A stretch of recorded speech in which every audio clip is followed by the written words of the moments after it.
In the heart of rural and rugged Ireland, where the untamed beauty of the Atlantic coast meets the emerald fairways, lies Ballyliffin Golf Club. But this week, this is no ordinary golf club.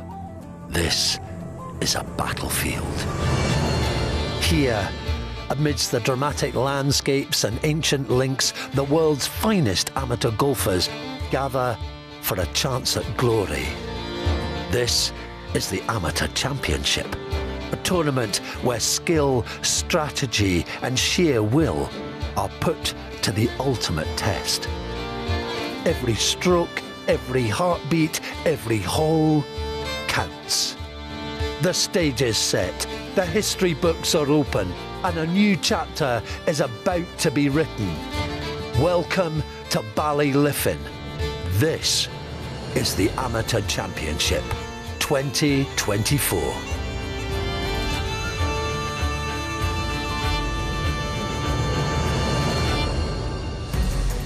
Good morning and welcome to the 129th Amateur Championship Final at the Ballyliffin Golf Club. All roads have led to this moment as two remain standing after a memorable marathon. And by the end of today, history will be made. This 36-hole final will be played on the Glashidi Links, which are formed by majestic dunes overlooking its eye-catching namesake, Glashidi Island, which sits iconically in the Atlantic Ocean. It's Jacob Skov-Olesen versus Dominic Clemens, and it's time to head to the first tee, where Iona Stevens is right there and right now. Yes, thank you, George. I'm down here on the first tee at Ballyliffin.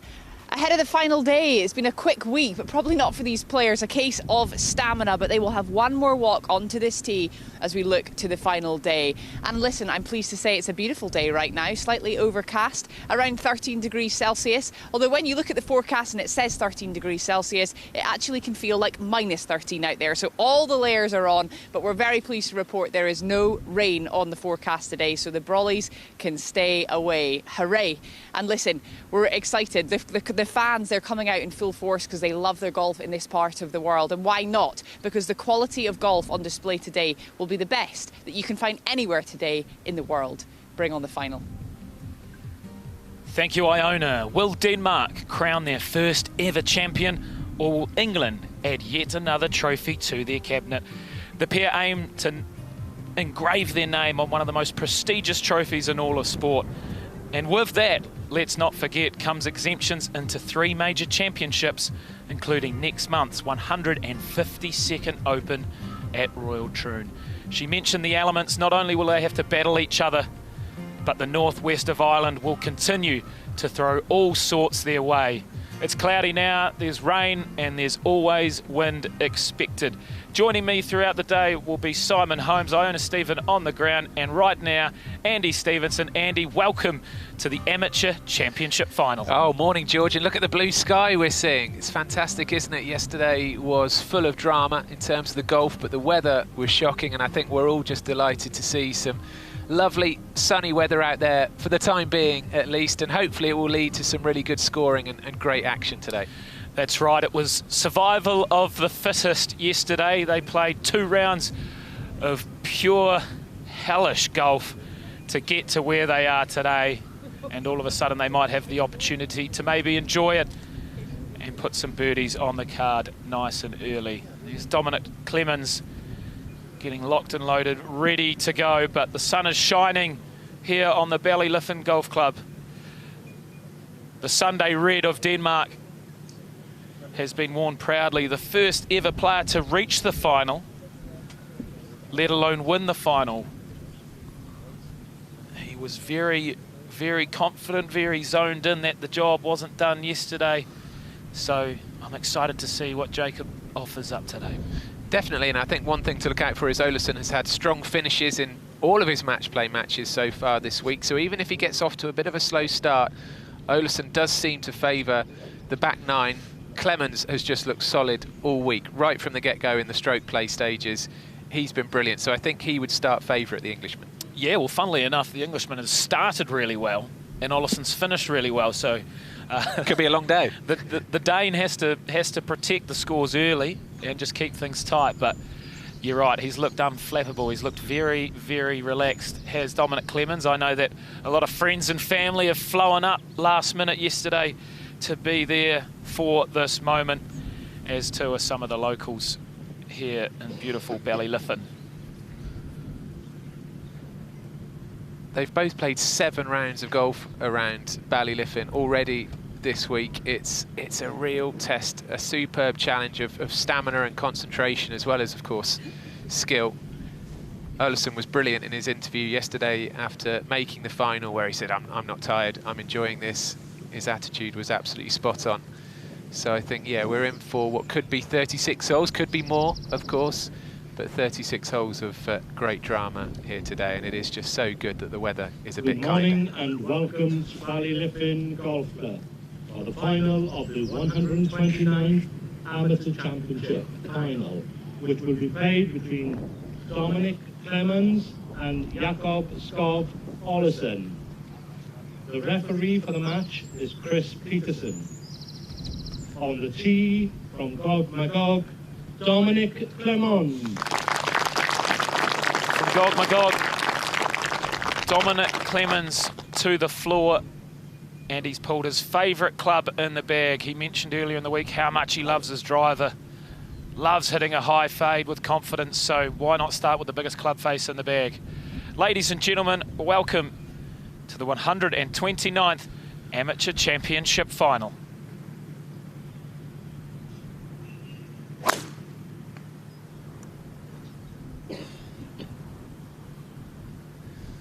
He looked at it a bit anxiously. It's not too bad as long as it just sits up nicely for him there. Yeah, just in the first cut of rough. That's not too bad. Here's Olesen, the 3rd left-hander in the past decade to reach this final, after Robert McIntyre. We all know about McIntyre, and Sam Bairstow as well. Both ended up losing, though, those 2 left-handers. Can Olesen break that chain?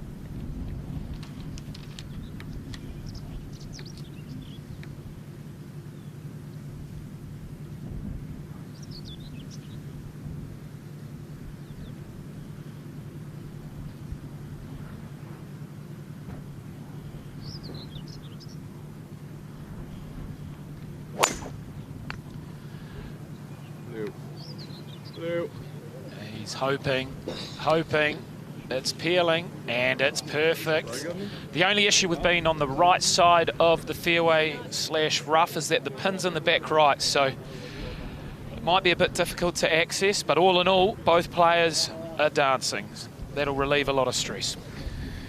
Always nice to get underway, and nothing too dramatic for either player off the tee on the first. As we've mentioned, Olesen, the first Dane to be in this final. There have been Danish winners of the Women's Amateur Championship. It's important we say that. Emily Christine Pedersen back in 2014 at Royal St George's, and also Pernille Carlsen back in 1992 when won the Women's Amateur. And the Women's Amateur coming up next weekend, just around the Irish coast at Portmarnock. Perfect setting on this Saturday.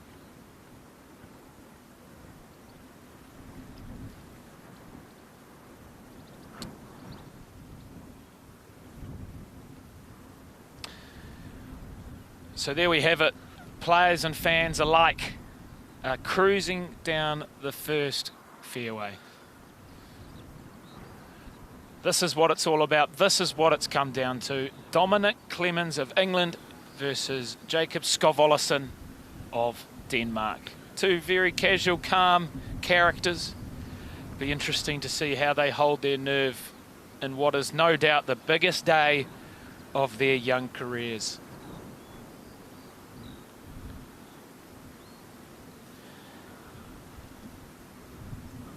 It would have been a sleepless night. They would have been up early thinking about this moment. It looks as though, judging by the flags in the distance, that it's the same wind as yesterday.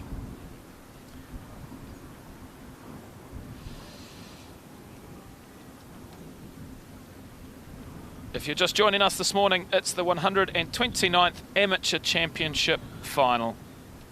Absolutely stunning views no matter where you look here at the Ballyliffin Golf Club as the players cruise down the first hole.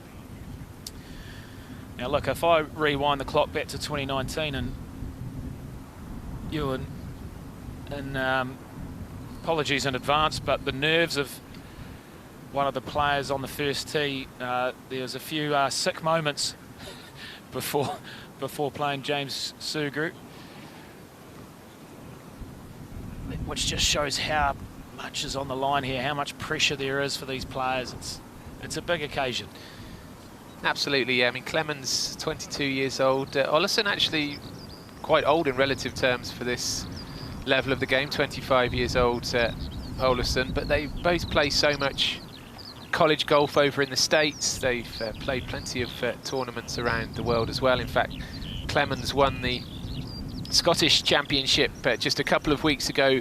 24 under par he was in the end at Muirfield. 4 fantastic rounds, and he was 17 shots. Yep, 17 shots ahead of his nearest competitor. So Clemens is in great form. He's got his dad, Michael, there on the bag, who also caddied for him at Muirfield. They celebrated with a few drinks and a kebab.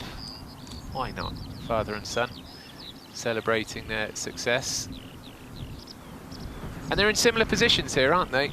To be honest, Clemens, as you can see, with the flag just up back right as he looks. Yeah, with this wind, all of a sudden the first hole becomes quite short. Traditionally, the prevailing wind has been off the left all week until the last 2 days, so it's going to shake a few things up, but it's so hard to control the spin from here.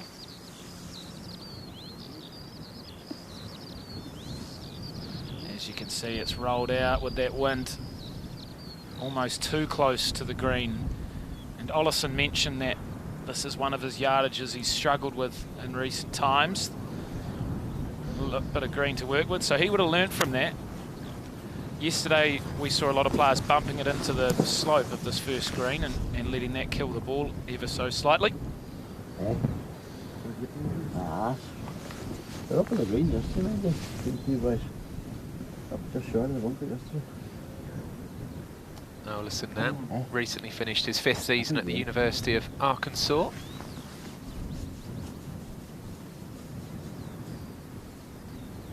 Gripping well down the shaft. That looks better if it slows up, but just like Clemens, it's going to run on and possibly just stay at the back of the green. So again, very similar positions for them both. I imagine Clemens may well putt from off the green. And I just can't imagine how happy and relieved everybody is at Ballyliffin Golf Club that we're all getting to see the course in magnificent conditions for the time being this morning.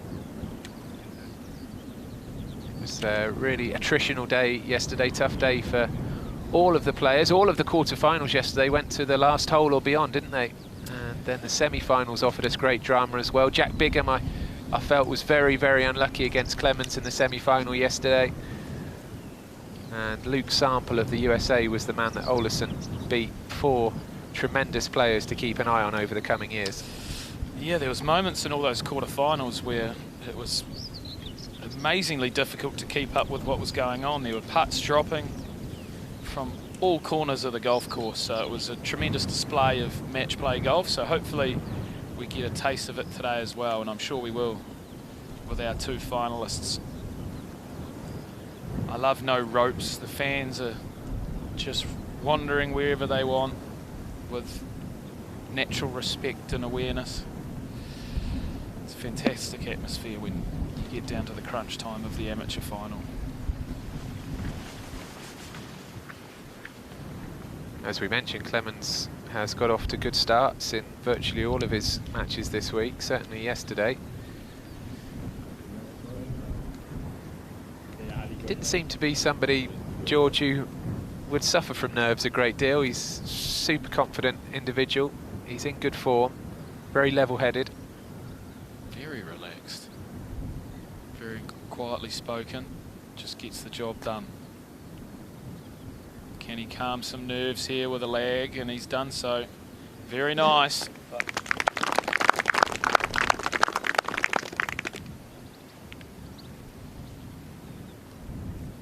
Making a market on the first. Don't mind it. Do not mind it. Similar line for Olazábal, so he may well have learned something. Welcome to the final, he says. Mates no more. But you're right, he would have done some nice journalism on that putt. He dropped a mountain of good putts yesterday, didn't he? From all over town. He was on fire at one point. He made 3 and 4 holes around the turn, just before the turn, so he's got it in him. This flat stick right here is going to play a huge part in deciding our champion today. To win the hole. He's given it a lovely look, and that will be given. Picture perfect. I think he has Near now. Perfect. He has now conceded. Nice. Clemens putt as well, I would have thought. And they'll Just to move on to the second tee. a nice little, hey mate, just remember that one on the next. You know, For those of you who are aware that the European Football Championships are on, obviously England-Denmark was the other night, finished a 1-1 draw. We can't have that result today. But Clemens and Olazábal stride up the hill. I mean, the thing that I keep coming back to, George, is just how much is on the line here today. It's not just about winning this famous amateur championship, which of course has an incredible roll of honour, which we'll get into later, I'm sure, but it's a place at the Open, it's a place at the Masters next April, it's a place at the US Open next summer.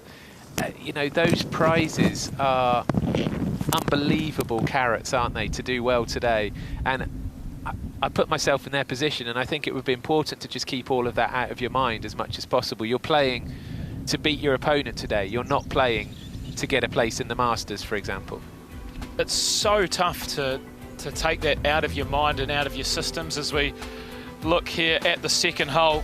I love the first 3 holes here at Ballyliffin. They cruise away from the clubhouse into that far corner, but this, a dog leg right. You can see the out-of-bounds fence line. That is surely not in play for these talented golfers, but for you and I, that is in your eye line. Just clear that bunker inside right. That's 300 yards. And then another little elevated green. You can see on the left there is a huge slope from that dune, which will kick things in today. The pin is 19 on and 7 from the right, so very accessible. But at the end of the day, you've just got to get the job done on the tee and get it in play. It's proving paramount here on Glashedi Links to keep the ball in play. Do let us know where you're watching this final with us. Let us know which player you're backing. You can look at all of the R&A's social media channels and get in touch via those methods. I'm sure there'll be plenty of people over in the States maybe getting up early now or tuning in later on, because they'll have plenty of friends and teammates over in the States, both of these players.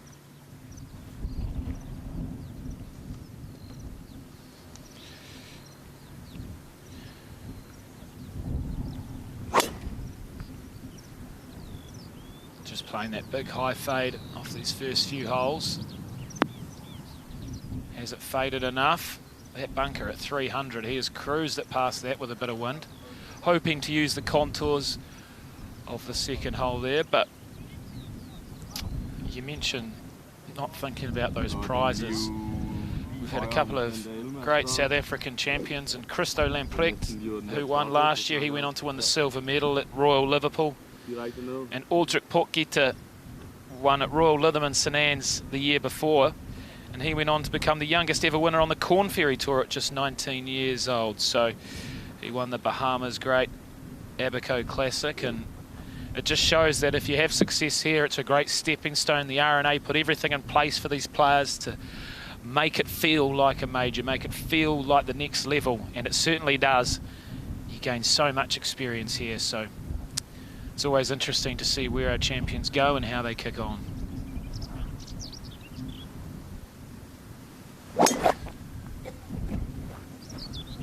Big Quick swipe of the club from Olazábal, the lefty. And that is spot on. And in fact, there you can see Clemens' ball as well. So he flashed past the bunker, Clemens.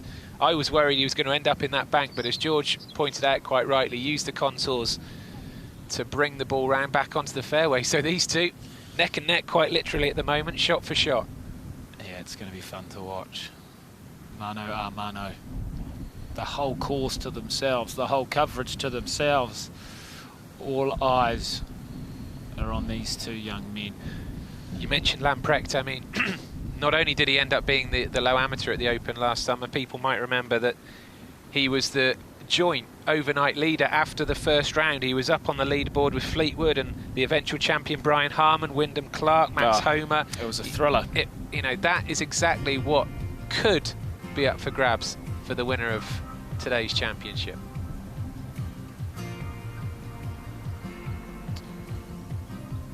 I actually put a cheeky tenner on him to win the Open. So after to win the Open. Yeah, wow, okay. Paying about 1,000 to 1.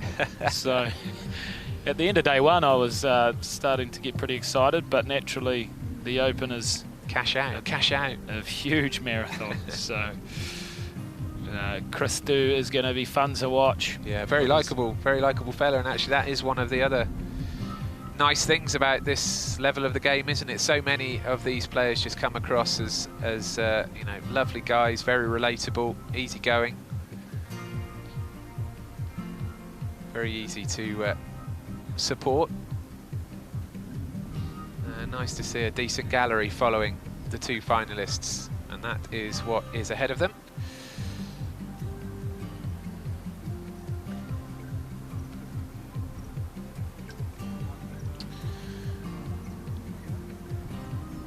As well as having our recent champions here, and we were just talking about the success of our recent champions, we also had none other than Stuart Wilson teeing it up at the start of this week, last year's Walker Cup captain.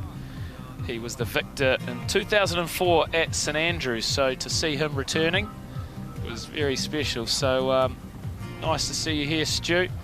I'm sure he'll be watching the coverage, but it was a fairy tale to be able to captain the Walker Cup team at St Andrews, where he won the amateur. So nice to see people like that also coming back and trying to compete against some current Walker Cup stars. So yeah, the game's come a long way, as he found out. This second hole mirroring almost the way these two played the first hole. We're very close together on the fairway, similar sort of wedge shots in now to the second green.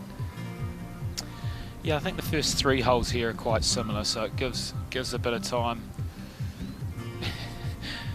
gives a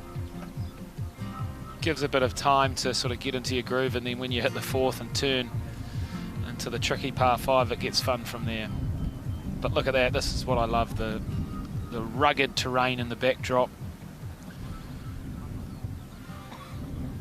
Look at the humps and hollows on that right-hand side of the green. Sometimes you don't necessarily see all of that from different camera angles. Now this camera angle is fantastic to show that you can see this green is slightly elevated. Now it's not hugely elevated, but what you see a lot here at Glashedi Links is just enough elevation for you to not be able to picture what's happening on the green. So you have to make sure you know what's going on. You've done your green research. You know where those drop-offs and where all the tiers are on the green. So always a challenge when you can't see your landing areas. But we can from this beautiful angle here. Another short wedge into the second. Can someone make an early move?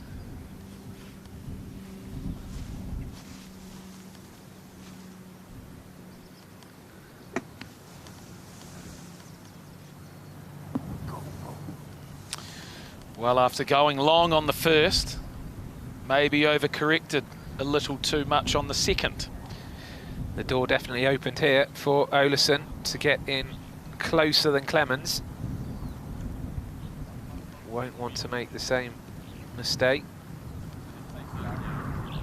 Just needs to, I say just, I mean it's easy from the commentary box, but just needs to loft this up, maybe off that right hand bank a touch. But there's a definite opportunity to give himself a birdie chance.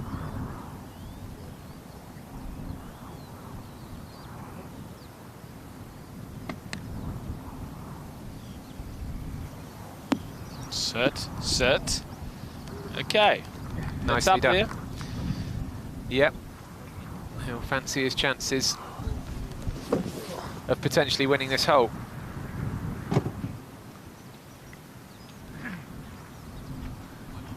Nice to see no need for rain jackets and snoods and scarves and all sorts going on yesterday.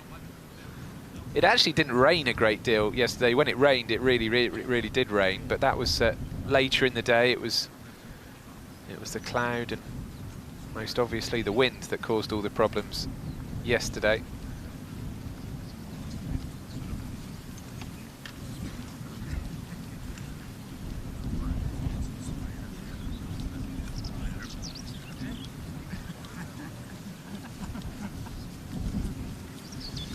So very different putts for the two players. Clemens has got a big slope to get up. Olazábal just needs to be careful not to let his putt dribble away past the hole and down the hill again.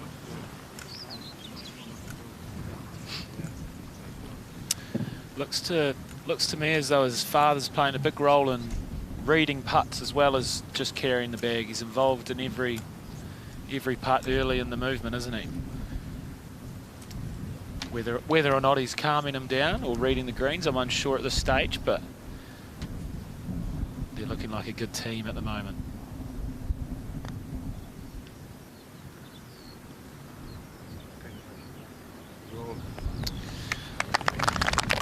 If he keeps that up, it could be a good day. Lag putting so important on the links.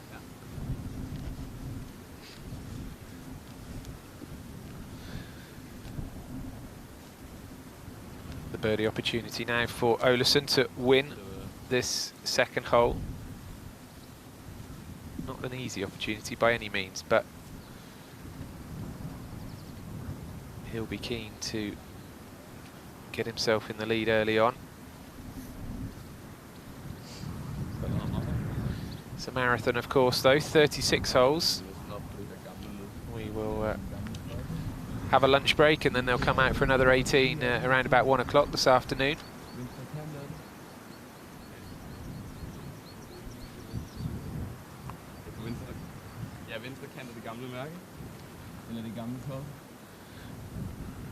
I wish I'd researched a bit of Danish before commentating this week. Had I realised that this man would make the final, it would be interesting to hear him and his caddy chatter away.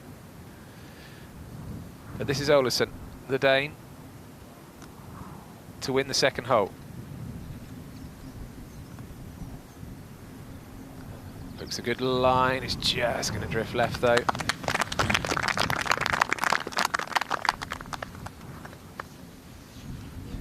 Conceded for the par. But Clemens is going to be asked here to knock his one in to halve the hole. Yeah, this one not given. Just enough in it off the left edge, but it's uphill, no worries. Plays a lot quicker, does Dominic Clemens. Love that pace of play, love ready golf. It's good to see. A lot of different versions of the game out there nowadays, and if you haven't seen it, the R&A have opened a new driving range and golf facility in Glasgow called Golfit. A lot of fun down there. It's got absolutely everything. Adventure golf, driving range, 9 holes. It's even got paddle down there, which I was playing the other day. So make sure if you're about there, get on down. It's a very good time. Very good social time as well if you want to stick around. All square through 2 holes at Ballylifin. If you're not familiar with the format of this championship, it all starts with 2 rounds of stroke play on Monday and Tuesday. Dominic Clemens was actually the best of the quarter-finalists in that stroke play. He tied for 5th place, 1 under par, after a 70 and a 72. Skov Olazábal was 1 over after those 2 rounds of stroke play, 70 and 74. And then they have both played 5 rounds of match play to get into this final. So it is a test of stroke play and match play. It's a test of your mental concentration, your physical stamina. Test of skill, of course, as well. It really is an all-round challenge, this amateur championship, and whoever emerges as the winner has worked incredibly hard. But look at that. Look at the scene behind them, the rugged beauty of this coastline right near the northern tip, the very northern tip of the island of Ireland. Stunning. Yeah, this is a great, beautiful elevated tee. You can see the fairway and the bunkers out in front of you, looking glorious. Those bunkers at 300 on the dot. That's right on his landing zone. If this wind can help him, he should be able to clear it. There he goes, straight up the guts, flying past them, flying past them. Slow down, you're going to get a speeding ticket. Oh, this is a pitch and putt when the wind's going this way. Another little wedge coming up. And another back right pin. It hit the tarmac and went flying. That puts the pressure on Olazábal.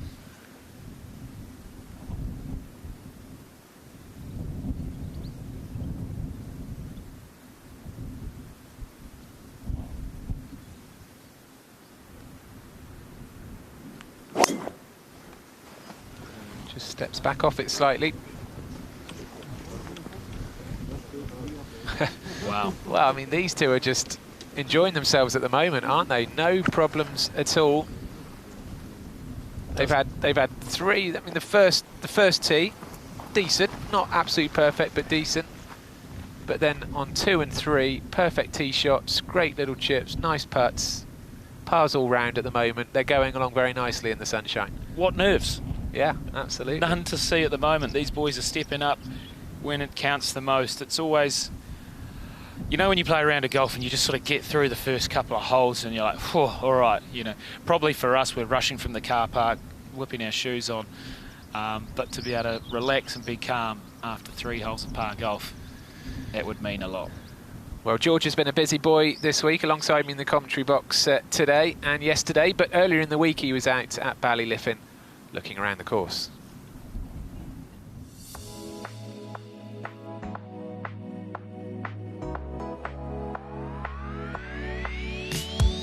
Hello and welcome to the beautiful Ballyliffin Golf Club, host of the 2024 Amateur Championship. Ballyliffin is a small village located in the northwestern tip of Inishowen, County Donegal, Ireland. This is the first time we're back to Ireland since James Sugrue won at Portmarnock in 2019. And of course, Portmarnock will host the Women's Amateur next week. There are 2 courses here, the Old Links and Glashidi Links. We'll play across both of them for the stroke play rounds, and then we'll turn our attention right here for the match play stages. Glashidi Links hosted the 2018 Irish Open, won in dramatic fashion by Russell Knox. This is a hole you certainly won't want to miss during the championship. The par 3 7th is not one for the faint-hearted, or if you're scared of heights. There's a very strong field this week with no less than 5 champions of the amateur game. Who is there? There's Conor Graham, Jack Bigham, Albert Hansen, Jasper Stubbs and Alton van der Merwe. And of course, if you need a reminder, the winner will earn a place in the US Open and by tradition an invite to the Masters and of course the 152nd Open at Royal Troon. So that's where we are, and Ballyliffin has staged this championship magnificently over the entire week. And it's a great scene, isn't it? Look at the blue sky. 40 shades of green, as they say. And so far, our 2 finalists, Dominic Clemens of England and Jakob Skov Olazábal of Denmark, are playing very neat and tidy golf.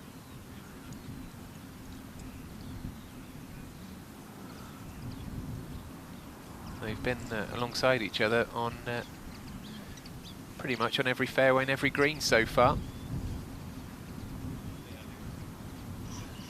Olazábal began playing golf when he was 5 years old. He says that when he was travelling around as a child with his mum and dad and they'd drive by a golf course, he'd always just be staring out at the course, although he did admit, he said, I think I was fascinated actually by the buggies. And here he is now in the Amateur Championship final.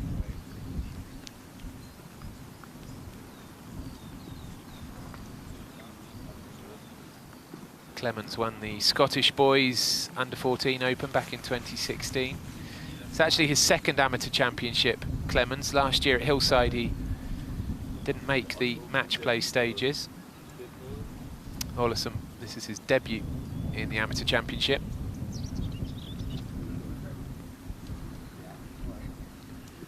Comes from Roskilde in Denmark, where they host the famous rock music festival. And this is A1 position, isn't it, for the Dane? You can see the flag tucked away on the very right-hand side of this green, so up and over the bunker.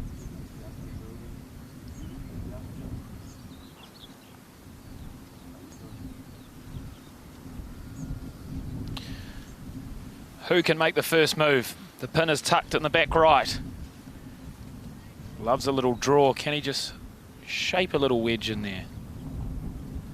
Hardest thing is to get it to stop. Get a bit of purchase on it. And he's got too much on this occasion. But he'll be dancing. Pressure's on. So this time it's Clemens who might fancy his chances of getting in closer. This is the beauty of match play, isn't it? The to and fro of match play. Always responding to what your opponent has been doing, for good or bad.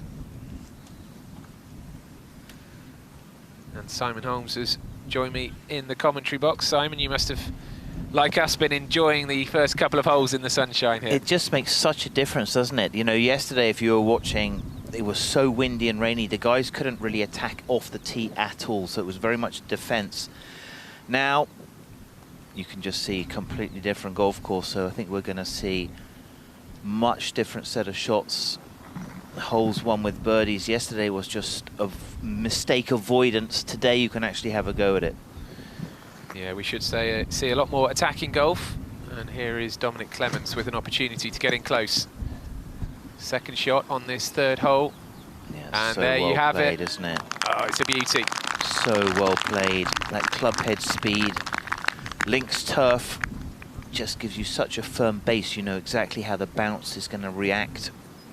The divot sort of, you know, have a look at this. Look at the speed that he has through the ball there. Oh, that shot's almost got like a little trajectory on it, like a little shot. Knows exactly what he's doing. That's so well controlled. And now the pressure very much on Jakob Skov Olazábal to respond to that shot. Yep, he couldn't really have placed that better, Clemens. So a short putt for birdie. Might not even need that. That looks very close. Look at that blue sky with the camera facing the other way. Did seem to have dark clouds in the distance, but they'll move away. We don't need to worry about those for a couple of hours, hopefully. But it really is a stunning spot. Oh yeah, I mean, I think this is the match in the world of amateur golfers. This is the match in the whole world today. The final of the Amateur Championship, with everything that it means. You become a part of history. There's not one elite amateur golfer who wouldn't like to be playing golf today in this match. So we are watching exactly what matters. 36 holes. Man to man. Amazing.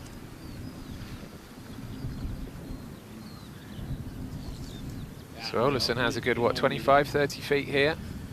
And yeah, you feel as though he this needs is it. a little right to left up the hill here. It does look as though he's going to need this one.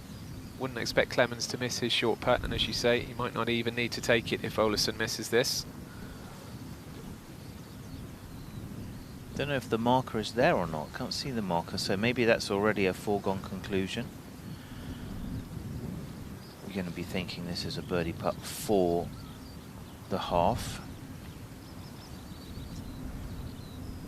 Oh, it's a fantastic attempt, wasn't it? Oh, there is the marker, yeah. Well, it looks like Olazábal is going to make Clemens put this one in. As this, yeah, I think that's the smart play. Yeah. Olazábal has spoken about his putting being his Achilles heel recently. Yeah, it was strange, wasn't it? Early in the press conferences, sort of, what are you good at, what are you not good at, how are you playing? I'm playing good, but my putting's been awful all year. So here we go. First blood to Dominic Clemens after a superb tee shot and second shot. He's looking good, isn't he? Looks calm. I think that's a key attribute when the game is so long, the marathon that is the Amateur Championship. He has a very low-key personality, quite introverted. You know, we've seen some of the feature pieces around him, and you know, he will play his cards quite close to his chest, if I can put it that way. But as you say, it gives him this sort of steely focus. He knows exactly what he wants to do today.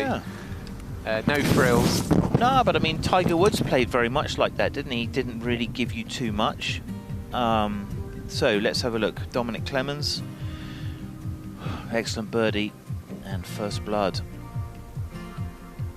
And I tell you what, Simon, I mean, Clemens' path to this final in the match play stages this week has been really tough. He beat Niall Shields Donovan of Scotland on the first extra hole. That was in the last 64. Then he beat Kent Xiao of Chinese Taipei 2-1.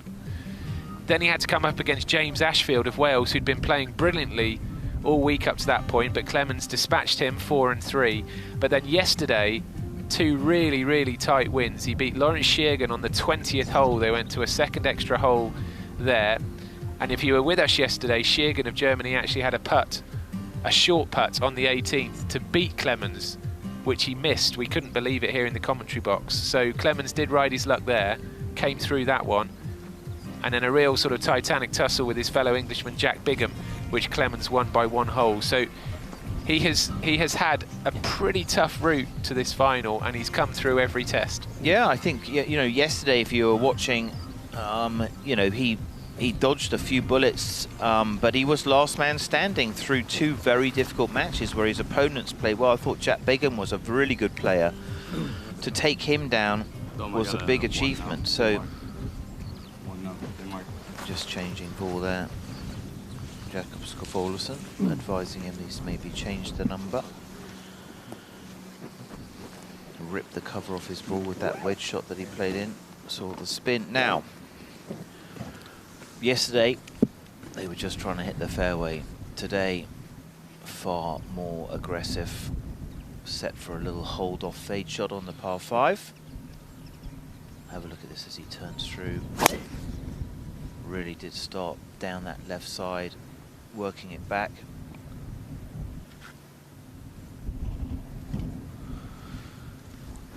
So, don't know if that didn't fade enough. We didn't quite catch that, so doesn't look overly concerned. This is where George described the course as changing up, where the first 3 holes relatively similar par 4s. Now this is the start of a different challenge. I prefer the cameras looking the other way at the blue sky. That's worrying me up in the distance. That's better. There we go. Scheduled to have a little bit of rain in the afternoon. Let's just see. We'll enjoy the sunshine and the shadows while it lasts. Dramatic scenes, aren't they? Perched up on the side of the hill, 600 yards. Little baby draw off that left side.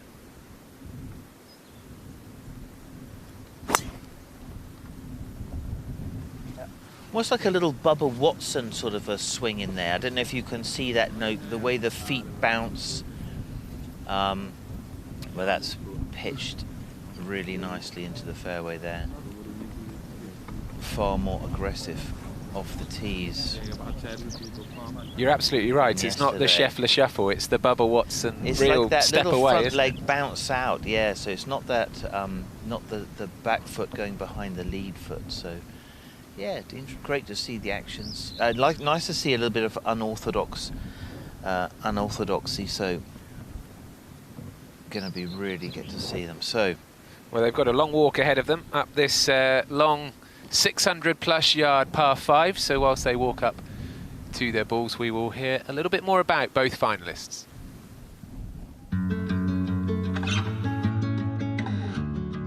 Golf is such a complicated game.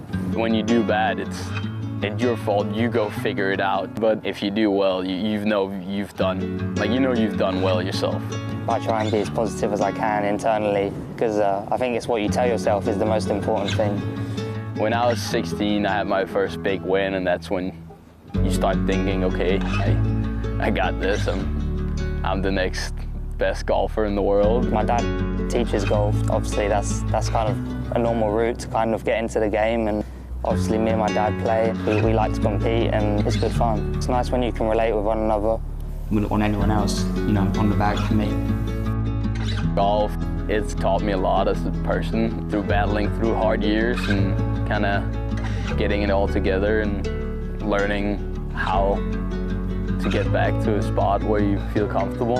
I think it's what you tell yourself is the most important thing. When you're playing good, it's great. You get off the course, wow, it's fantastic. But if you're in a slump or a down period, it's the worst thing in the world. Everything is bad. There's nothing good. You hate everything about the course, yourself, your clubs, your bag, your hat, your clothes. So I definitely see it from a perspective of if you're going out there with somebody, it's just fooling around. It's great outdoors time, and it teaches you a lot, especially when you're trying to become good. It teaches you a lot about yourself and how to handle yourself, how to handle pressure. I'm not going to let 1 week define how good I am or other things in my life. I believe in myself, and If I leave there as a runner-up, I'll be disappointed. I never go to a tournament that I don't think I can win. Now it's one match left, and I'm going to be ready for that. I've got nothing to lose, and hopefully it'll be a good day. Lovely piece there, learning a bit more about both finalists, and some actual quite sort of serious points made there about, Jakob was speaking about the mental health side of the game, and some nice stuff from Dominic about the bonds between father and son that have been created by this brilliant game of golf. Yeah, I think that's the whole point, isn't it? It's like R&A, such sort of safe hands for the state of the game and for young people to get into golf and learn all of the traits that you get from the successes and failures, which come in unequal measures in the game. You just get a state that, golf is the game, isn't it? Yeah. The ultimate test, and this hole is a test as well, a monster. Yeah. Over 600 yards. I mean, it's not so long ago that a 600-yard par 5 was a real anomaly, a real rarity, but they're creeping up all over the place now. Game is played fast, isn't it? These runway fairways dry out quickly. Probably be a hose ban tomorrow. So great view from here. Really look at that posture. So he keeps adjusting himself to try to sort of not get too lead side low, tries to stay on top of it, get that, for him, that left side all the way forwards. Well, he looked reasonably pleased with that, knocking the ball further up the fairway, no doubt. Fairway. We'll establish where he is in a few moments' time, but meanwhile here's Clemens actually in a spot of bother. So he ended up going off to the right a bit, and this is more of a sort of bunt up the fairway, hopefully. Yeah, the whole thing around here is going to be about these big fairway bunkers, so they are really one-shot penalties. You can't advance far enough, so they're just really like little water hazards, is the way to think about them. There he is, hands in his pockets. The red and white of Denmark, and Denmark should be proud of him. Yesterday showed us fantastic grit, I thought, Andy. He had some great opportunities. It took him a while to put away those opponents, but he really did it. I'm sure all of Scandinavia watching will be supporting Mr. Olazábal today, particularly the Danes, of course, but amateur golf in general, Simon, just seems to be in rude health, which we'll discuss in a few moments' time, as Olazábal and Clemens make their way up past Glashidi Island.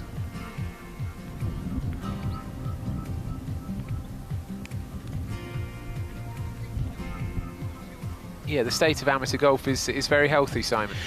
It is, you know, I think that the nature of the game, the fact that, you know, like if you and I play tennis and you're 5% better than me, I'll never beat you, but that doesn't happen in golf.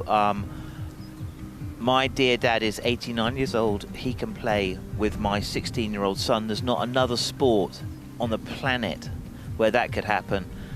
So it is a family sport, and there are, you know, look at the view, look at the place. What an amazing place to go. Follow the little white ball. Yeah, we are lucky. And I think, you know, RNA has encouraged so many people to join the game through their programs. They are great custodians of the game.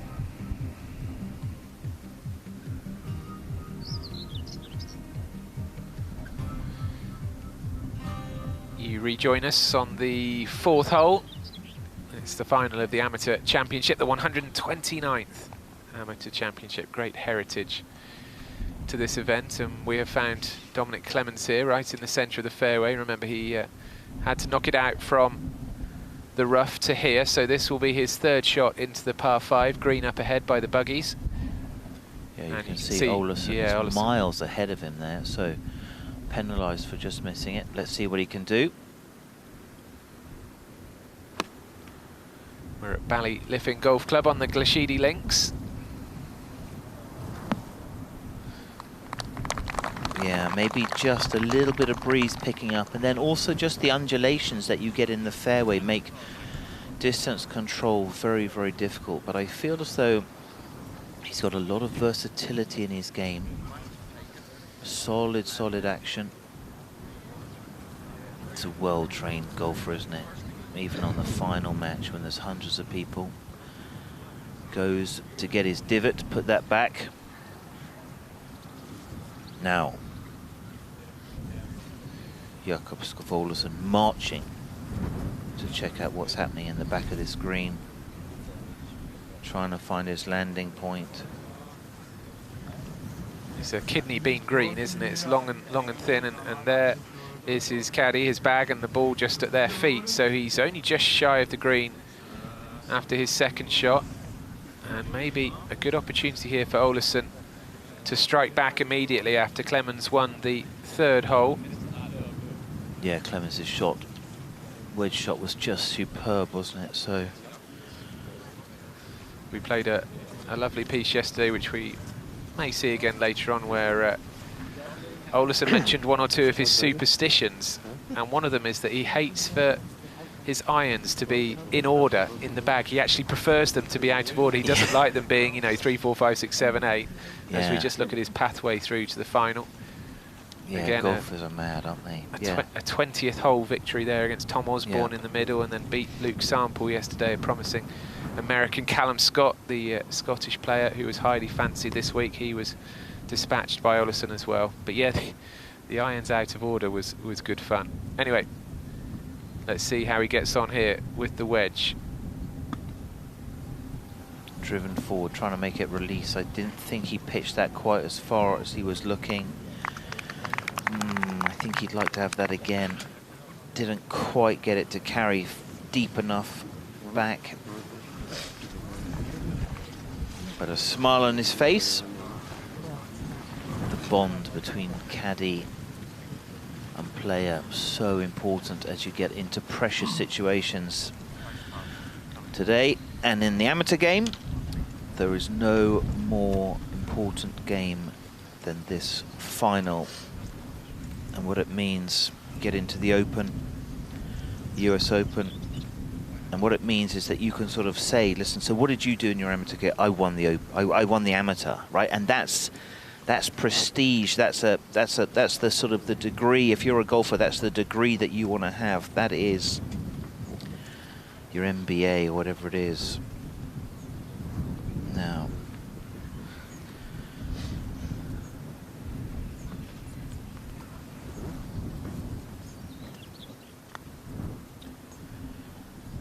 Olazábal might have a little bit of a clue of what happens here. That is not at all what he was trying to do, so that puts him very much under pressure. He has got a one-hole advantage. You don't want to hand it back too quickly. I love the facial expression there. He's still puzzling over. Yeah, but you can hear, you start to factor in the wind, Andy, right? And you've got to read that into your putts as well. That's the nature of the game. So, you know, you can do a lot of practice on practice grounds. When you get into a match like this, you need that versatility. You need to have the imagination that's learnt over thousands of hours of standing on driving ranges with your mates, hitting shots from funny places. Olazábal now then, with his first opportunity to have a putt to win a hole. 1 down at the moment after 3.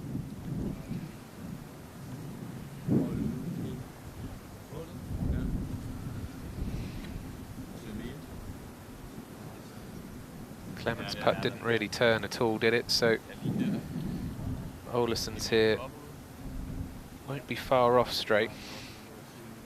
Yeah, maybe it's just a hair. I think Dominic's putt was travelling pretty quickly, so he probably just maybe belted that through the break. There is a little shoulder there, but this is right underneath the hole. He has got the uphill putt. That's the one that he wanted.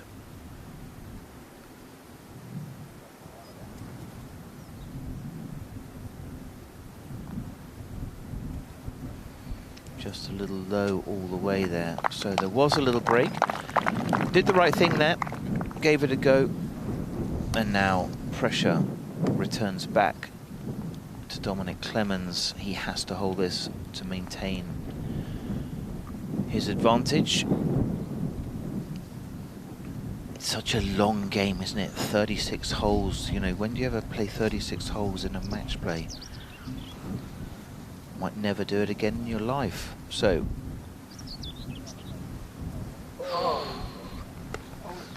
Okay. Well, he lets one go. Honours even. Match all square. Clemens' lead only lasted a hole. We are back to all square. Put that one out of your mind, Dominic, and move on. Yeah, I don't think this was a bad putt. They were all kind of looking for a little bit of break there. It's just the top edge that didn't move on him. So we're going to have a bit of that ding-dong match. So we come to the first of the par 3s. One of the features of this course is that par 3s are all, I believe I'm right in saying, all of them have greens lower down than the tee. Yeah, this is extreme, Andy, isn't it, yesterday?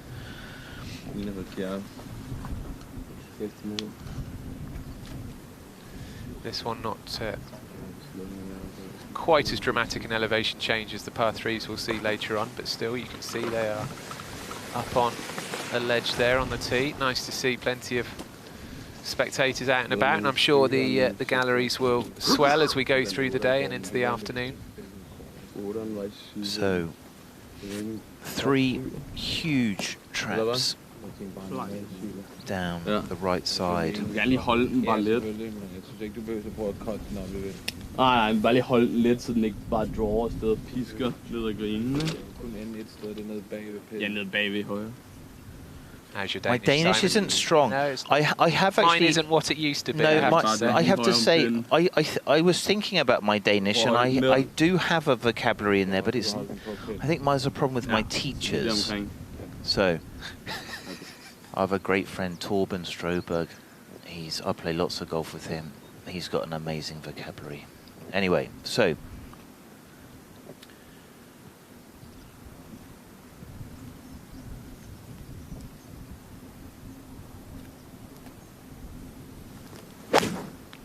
Typically a drawer of the ball. The traps up the right will be the problem for him. So I'd say it sounded sandy. I say that slapped into that little marker there. I suspect Leaves you're him right. a problem. So difficult shot for the left-hander. Just not able to take that hook spin out with the wind. Dramatic skyline. He has got plenty of room there, that left pin, but let's have a look.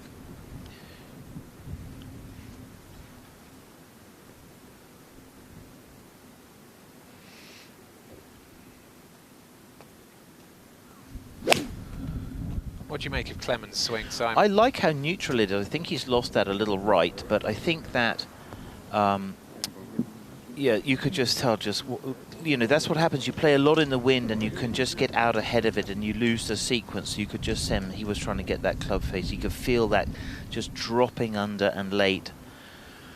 But I think, you know, we see these are pretty modern swings. For me, Clemens is much more orthodox.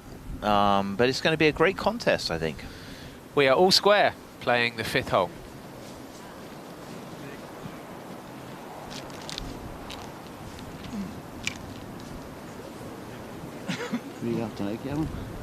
So a short walk this time up to the green.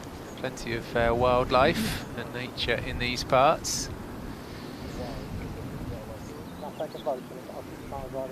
And I haven't heard any player with anything other than hugely positive remarks about Ballyliffin and the setup this week and the experience of playing links golf. Some of the players at this amateur championship, it was their first taste of links golf. Famously, Luke Sample yesterday from the USA spoke about how much he'd loved this experience like nothing he'd ever played before.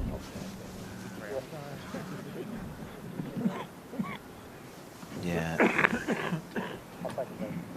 The US Amateur later this year takes place at Hazeltine. Very different setup. But you do have, you know, I think in the amateur game, you have very much sort of like links specialists. I mean, you think of what Dominic Clemens just did at the men's, you know, Scottish Open. I mean, just an astonishing, you know, a 24 under par around Muirfield. Just an enormous victory. Shot 62 in the last round and won by 17 shots. I mean, he is in form, and I think sort of you'd have to say, you know, looking at links being a super comfortable thing for him, you know, the turf, the undulations, the wind, the crosswinds, the controlling the oddages, you'd look at him as sort of like a links specialist.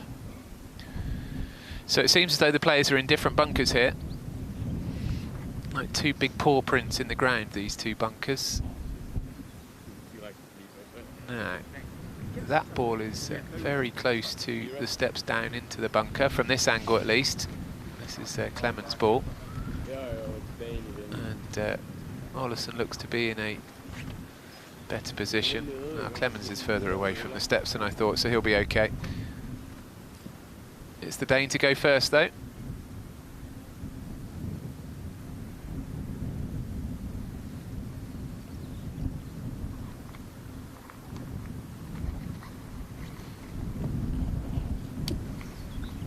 Yeah, it's good. I like the way he uses his legs to kind of keep him driving forward through that, get that ball to travel. It's heavy, heavy sand. You really need to sort of factor, you know, I think most bunker shots are sort of like a 4-to-1 ratio. You know, if you're going to hit a 10-yard chip shot, like a 40-yard chip shot, it goes sort of like a 10-yard bunker shot, sort of same energy. This is probably, you know, got to give it even more oomph.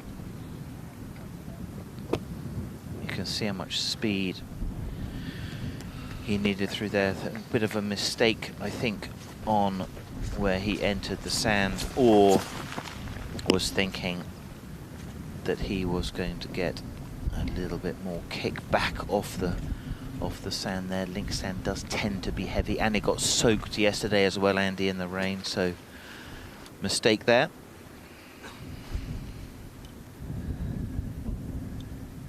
We've mentioned a couple of times about Dominic being caddied by his dad Michael, but Jakob's caddy is actually a fellow competitor from Denmark, Jamie Nielsen, who lost in the last 64 this week. So Nielsen knocked out of the competition and has taken up the caddying role for his pal. The interesting thing actually is that Jamie Nielsen was 4th to Dominic Clemens at that Scottish Open at Muirfield that Simon was speaking about a few weeks ago. But good camaraderie amongst all of the players, helping each other out. Let's see what Clemens can do. This is for a par. Confident stroke. Maybe a little bit too much power So this is a window of opportunity for our 25-year-old Dane, because a bogey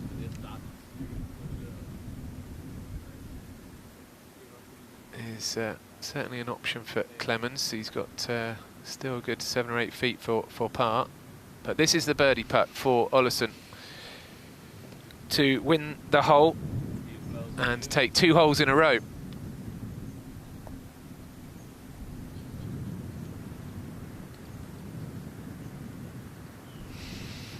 Yeah, you have to punish your opponent for his mistakes. That's crucial over such a long contest. Oh, that was never in, was it? Never in. No, that always looked... I guess that was the high side. So... still the pressure on Dominic.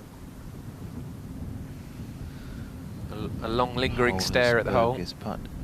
Yeah, because you know that's an opportunity. You don't know how many you get, you know, on these sorts of contests when you've got 2 players in the sort of form.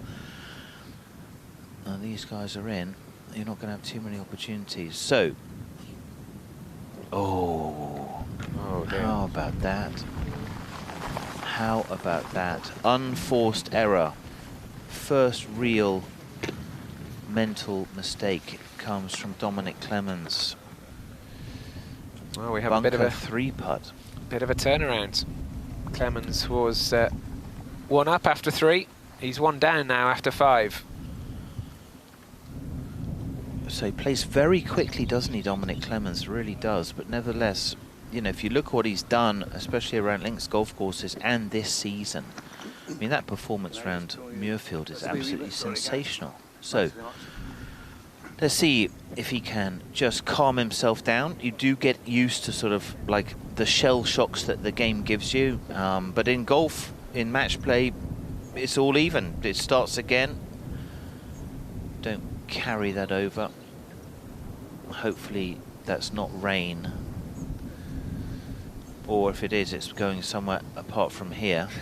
Stay over on Glashidi Island there in the distance. Don't come over this way towards Pollenstrand, the beach down below the golf club.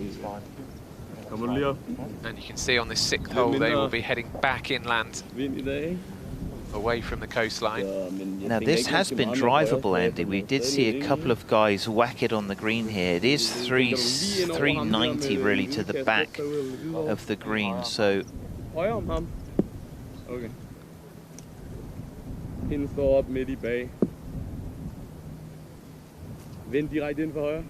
Just maybe double checking the wind with Jamie there. So taking out the corner, going at the green.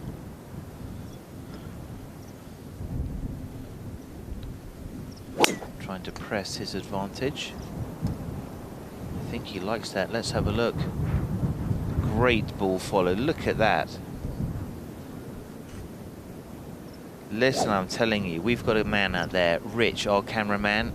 He's unbelievable. Can find needle in a haystack, he can.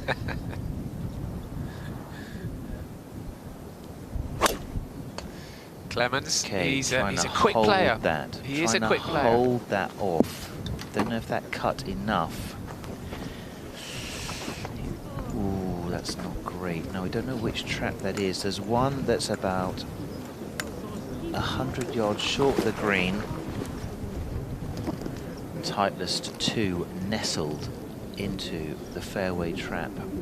Certainly, again, a big advantage to Olazábal. Yeah, okay, that's the first bunker, so that is 95 yards from the front of the green.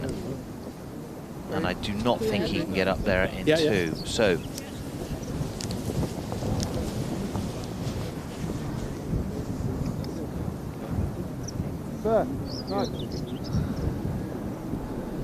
some of the beautiful houses and bungalows there in the background.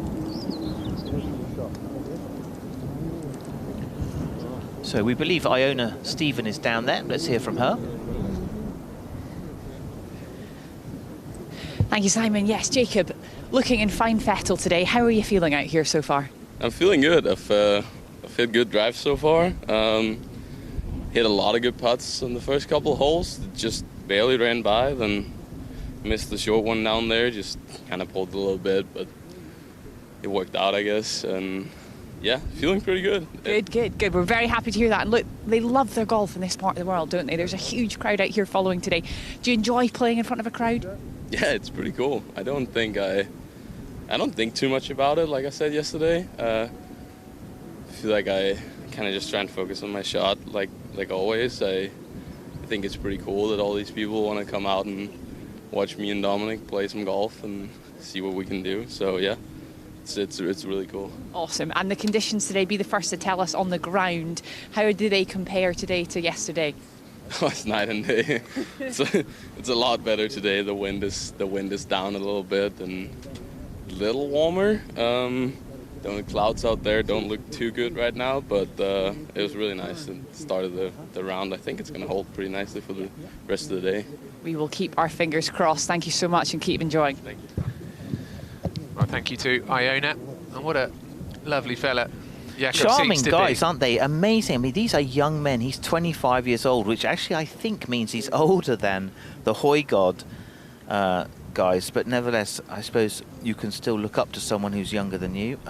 But, I mean, amazing maturity. I know he's finished his university course, but, I mean, Dominic Clemens is just a young guy. He comes across like a 30-year-old. So I think the game of golf treats you, or teaches you maturity, and the respect that they have for their position of being in the final of the amateur. They both come over as pretty endearing personalities. So Clemens just needs to steady the ship a little bit here. He's lost 2 holes in a row. He finds himself in the fairway bunker on this 6th hole. He doesn't muck about, Clemens. He has a very pacey style of play. Now, that's such a good shot there. What he's done, that's, I think, like a little open face 7-iron or something, just to kind of punch that out. He only just carried the lip, but you can see what we mean about the penalty that you have of these fairway bunkers. You just cannot advance the ball far enough. Sand in his mouth. So, does play at some pace. That's another thing young golfers watching today. Here we go.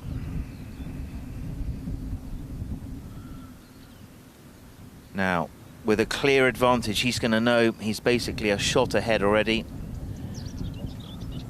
He'd just like to close the door on this. Take advantage of the change in momentum. 2 errors from Dominic Clemens. And Olazábal is 1 up.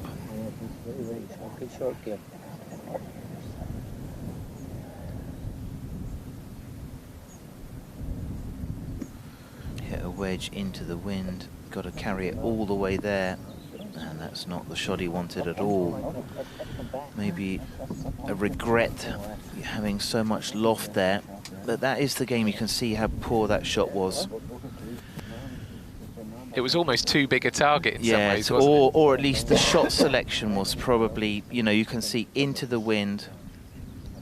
Not sure if that was exactly the right shot. In America, that's an amazing shot. You can just land it on your number, not here into the wind. Now, this is the 3rd shot, remember? Yeah, but he's thinking now, okay, up and down. Up and down, I tie this. So, it needs to be inside 4 feet to be a good shot, I think.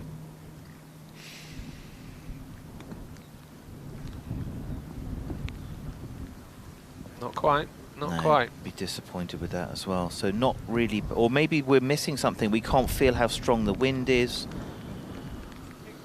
But he knows that's the 3rd mistake in 3 holes, and he will pay for that. So. And dare I say it, but there are 1 or 2 umbrellas on that left-hand side all of a sudden. People reaching for their jackets. So it feels like this is an exposed part of the course. The wind has got up a bit. The rain is just beginning to come down as well.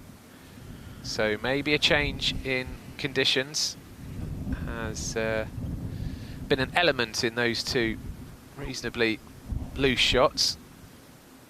But Clemens on for 3 and Olazábal on for 2. So Olazábal is going to have a putt here, a long putt, it has to be said, but a putt to win another hole, which would be his 3rd in a row.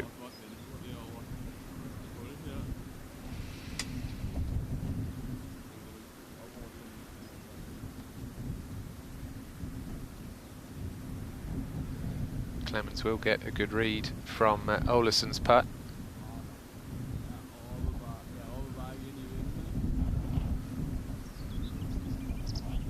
You can, I'm sure, hear, we can hear it in our headphones. I'm sure it's coming across on whatever you're watching us on. The wind in the in this corner of the course. Uphill, right to left, and into the wind. Up it comes. He's off it. Full swing. He was up off it quite early, wasn't he? And that's actually a long way short still. Yeah, I'm not sure he hit that well. Sometimes it's you don't really ever hit putts that hard. You know, uphill, into the fescue, into the wind. You know, maybe a little miss hit there. Hit it low in the face, didn't get the ball speed that he was expecting or the roll that he was expecting. And just have a feeling that they're kind of just handing this backwards and forwards. Here you go, no you have it, no I have it, no you have it. So,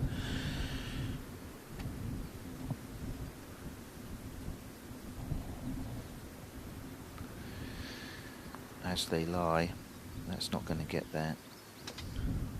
So, just difficult to get it up the hill. That is a 5. And Jakob Skov Olazábal has what looks to be about a 6-7 footer to take a commanding lead early.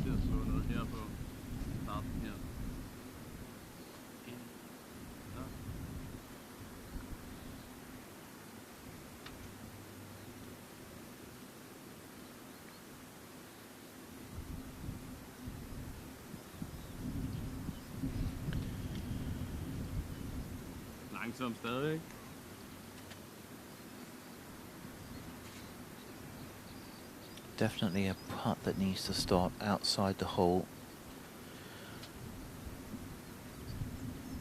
More difficult for a left-hander, this one, I think.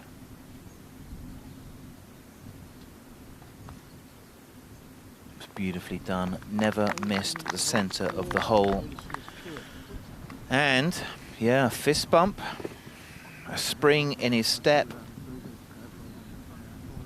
And 2 up after 6. George Harper is back.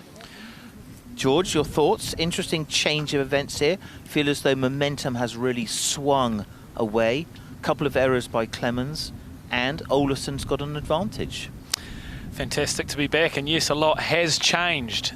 2 up, the biggest advantage of the match so far, and also entering the picturesque 7th hole as well. What a time to get there, but the Dane looking calm, looking comfortable. I saw him chatting to Iona, and he looked very relaxed, didn't he? So, chance to really turn the screws.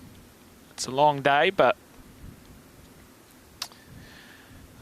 why don't we throw to Iona and get more from what's happening on the ground? Thank you, George. Yes, I'm down here on the 7th tee, and the players are making their way here at the moment. We've used this as a little bit of a gauge, haven't we, this exposed tee box, to understand what's happening with the weather, and it's bad news, I'm afraid. We've got a smattering of rain coming in off the hills, and you can really feel the wind on this hole blowing from right to left, using the grass up in the air, and it's hurting as well. Today this hole is playing 174 yards, but as we know, it plays around 20 yards down, so you can take that down to the 154 mark. If these guys were playing that flat, because they're so strong, so powerful, they'd be somewhere between a pitching wedge and a 9-iron. Yesterday we saw some 6-irons coming out the bag. Today it's going to be something similar with that hurt in the air.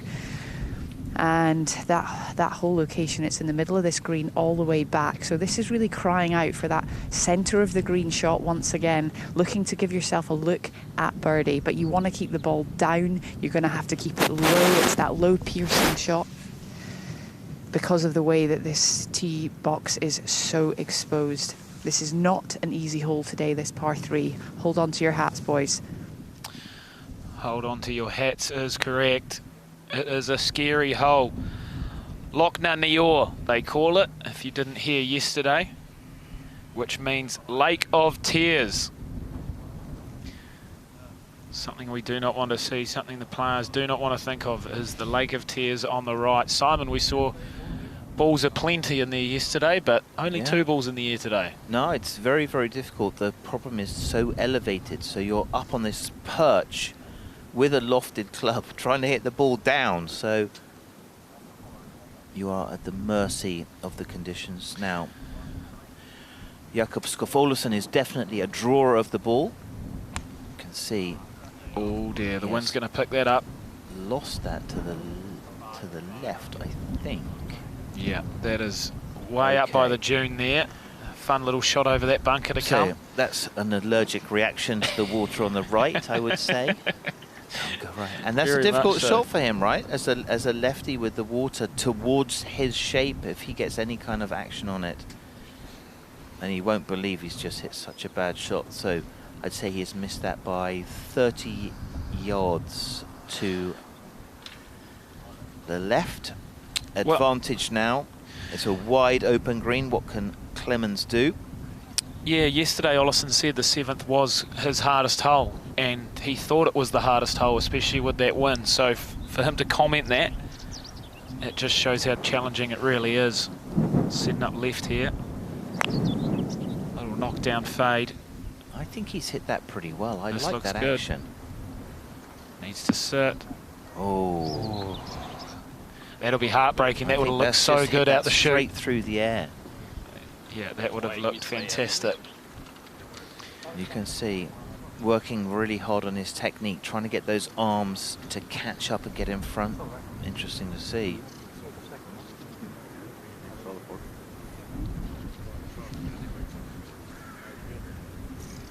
Funnily enough, that yardage for Olesen would have been bang on his favourite.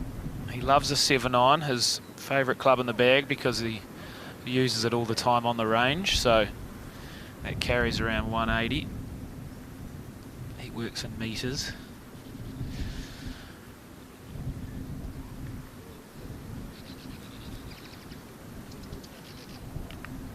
Very, very tough hole.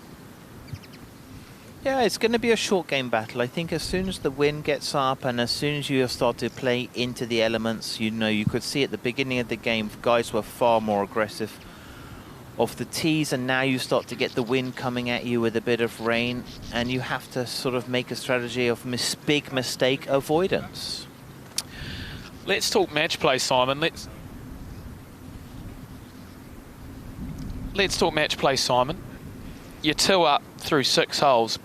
But in a 36-hole final, at what point do you rest on your laurels and play safe? Because I feel like he's still got to attack and still got to ride the confidence wave. You could almost have it as like, you could put it down as like, okay, there's 4 6-hole matches today, or just play little 3-hole matches against, you know, against your opponents, and you just keep trying to knock those off. So you just keep trying to change it down, you know, and find your way of doing it. So I mean, it's almost like you play, if you're really amazing at it, you know, you get to sort of ride a cup level, and it's just shot to shot to shot to shot. You can break it up into smaller and smaller packages as your game and your mentality evolves. So, you know, it's like the enormity of the task that is ahead, being in the final of the amateur, and how you're going to manage it. For me, both of these guys have adjusted very quickly to the pressure of what is the match at this level. This is the match in the amateur game globally, right? Amazing. It certainly is. So much on the line for these two todays. So, a life-changing day of golf.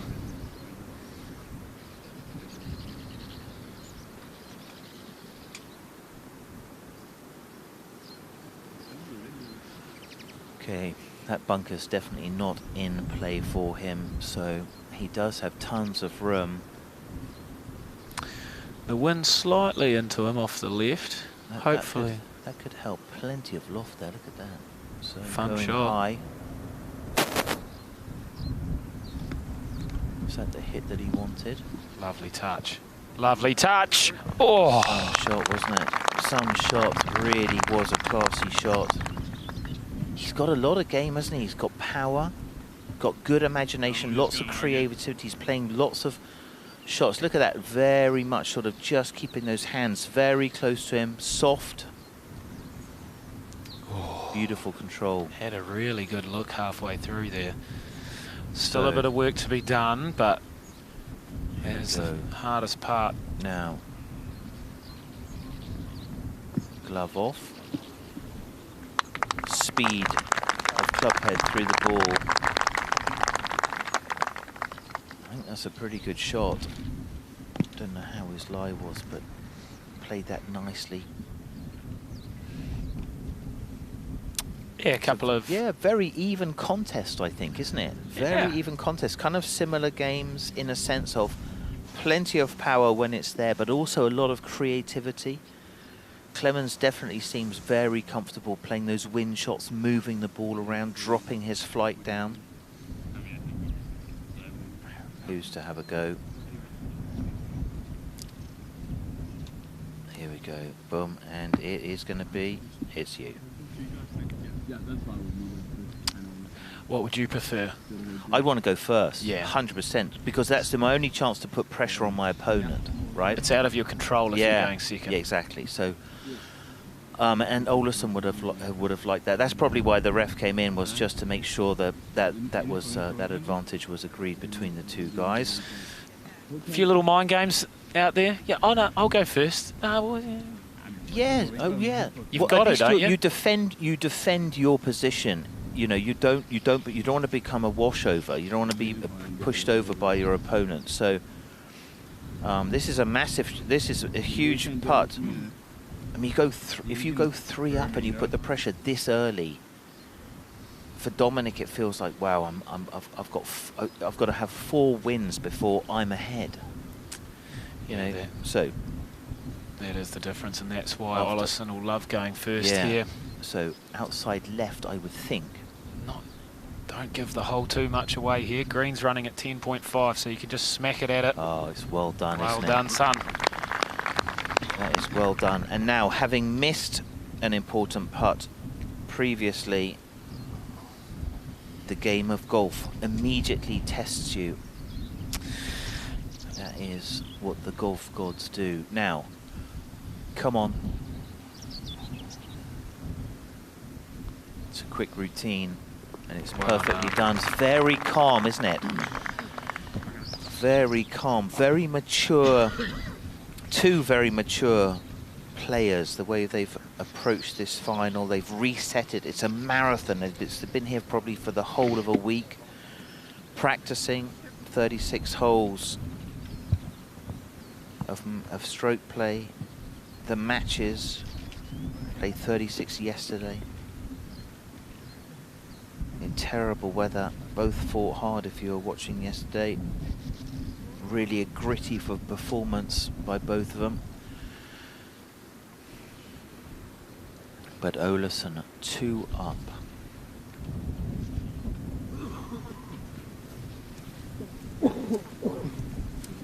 Yeah, keep that club face. Tænker du højre kant af bagerste bunker? Jeg tænker bare lige på den. Hold den lidt, ikke? So I have no clue at all what he said there, but it sounded something about the bunker. Is that a benefit as well?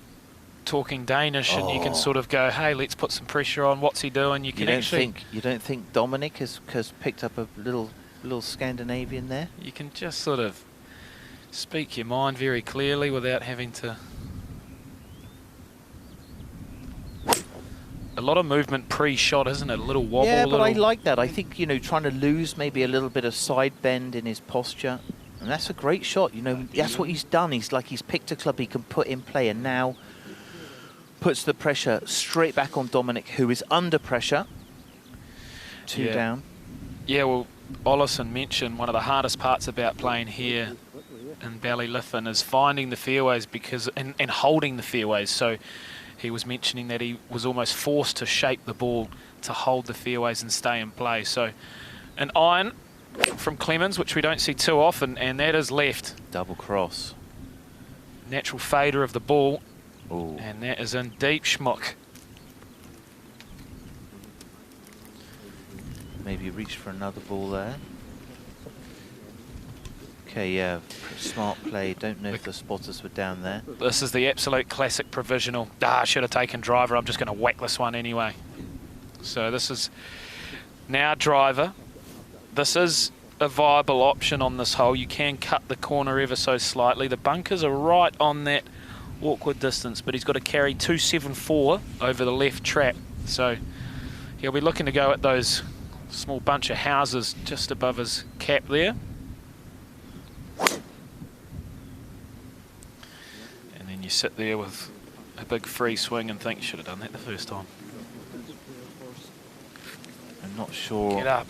if that's that much improved. So the rough with all of the rain, you know, normally the fescue rough in the summer will clear out and you'll have a nice, you know, sort of open area at the bottom, but it's been very, very flush. Yes, well, we're here at the Ballyliffin Golf Club, played across two links. We've got the old links, which has been around for ages, but we are playing the Glashidi links, which is named after none other than Glashidi Island. There it is, a mile off the coast in the Atlantic Ocean. Beautiful turquoise water surrounding this historic landmark, which is located in the Inishowen, Ireland's largest peninsula. Absolutely stunning, breathtaking views, which you can see from the majority of holes here on the Glashidi links. And funnily enough, it's owned privately by one of the members here at Ballyliffin. So there is a little private beach if you're game enough to get out there. Just see it tip on the left edge of your screen there. But try not to go there. I don't think it's the safest of environments, but absolutely stunning and very much a landmark. You can see it on all the merch in the pro shop. A very iconic landmark here in the northwest of Ireland. It is spectacular, isn't it? I mean, and this coastline is also Enniscrone, Rossapenna. It's a real little golfing destination. So if you're looking for something special and you want to really experience authentic links golf and Irish hospitality, which is among the best on the planet, this is some place to go. So all eyes headed into the rough. Olazábal out there willing to help with the search. Well, the Irish two balls in there. The Irish hospitality is quite a simple recipe, isn't it? It's and yeah, it's the crack, isn't it? It's so funny, isn't it? If I think of some of my best mates, so many Irishmen amongst them. So yeah, love of the game on and off the course. Yeah, it's very also great. Also loving Ballyliffin because it's a small town, Ireland. You know, like yeah.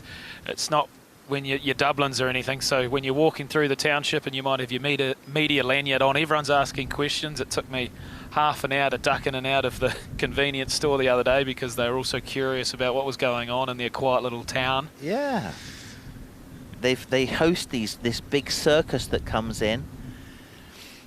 You know, the amateur championship. That was a lane. That was a lane. It's the first of an amazing summer of golf, isn't it? The women's amateur, the Open, the Senior Open. That's at Carnoustie. We're going to be at Troon. I'm going to be at Carnoustie. I think I'm going to go and watch that. And then at the home of golf as well, the AIG Women's Open. What a stage it is, the third time it's going to be played there. Tickets still available for that, so make sure you jump online, and any excuse to get to the old course and witness history, that is your best chance. And well, the women's game's going fantastic with the likes of Nelly Corder playing the way she is, and it'd be a great chance to see her as well. So okay, so we think that he has found his first ball. Maybe hear something from Iona if she's down there.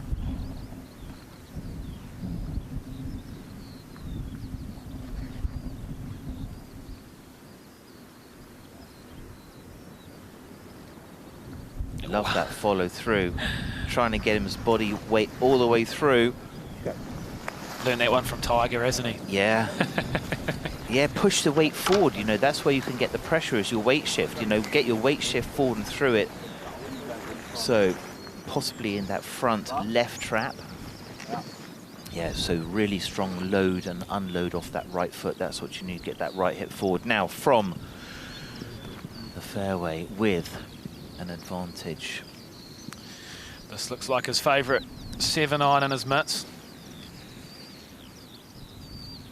See if he can play his lovely natural draw to the middle of the green and just get a nice placeholder in there. Bit of crack in the crowd from the Irish. Yeah, did the right thing, just was disturbed, now backed off, has to reset. Leave that flag alone, there's no need to go at that flag.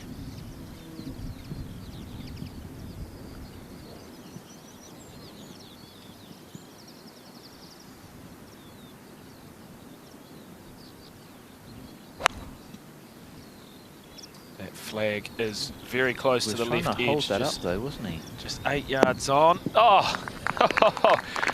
What a shot. That's some amazing shot, I tell you. Doesn't matter where the flag is, I'm going at it. That is a huge statement shot here on the 8th hole. A little spring in the step, I should say. It's all going quite well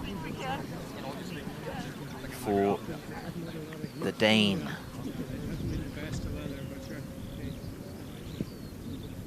And not going quite so well. Like, it'd be a relief to have found his ball, but it's still a scare, isn't it? It just gives you a little, you know, have I lost that?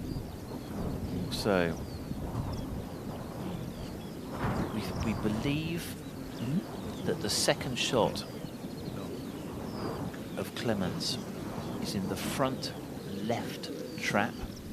So he has got some space, but he'll have to do something to answer a pretty impressive sequence of shots from Jakob Skoff Olazábal. There it is, got the old course as well here. That was remodeled by Sir Nick Faldo. That's the blue flags.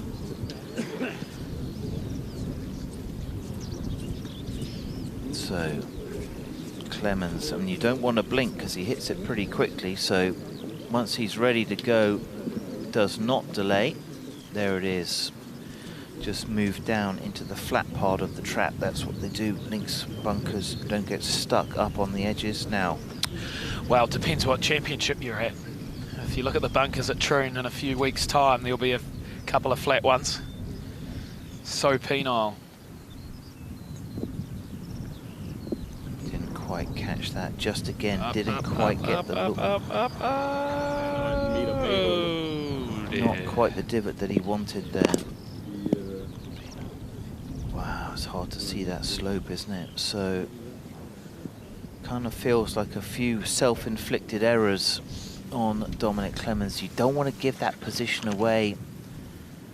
Just got to hang in close, so tough. Got to make it so impossible for your opponent to win a hole.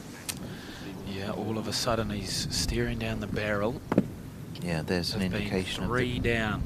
Green speeds there on the stimp meter, 10.5. You know, they can make it quicker, but you have to be able to factor in the wind and obviously the undulations. You could see how much movement there was on Dominic's ball there as he came out of the trap. So now this is a tough one because you are going to go uphill into the green, into the wind. This could be 5 on the stimp meter, so he'll have to really give this a smack. Let's have a look. Yeah, you can see how much push into that. Gave it a smack. And that should be enough. That's good. So, good. And a 3-up lead now to the Dane. All of a sudden, Denmark have control of this final. Olazábal is 3 up.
Don't think it could be going any better for Jakob Skov Olazábal and his caddy there.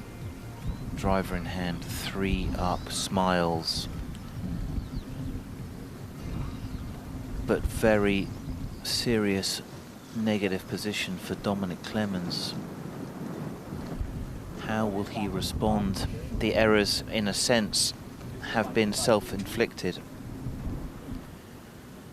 So I have a feeling that that gallery will have to get a little skadoodle on, because that is exactly in line for the tee shots. So great to have the gallery out there. Exactly, come on lads, out the way. And it's annoying because when you're ready to go, you want to go. So he's going to have to deal with this. Manage the excitement of being 3 up, George. It's so hard, isn't it? Already making the turn and you're visualising those prizes. You're going, hold on, this is going my way here. But you're a long, long way from home. We were discussing off camera the difference between an 18-hole final and a 36-hole final. It is a true marathon, and at the end of the day, the person who wins over 36 holes more often than not deserves every bit of it. Oh, I think that's right. 9th hole. It's almost ahead of the markers there. You've got to be just wary of the fairway traps. That's going to be absolutely fine. You know what? He has done exactly the right thing. He has put every single ball in play off the tee today. And he hasn't really given anything away, so it's a very, very solid performance. And on the other hand, as he steps up and whacks a big fade, on the other hand, Clemens has to remember that it is a 36-hole final, it is a marathon, and yes, you're 3 down, but we've seen bigger comebacks and there's so much time to fight it back. You just need to ensure you're not giving away holes. As Simon mentioned earlier, work in little chunks. Try and get one back every so often, but they're on the 9th. Let's have a little look at this hole.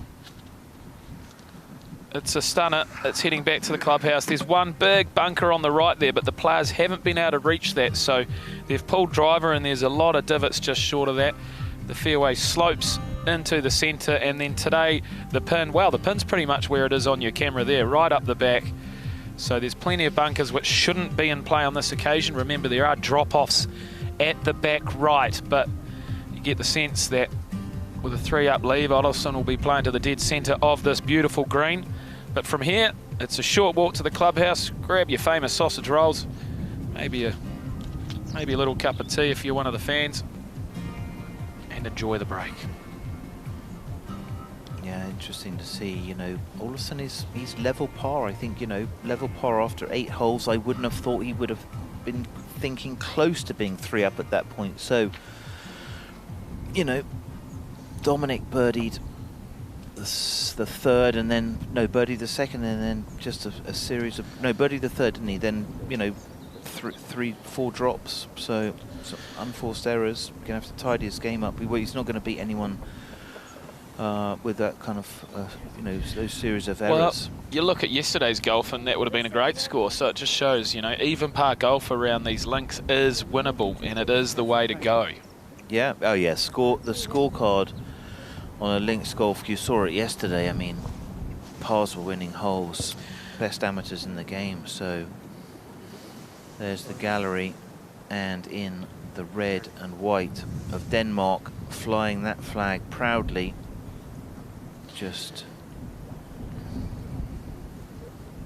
you get the sense as well that things are only going to get harder out here as the weather changes throughout the afternoon. I'm sure that that Mother Nature will have its say at some point, which could make it even harder for Clemens to fight back and start playing par golf. Yeah, I mean, look at the way he's just approached this. Come out, he came off with a very set of strong statements after the finals, after the semi-final yesterday, Jakob Skov Olazábal, and so he just said, listen guys, I know that I'll be ready for tomorrow. I'm going to go home, I'm in an Airbnb, I'll be rested and I'll be ready. And it was like he'd already gone through that, and that's a maturity that you see from someone who's the sort of the personality who wins these type of championships. So he'll be playing first. The flag, I think, is pretty far back right. It certainly is. Tucked Today. right up in that corner. And so, you know, and on quite a few of these, being a little bit long is better than being in those front traps. So let's just see if he can control this. Hear what he can say if you're Danish. It suits his shot shape. He can just peel a draw off the inside edge of those bunkers, and if it draws too much, it'll get close. But if it just holds its line, it'll be pretty safely on the green. But I can't see anything but centre of the green. Take your 2-putt, walk along to the tee break.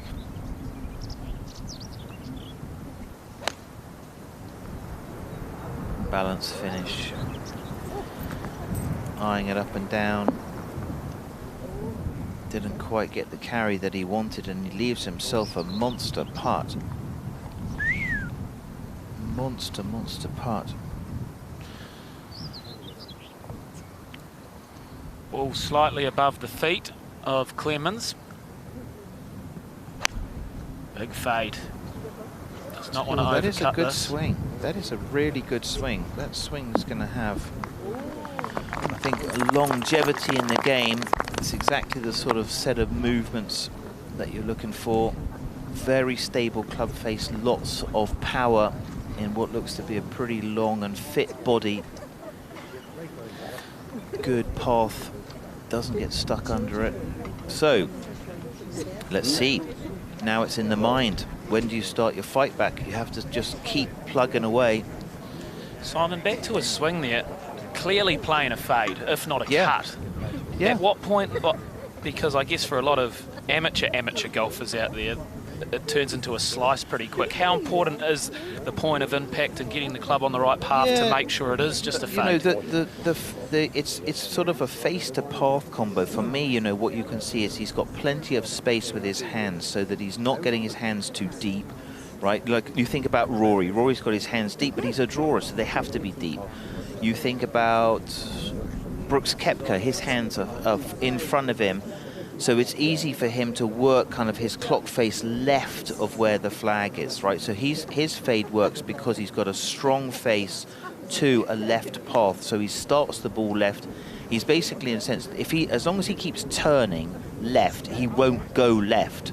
So it's almost like there's a wall down the left side, and his mistake is always, you know, if it drops right, that's his mistake. So it looks to me a very powerful combination, and especially I think the way the clubs are set up, especially driver, especially ball, that is probably the more powerful, more steady combination.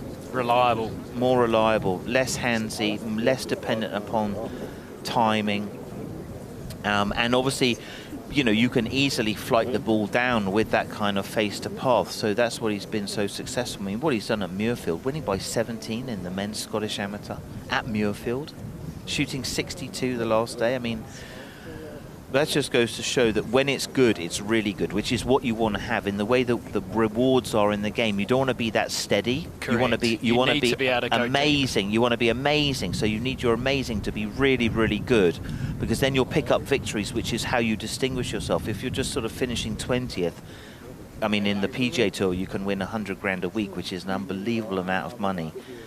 But you're not going to win anything by just being normal. You have to be exceptional. Yes.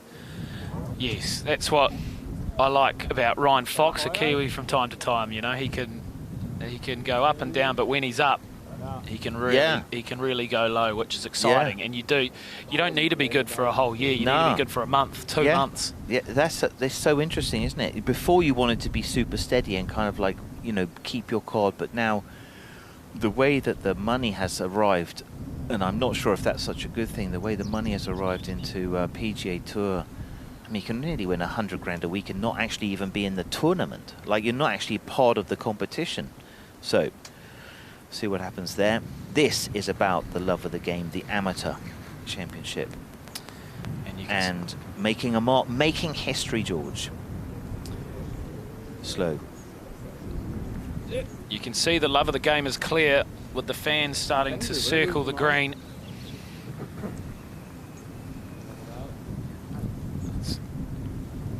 Pure golf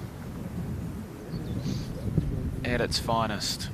So much on the line, so much emotion and new emotions for these young kids as well. very rarely get to experience the pressure and the prizes which are on offer here this afternoon. How many times do you're 21 years old and you play in front of a gallery and on TV? So, looks good. Yep, done the right thing there. Let's make Olazábal make that putt. Just got to steady the ship, start to hit a few good shots, put balls in play, don't make any more unforced errors, and see if you can just chip away at that momentum. It's hard to play with a lead.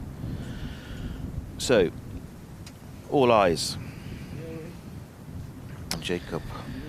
Yeah, this one's going to break away towards the gallery ever so slightly, towards the Atlantic Ocean. So, for a left-hander, not the ideal putt, but it's slightly uphill, so he just has to bang it confidently, ever so slightly outside the right edge. And I guess the good thing about needing to make a putt is that you do put an aggressive stroke on. You take the break out of it, and it can sometimes work in your favour. Yeah, it's funny though, how many times you see, you know, we see that in Ryder Cups, and you see it where you just smack it straight through the break. So just stay with your game. Just keep rolling it. It's all about the speed. This will really show how much momentum is in his favour. 3 up to halve the hole. Olazábal gets one back, and a much needed one back. The Dane now just 2 up. That was a big mistake, that 3 putt. You don't want to allow Dominic back in. So, especially not as an unforced error.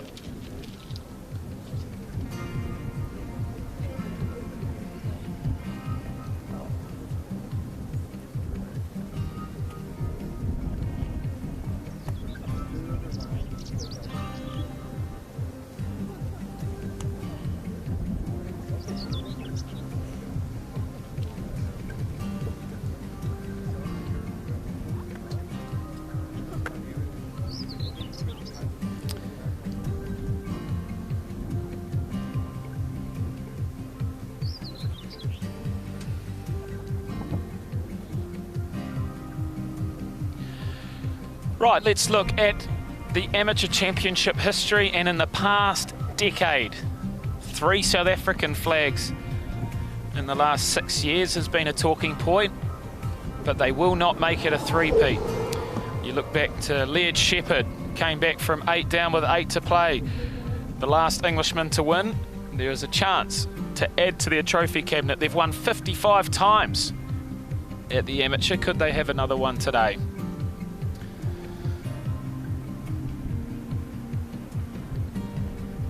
Or will Denmark have their first ever champion of the Amateur?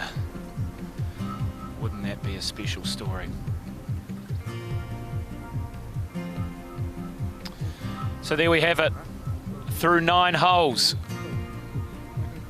Jacob Skov Olazábal is 2 up over Dominic Clemens. Clemens has just grabbed one back at the turn. What a superb time, and what a much needed time to get a win. It's little moments like that. I'm sure everyone knows it during a round of golf. If you can take anything from going through the turn, changing your game, changing a little bit of momentum, it is sometimes all you need to switch focus, to switch where your head's at. And now to the par 4 10th, which has been drivable with this wind. Do you get aggressive and keep it all going? These two were going neck and neck, all square through 2 before a birdie from Dominic Clemens meant he took the lead through 3. But then he followed that up with 3 bogeys on the bounce. And that's where Olazábal went 2 up. And then on the 8th he made it 3 up. But a quick response from Clemens there made for a very exciting and topsy-turvy front 9. If the next few hours are anything like that, it's going to be an exciting final. Driver has been pulled. I like this play. It's with this wind coming off the left, with his fade, it suits the dog leg left to right. Just got to make sure you don't overdo it. And look at this, there's a bunker in the front left, which isn't all bad. And he might have just found that. But he has got a hold of that, and a great effort.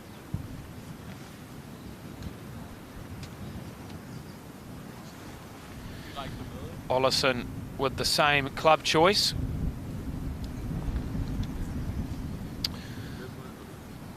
But a nice drive from Clemens and a win on the 9th. A tiny, tiny little momentum swing there.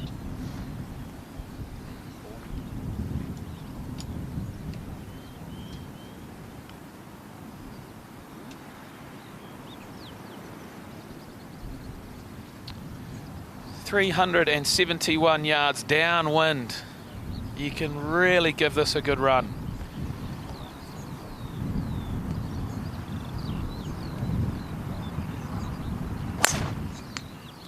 Oh, he has given that all he's got. Needs it to turn over, needs it to draw.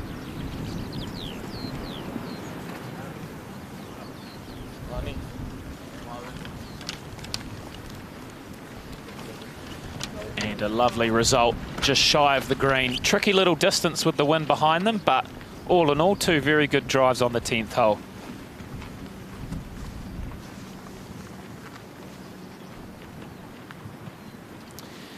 Andy Stevenson, welcome back. We're here on the 10th, and as I said, it goes from left to right, the dog leg. These bunkers, well, they're only in play when you're laying up or the wind is not right behind you. So you would have seen Clemens whack it into this left trap, which is the same side as the pin, and it's protected on the right. We saw a lot of people taking this on throughout the week, and they've done so here today. With this wind, it's made a couple of these holes very, very short. Andy Stevenson through 9 holes. Adventurous stuff. Yeah, it's nicely poised, isn't it, actually? And a 2-hole deficit in a 36-hole match is nowhere near as concerning as a 2-hole deficit in an 18-hole one. So plenty of time for more twists and turns. But it was important, I think, wasn't it, psychologically, for Clemens to win that 9th. I think 2 feels a lot better than 3 from his point of view. I may as well say it again, I said it yesterday, but Dominic's dad, the Gavin Hastings lookalike from the world of rugby union. Also looks a little bit like my Uncle Ben, but I don't think people will know what my Uncle Ben looks like, so that's completely meaningless to you tuning in, but sort of a cross between him and Gavin Hastings. But they're a good team, and it was really actually nice, quite sentimental actually in a way, to hear Dominic talking about the bonds that have been created between him and his dad through golf. Not just when he's caddying for his son, but when they're just out playing together as father and son. And that, I'm sure, is something that plenty of people tuning in will be able to relate to. Being drawn closer to family members and friends, perhaps through playing golf together.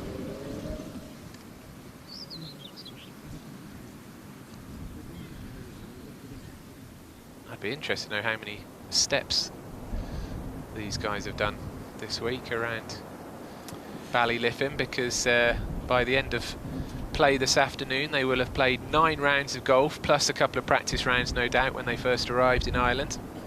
Come on, George is furiously flicking through some paperwork here, so you're going to tell me an exact figure, aren't you, of metres walked? No, I am not. I'm not flicking through anything. It's all in your head. It's all in your head. Sorry. Purely just saying how many steps and how important golf and health is as well, because the amount of, I guess, time and outdoors, and you're getting up to 13,000 steps every round of golf, so times that by about 100 for these blokes. It's yeah, it's superb for not only your mental health but your physical health as well. And look, statistically, why wouldn't you play golf? The average golfer lives 5 years longer than anyone else, so sign me up. Do you know, in some countries they've actually been, doctors have been recommending playing golf as like a prescription. They've been prescribing golf.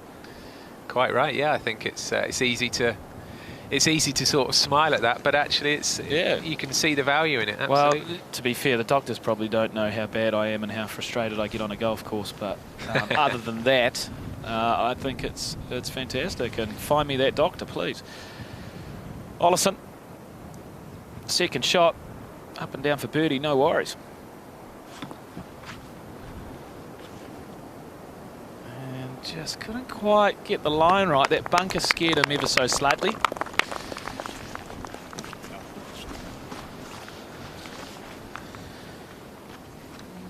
There's been a project by the RNA, Golf is Good, which was successfully piloted in Wales in partnership with Wales Golf and featuring one of our global ambassadors, Gareth Bale. That guy gets up plenty of steps on the golf course. He is loving it at the moment, so nice to see him involved with the RNA. Second shot for Clemens. Look at the steep bunker face he's got in front of him. No problem getting over. Oh, I thought that was actually going to run on a little bit further. Well-deserved round of applause from the gallery, but it stopped pretty suddenly, that one. Lovely touch, and alongside Gareth Bale, the likes of Niall Horan, Catherine Newton, Michelle Wee West, Brian Habana, Jonathan Edwards are on board as global development ambassadors, so it's great to have them supporting the game of golf. We thank you for all your help growing the great game. We'll certainly be catching up with our ambassadors throughout the year and hearing why they love the game and why they want to help grow it. I've caught up with Brian Habana in South Africa at the start of the year. And I've been trying to avoid him, to be honest, since the Rugby World Cup, ever since. But no, the game's in safe hands, and the RNA will be sure to see it thriving in 50 years from now. Important putt, a birdie one coming up for Olazábal. He missed one of similar length on the last hole, and if he misses another one, all of a sudden it could be bang bang, the shotgun's out for Clemens.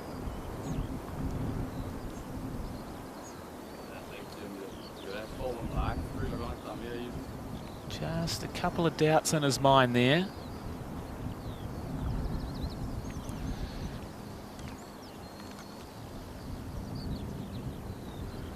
So much precision, the lines on the balls, the angles, there he is. He's using the line on his golf ball and the edge of his shaft to ensure that this is just a millimetre or two outside that right edge.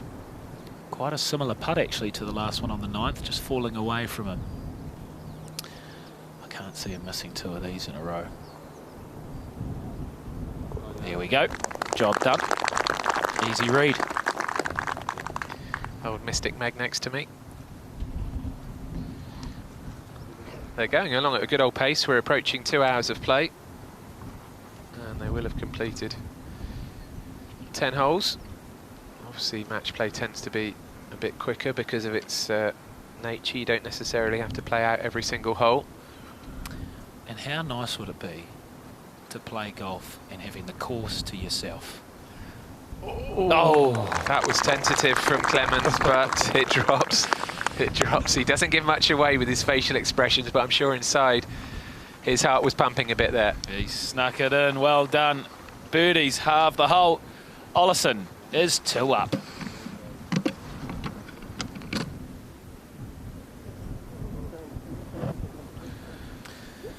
They cruise over to the 11th, which runs in a similar direction to the 10th. It'll be with the wind on this occasion. I can't believe that all week, every single day leading into the quarterfinals, the wind was humming off the Atlantic Ocean, the prevailing wind, but now the last 2 days it's been, well, quite frankly, the opposite. We've spoken about what the winner will get today by way of rewards. The runner-up will get a silver medal, a place in final qualifying for the Open, and a place in a Challenger Tour event. So some consolation there.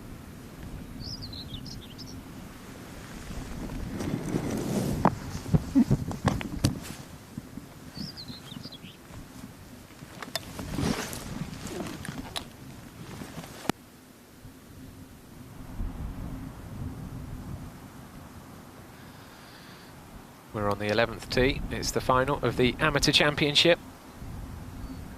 And we are 10 holes down of maybe 36 today, maybe more. It was interesting, I know you went through the list of recent winners a few minutes ago. Going further back, Jose Maria Olazábal beat Colin Montgomery all the way back in 1984. Sergio Garcia won in 1999, and other players who've been involved in the final or the semi-finals of this competition. Robert McIntyre was the runner-up in 2016. Tommy Fleetwood, runner-up in 2008. Francesco Molinari, Matteo Manassero actually won this amateur championship in 2009. He was only 16 years old. Adrian Maronk as well. Just so many great names have played and done well in this competition over the years. Right, the 11th hole, a bunker at 277, so just taking an iron to get to the widest part of the fairway. His driver is his favourite club, so we don't often see this, and maybe hence the little error there. You can see his ball popping its nose out of the grass there. The European Amateur Championship is actually held next weekend in Denmark at the Scandinavian golf course near Copenhagen. Yes, you mentioned that. That is a big part. A big part of the Open Amateur Series this week and next. We'll round out that series. Olazábal with the trusty 3-wood.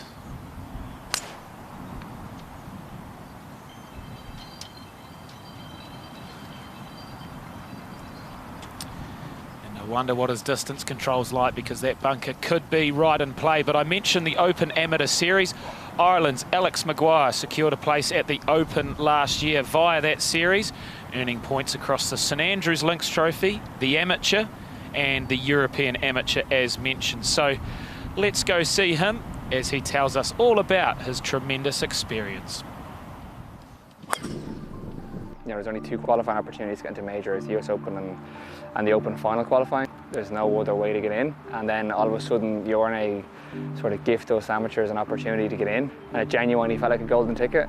As a kid I loved it. It was like a passion of mine. It was something that I did every day during the summer. I lived pretty much on a golf course, so it was all I loved doing. I've always been a golf lover at heart.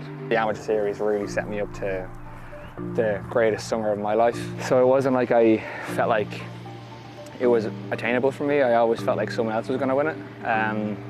And then, you know, you pick off a win and all of a sudden you're leading the race. I felt like I was set up with the perfect time, and I didn't really think I had that in me, to be honest. You add up the points at the end of the series and you get a phone call saying you're going to the Open. You know, it was the most amazing experience in my life. For me, it was like my first experience of being behind the ropes, and I was just in awe. And then I get my locker, and then I was put in between Rory McIlroy and Shane Lowry, and obviously being an Irishman, that was probably the best result I could have ever gotten. And all of a sudden I'm the person that everybody else is watching and everybody's cheering on. It was just such a surreal experience. To win the series you need to play all 3 events, I guess, and you got to play as well as you can. I mean, you got to be able to collect enough points to win.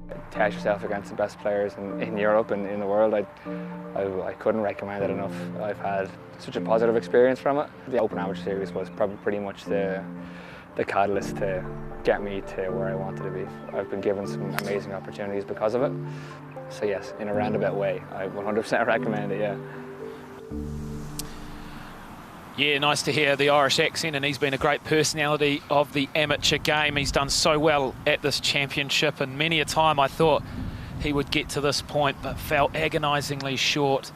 But with that, there's also a new exemption for the women through the AIG Women's Open Amateur Series. So they'll play across the St Rule Trophy, the Women's Amateur and the European Ladies Amateur.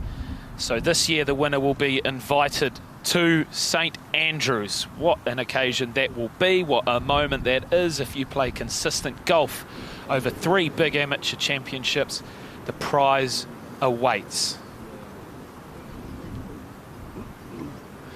Yeah, I must admit, when you do your preparation for the Open Championship every year as a broadcaster, and you see all the different pathways that the players have taken to get to the Open, you know, you just realise what a global sport this is, and it's just fantastic the way players can qualify through like an African Amateur Championship, the Latin America Championship, the European Amateurs, you know, the qualifying series you've just spoken about there. It's the Asia Pacific Amateur Championship. It's so well organised, and when you then go on to meet and interview the players that have reached the Open Championship through these different methods, as Alex eloquently described there, it takes their breath away that they're in amongst all of the world's top big names and major winners and that kind of thing. So it's like the golf pyramid, if you like, and it works very well.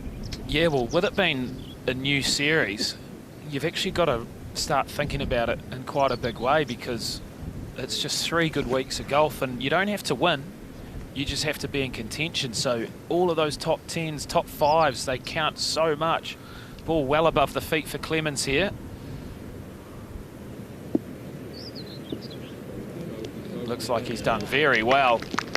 Extremely well, in fact.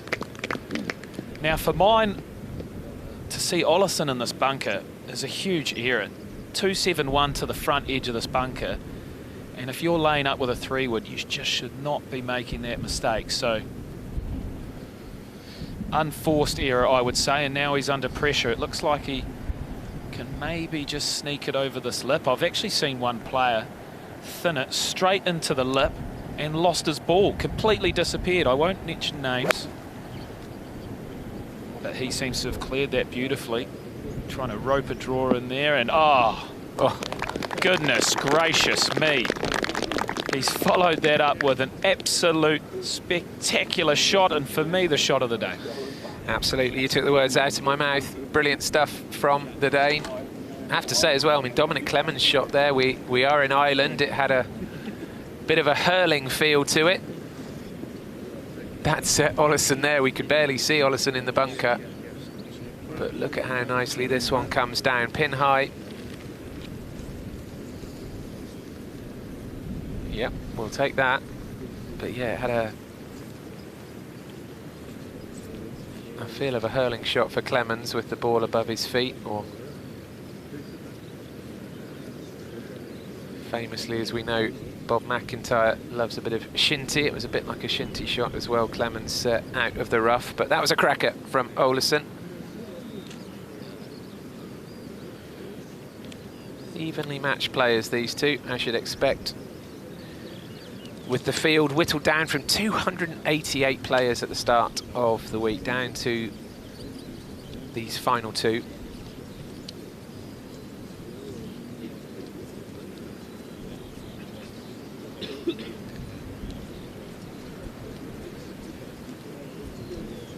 Pretty satisfied walk up to the green for both players, really.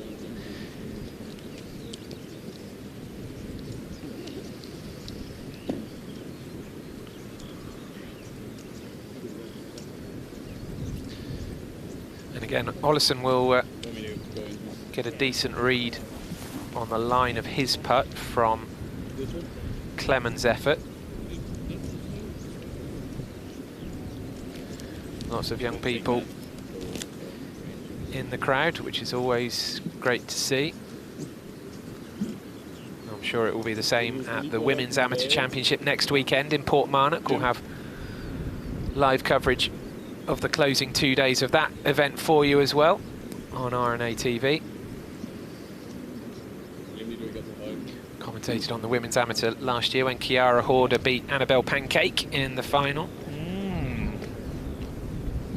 Very talented German player. Will we have a winner from continental Europe today in the form of Jakob Olazábal?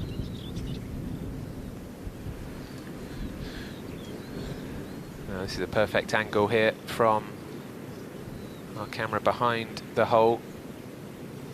Is that Olazábal's marker right on the same line there? I think it is, yeah. Strong effort. Right on a little ridge line there. So, never an easy putt, but well played, and for par from that drive. Par's probably understandable. Look at the views. Nice little coffee hut for the fans in the background there. Two lovely mango shakes, actually.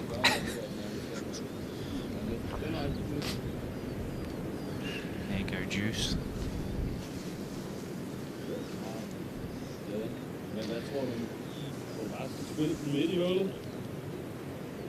Always interesting to see what players eat and drink during the rounds. Are you familiar with the concept of a baby Guinness? I am, yeah. Very, very familiar.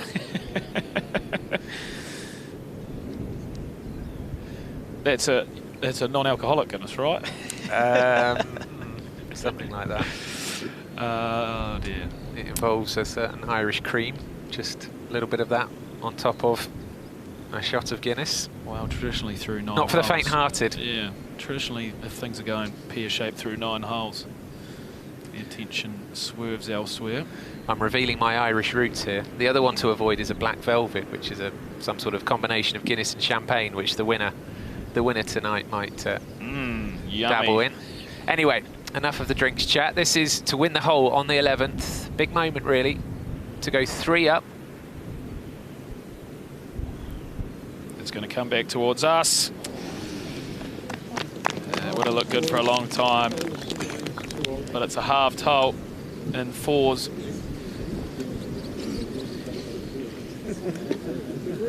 He looks down in the dumps, but he shouldn't be because he is 2 up, the Dane, over Dominic Clemens from England.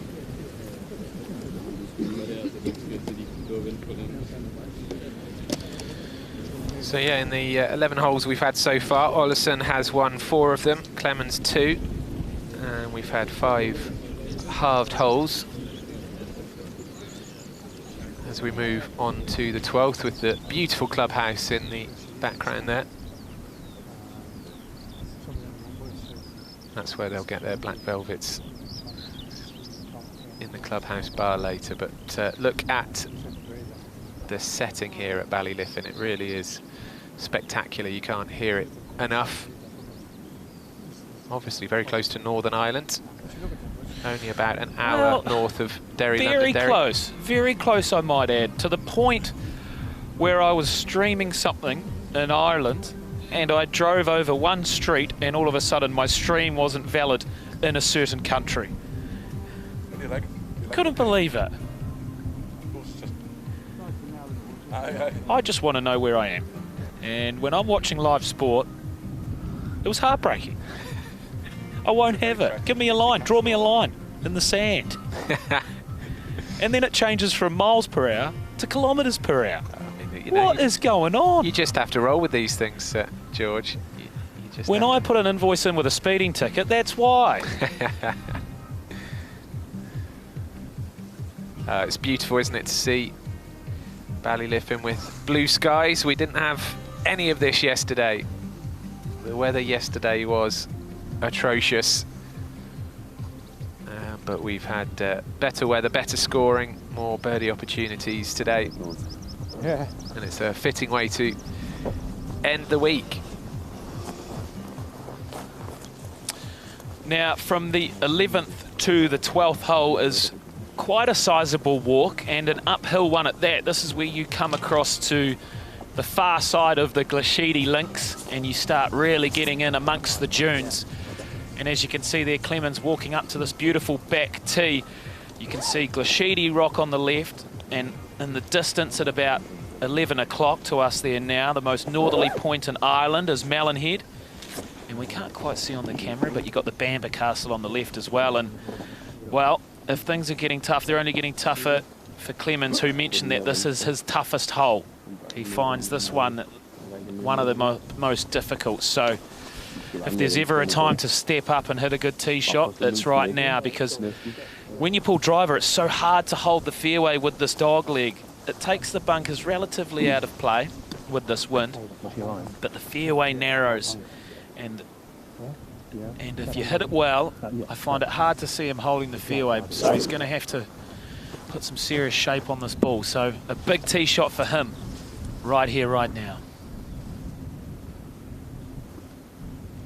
Setting up way left. Lovely ball follow. And Look at that. Is it going to hold the fairway? Is it going to hold the fairway? That is fine. You will take that 10 times out of 10 in an amateur championship final. That'll relieve a lot of stress, calm him down nicely, and you'll get a little rangefinder out to see where it is, because it's actually really hard in these overcast conditions to see the ball, especially when you whack it 300 plus yards away from you.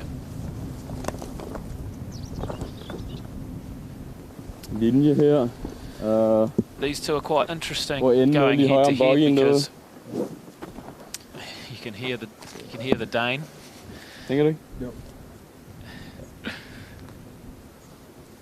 But one of them plays a draw, one of them plays the fade, so their natural shot shapes are matching.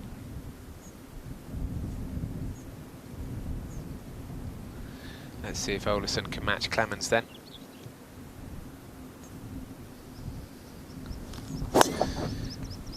The lefty looking to cut the corner a bit by the looks of it. Oh, classy. Oh, that is wonderful. That's arguably his best drive of the day. Wow. On his least favourite hole as well. That is superb. Absolutely superb. He's just going to have a flick of the wrist. That's going to be about 80 yards to the front of the green. The pin's 20 on, so get your favourite club out from 100 yards and nab one in there. So as the players walk down the 12th fairway to their balls and see where their approach is going to have to head, we'll head down to Iona, who's got the links superintendent from Ballyliffin, Andy Robertson, with her.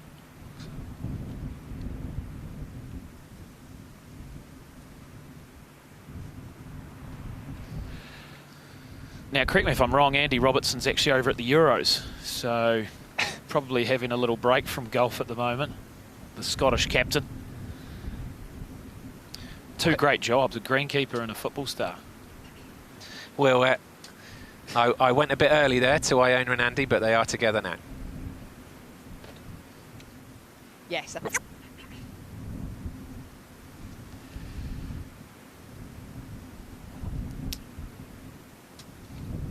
Look at those galleries pouring in.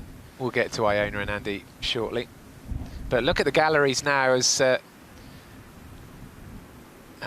time rolls by and we get in towards lunchtime and afternoon, then these crowds will grow and grow. But look at that, a healthy number following the men's amateur final.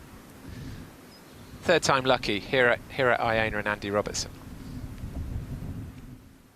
Yes, I've managed to catch up with the Lynx superintendent, Andy Robertson. Andy, the course is looking absolutely magnificent, so congratulations to you and your team. How much preparation went into preparing for this week? Well, we keep the course to a good high standard anyway, and we're not far away. We spent a week or two before just doing a few little extra bits and pieces, but apart from that, it was good to go. Yeah. The agronomy team from the RNA, they rover on a monthly basis, come over just to check out. The last couple of months they came over and played golf and said, we've had a good look round, bye-bye. They were quite happy with it. Yeah, so they're happy. So when it came to the tournament time, green speeds were where they wanted them. We've never had any issues with green speeds here and all. Keep greens for this tournament. We've been running them 10.7. We're keeping it that. It's been that. It's consistent. Greens running within 3 inches of each other, which a lot of courses would struggle because they have different greens, different types of soil structures and stuff like that. But it was easy enough set up for us. The weather before the tournament a couple of weeks went very, very cold, very unnormal. I've been here 26 years now, and this is the coldest June I've ever been here at. So we were starting to panic a bit because we thought, what's going to happen weather-wise? But no, we got the place in shape and things like that. Good. I'm glad you said it's been very cold because we have been absolutely freezing. Listen, Andy, obviously we're still fairly early days. This is a marathon today, but which hole, if you could pull one out, do you think will be a key protagonist in the way this match might play out this afternoon? It's got to be the 18th. Has to be the 18th. Russell Knox in the Irish Open 2018. 2 massive putts. Playoff. Well, first of all, playoff must have been 25-foot putt, and he hit it the same place on the playoff, and he holed it twice in a row. So if it goes like that, it'll be brilliant. Good stuff. Well, Andy, congratulations again to you and your team, and enjoy the rest of the golf. No, thank you very much. Thank you. Bye-bye. Great to hear from Andy Robertson as Clemens gets one on the green for now, but not for long. See you later. But look, in terms of greenskeeping, they've done a superb job. They've got 38 staff here this week, a home team of 23 supported by 15 local volunteers, and they also, as mentioned, the agronomy team from the RNA came along, and I can confirm they didn't just play golf. They're a superb team who look years in advance at all the championship venues, and you look at what they do, they're planning 5 years ahead, checking in on all the clubs and getting everything in tip-top shape. So as you can see by your pictures throughout the week, it has been simply stunning to look at. So well done to Andy Robertson and all the team on the ground this week. Yes, here. Andy Robertson, a classically laid-back Irishman there, wasn't he? Great to hear from him. Yeah, the course was set up ready to go anyway. We just made a couple of little tweaks. Fantastic. And what a place to work, by the way. I mean, he must be one happy individual coming into work every day. Now then, Mr. Olazábal from Roskilde in Denmark, who is ranked 88 in the world. The ranking's not especially relevant on a day like today, but he is 88, and this is his second shot into the 12th. He's 2 up, as you can see. Wants to step on the gas.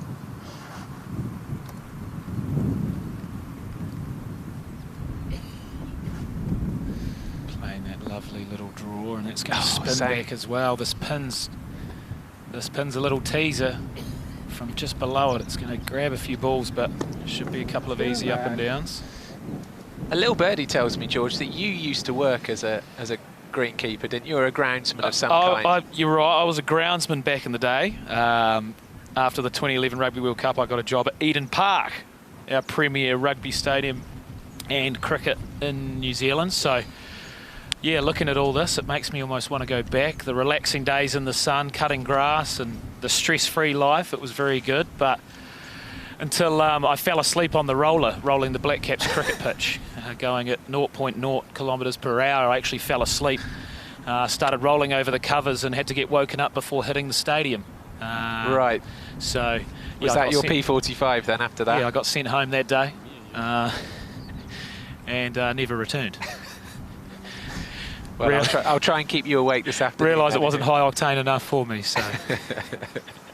But no, it's a very peaceful and amazing job, and it gives me a lot of respect and a lot of love for the agronomy of the game. So, yeah. God, they work long hours, don't they? They're out in all weathers. Yeah, no, I used to love it. I remember mowing Eden Park, which is obviously where the All Blacks play, and then I'd come home to the family house, and little old Geraldine and my dad wouldn't let me mow our own lawns, and I'm like, what do you mean? He's like, no, you don't know how to do it. This is, special grass. And I was like, Dad, I mow the premier rugby ground in the country, and you're not letting me do this. Like, what do I have to do? And then finally during COVID, he let me take the reins when it became too much. So that was even more of a proud moment. And did you do the stripes like you would have done? Yeah. Yeah. You got to get the stripes right. Yeah. Dad's marriage is on the line with the amount of time he spends on the lawnmower. Well, looking to earn his stripes here is Jakob Skan Olazábal. He is 2 up after 11. Both men saw their approach shots hit the green and then just dribble back. For links golf, we haven't seen a lot of putting off the greens, have we? Because of the drop-offs, the putter hasn't been used much, so be interesting to see how this goes. Could easily see it coming up short. But that is very nice. Yep. Very nice touch. Stress-free in the end. Yeah, solid match play, isn't it? Just put it close enough that you don't have to worry about taking another shot, I don't think. No, he's picking up his ball. So, focus switches to Clemens. A slim chance of winning the hole, but just needs to make sure he doesn't do worse than a half. Oh, he's given that. He's given that a bit of welly, and this is going to roll away the other side. Wow, that was a rush of blood to the head. Complete misjudgment, a very uncharacteristic misjudgment, it has to be said, from Clemens, and this could cost him. By jingos, by crikey. Rush of blood. Heavy hands there. This is a huge unforced error.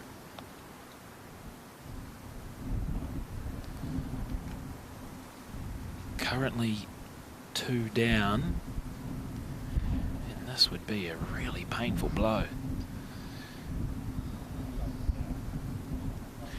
Normally quite a quick player, but I get the sense he's going to take a little bit more time over this one. So, needs this to avoid going back to 3 down. No. Wow. Write that one down. Write that one down. Remember the moment, because that is one he will rue for some time. Dominic Clemens finds himself 3 down over Denmark's Jakob Skov Olazábal.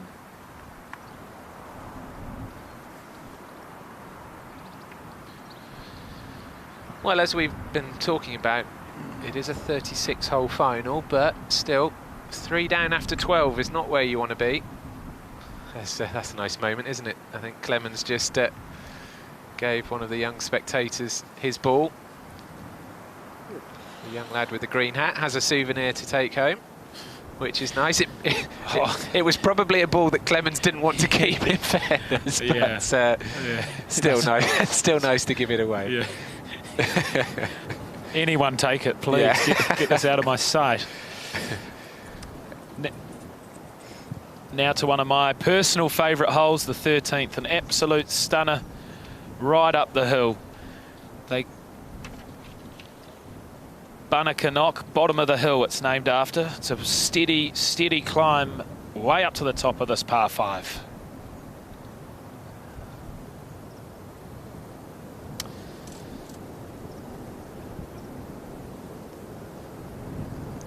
An absolute poster hole.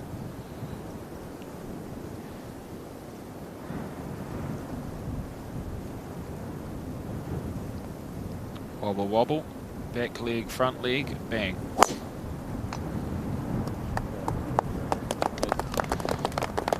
Rinse and repeat. That's a cracker.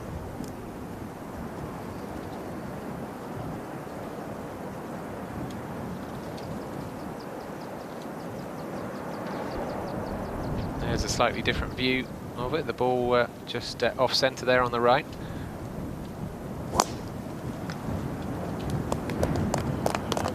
Seems as though that one looks good as well. Just flirting with the bunkers on the right-hand side, but another nice drive. And Clemens just needs to hold on to things here. He can't let Olazábal get any further ahead, but it's another beautiful vantage point from behind that green, looking back towards Glashidi Island. It's absolutely stunning, isn't it? You've got to make sure that at some point up this fairway you do take a moment to turn around, but don't get distracted by the views. Don't get distracted by the views. It's a very, very steady climb up this par 5, so get your hiking boots ready. And with the wind the way it is, it's been playing a predominantly 3-shot hole. So I wonder how they're going. We've talked about it a lot. We've enjoyed it. Let's take a look at it. The 13th hole. Bunnakannock, bottom of the hill, and look at that, rising up through the beauty of the dunes. Those bunkers are around the 265, 250 mark, sorry. And look, you just cruise your way up through a beautiful uphill green. Now look, you've got to remember this pin is going to be a naughty one. Do not get distracted. You can't fall short or else it rolls back in past this bunker into the gully there, but simply stunning. One of the most picturesque holes on this course. You can't be short, but you absolutely can't be long either. There's sort of a brick wall of sand dunes almost immediately behind the green, sorry. I tell you what, every second spectator has a blue amateur championship cap on. They're doing well in the merch tent. Yeah. But it's great to see so many spectators out. It's the beauty really of having just one group out on the course. And what a lovely walk it is for the spectators just following these two around, watching some great golf, taking in some beautiful scenery.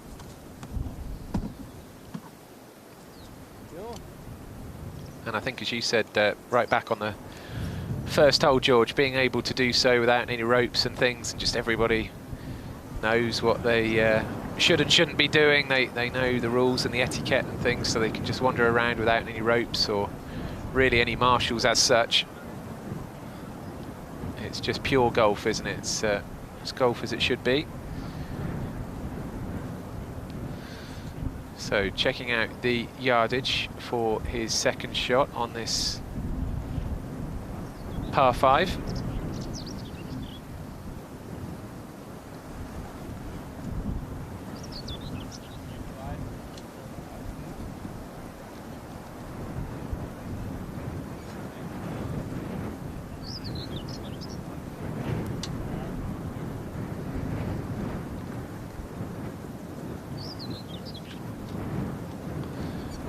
Just working out who is to hit first here. I think Olsen in the red, right in the centre of your picture. I think Clemens over to the left as we look at the moment.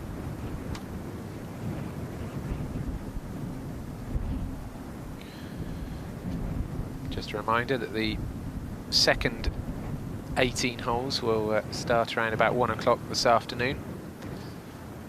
And we would expect a winner to be crowned somewhere around 4:30 perhaps. But there's the tail of the tape so far. Olsen has led since the 5th hole.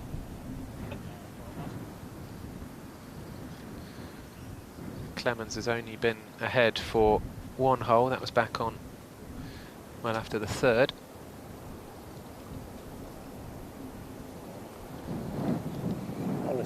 First.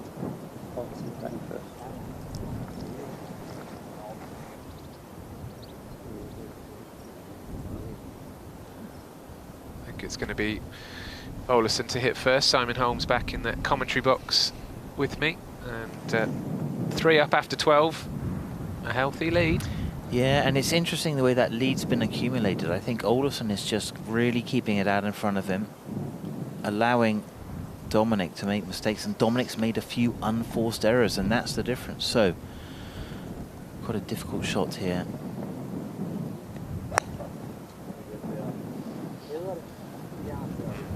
Apologies for any bad language, not what he wanted there. Losing that ball to the right. You can see what he was trying to do, work it in.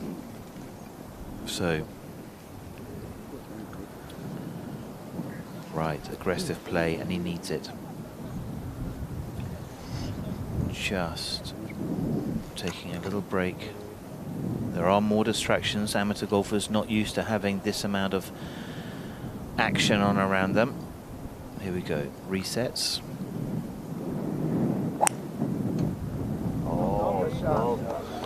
Nice. Murmurs of approval.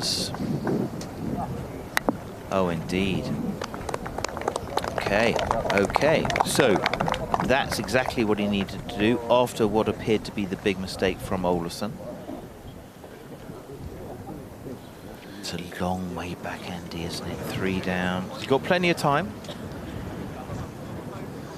We will wait to see where Olesen's ball ended up, but at the moment it looks like Clemens has the advantage on this 13th hole. Olesen trudging up the hill a little. Yeah, just to refocus yourself, just to get that feel going. You know, he really has played pretty well so far, kept it out in front of him. And as they wander up the 13th, Iona has found some young fans out there. Yes, I found some young fans down here on the links. Girls, it's great to see you all here watching the golf. I'm going to start by going along. If you could tell me your name. Rachel. Olivia. Isla. Sophia. Sophia. And have you been out here watching the golf today, Isla? Yes. Are you enjoying watching it? Yes. And Isla, how old are you? 6. 6. And do you play golf? Yeah. Have you played before? Yeah. Do you enjoy the golf? What's your favourite thing? My favourite thing is playing golf with my cousin. What's your cousin's name? Tiernan. Do you want to give him a wave down the camera? Give him a wave. Great. And what about you girls? Do you play golf? I've played in the short holes before. And what about you? Yeah, same. Yeah. And are you a keen golfer? Yes. And are you enjoying watching these guys playing today? Yeah. Do you have a favourite out here? No. And who do you think's going to win this thing? Because it's a pretty tight match so far. I think Olsen's gonna win. Olsen's going to win. And girls, do you think that when you grow up, you'd maybe like to play in a tournament like this in the future? Maybe the women's amateur? Maybe. Yeah. What about you? Yeah, maybe, yeah. And Island, maybe from you as well. Do you think you'd like to be a golfer when you grow up? Yeah. It's a big yes, right? Let's get a thumbs up to the camera. It's a big yes from us out here on the links. Great to see the next generation enjoying it out there, and the women's amateur is next weekend at Portmarnock. Live coverage of the closing days of that for you next weekend. But everybody enjoying their day out there at Ballyliffin, young and old. Dominic Clemens maybe hasn't been enjoying the last half hour or so, but he's in pole position on this hole because this is the ball of his opponent, Olazábal, in amongst all the daisies and the wildflowers there, and that's going to be a tricky one, Simon. Yeah, it is. Just the elevation change and the wind. You know, wind really does affect these little wedge shots more than you think. So he's got tons of room to work with. Crisp hit on the ball. Pop. Yeah.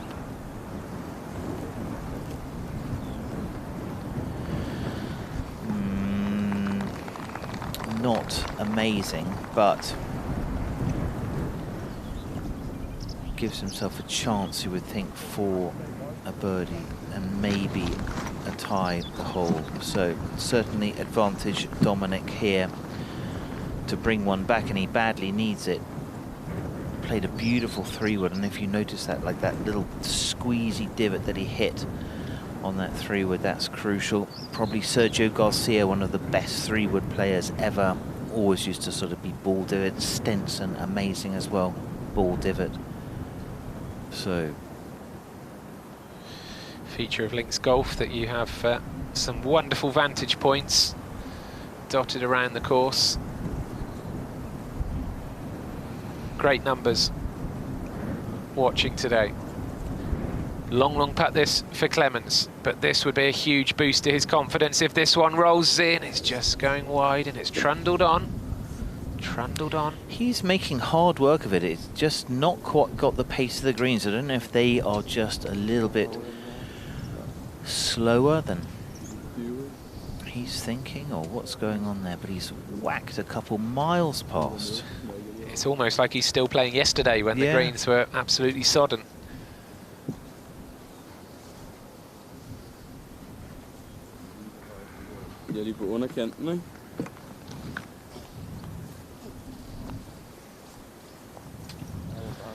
He's lost his advantage, really, hasn't he, Clemens, to be honest, by putting it that far past. Yeah, well, they're as they lie, but certainly what would be a better strategy would be to have your ball in your pocket and make him make this, because now he still has hope. And hope is such a massive thing in this game. If you can take away hope from your opponent, you can break him.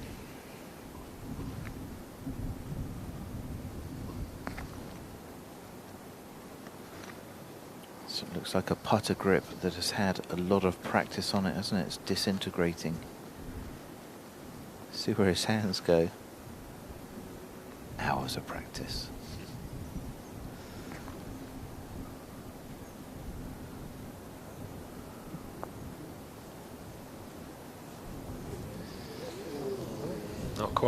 Not quite. Head goes down. There is that interesting move he does. He does it on all of his shots, but it's I think most noticeable on the putts, where he just has that slight upward move of his entire body before then settling down into the stance. In most cases, you know, you're trying to do that just to sort of lose a bit of bend, kind of like get yourself level to the horizon, get your upper body to sit more neutral so your lead side doesn't get too much height. Big moment this, in it goes. Well done to Dominic Clemens. Okay, claws one back, and look at that, just the spring in the step. A little bit of success, and he has to march on. Olsen just 2 up now.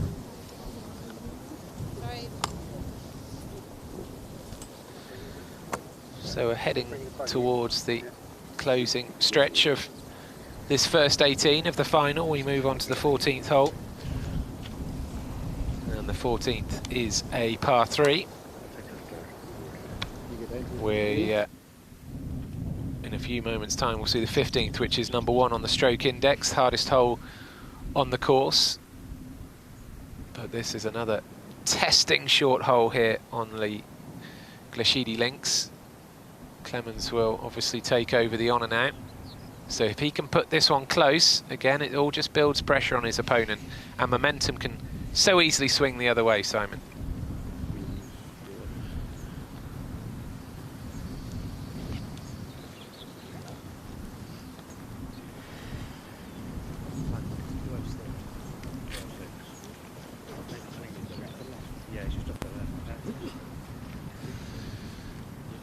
Back at Ballyliffin, where Olazábal is only 2 up now after 13, and this is the short par 3 14th, and you can see we are looking diagonally up at the tee from the green. A huge elevation difference on this hole.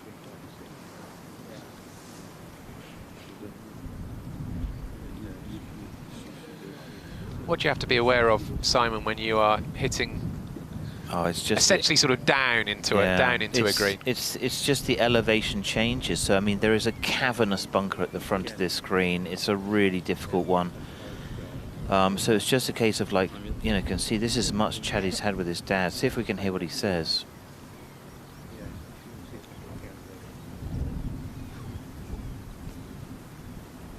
You know, that's one of the things. There's so many variations of shot that you could play with the wind.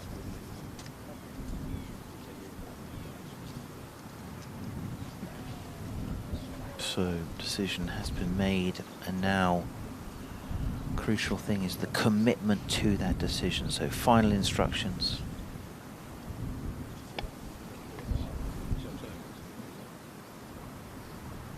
They know this is a crucial shot. Okay, he's not going to tee it up. The reason for that, doesn't want it to launch off the tee and get the spin rate. So launch and spin is your enemy. So slower club head speed, probably going to see more of a sort of a shoulder to shoulder length swing. Let's watch the follow through.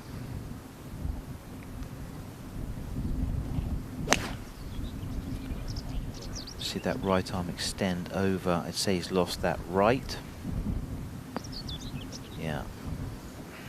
That's the difficulty. So you just don't quite get the sequence. And you can see that's just a little bit too much grip first through the ball. He will do a practice swing every now and again, almost like trying to roll that toe down.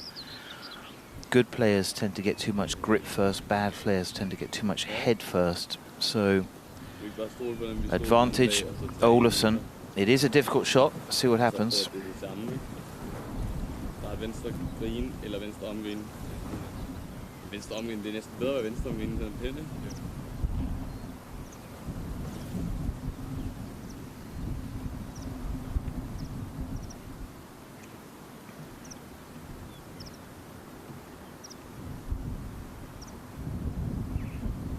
You don't often see that. Just knock the ball off that little tee. You don't often see that. Here we go. Pops it back.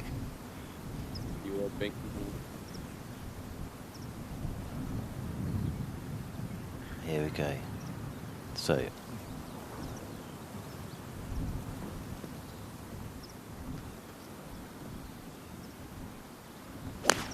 he does draw it. Come no. I think that means come on. Doesn't quite find. And there's a big bank down there. I think that means that's really annoying. This wasn't what I wanted to do. Not their best from either player. Such a hard shot, isn't it? The elevation just makes it so difficult. So unknown really who advantages. Looks like honours even. Both make a mistake. You can see we think that Olazábal has fallen down that little bank on the right there, and then Dominic is kind of long and right, I'm sorry, up there, up where the exit is to the green. So hard to know precisely if there's an advantage to E1 of those two positions. It's a fantastic looking shot, isn't it?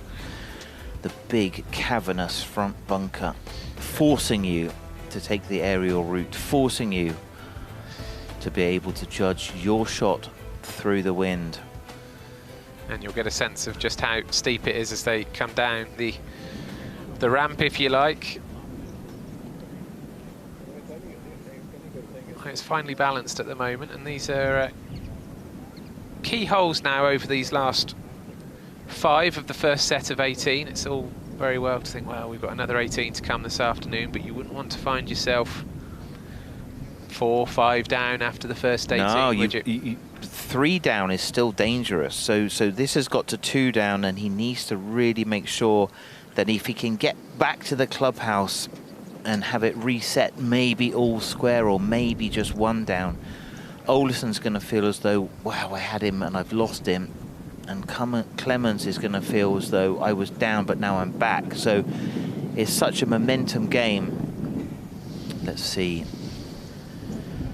Short game skills. So Oleson's not as far down that bank, perhaps, as we thought. It just held up there. One of the amateur championships that people still talk about is the 2021 event at Nairn. Led Shepherd of England was 8 down after 17 holes, and he was still 4 down with 4 to play against fellow Englishman Monty Scousel. Shepherd eventually winning on the 2nd extra hole, the 38th hole of that particular final, but he was 8 down after 17. One of the most remarkable comebacks, well, in golf history anywhere, really. So it's Clemens to go first, way out to the right of this hole. He plays very quickly, doesn't he? Decision-making process is very fluid. Short game skills are massive. Shot saved.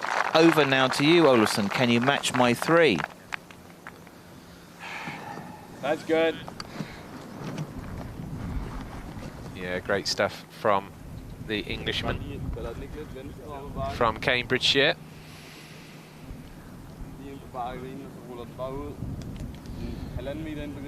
And Oleson has conceded, so a par 3 for Clemens, and as Simon said, that now means Oleson has to at least match that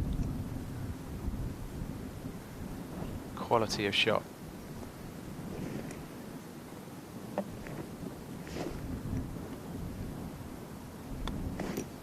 I think that's a good hit on the ball, but it chases out. Just see him drive that in a little bit too hard. Maybe just the elevation, the bank that he was on there. So again, apologies if that was not quite as polite as we'd hoped. His reaction there. Muttering away. 20 feet and muttering away. Flag out. There was actually a ooh from the crowd there. Uncharacteristic moment. Yeah, of petulance. but you just get underneath, you know, underneath his skin. You know, that's what, you know, that's Clemens' escape. He has to now agitate with some good shots, and now what was a fairly smiley face. You can see even the caddy has gone, okay, we're in trouble here, boss. Yeah, he's on the verge of losing 2 holes in a row. We have to remember that. He was 3 up after 12. And if this doesn't go in, he'll only be 1 up after 14. The ebb and flow of match play golf. I tell you what, if he does sink this putt, I think we'll see some kind of celebration from him. There'll be a fist pump. There'll be some kind of exclamation.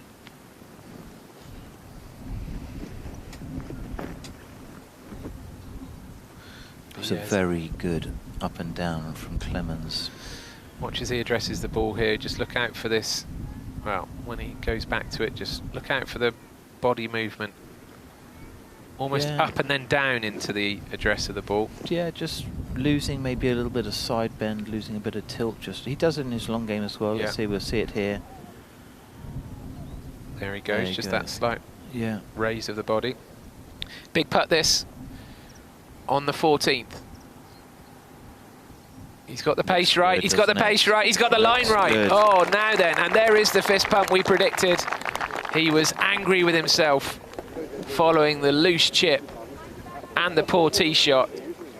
But psychologically, that is a big moment in this Amateur Championship final.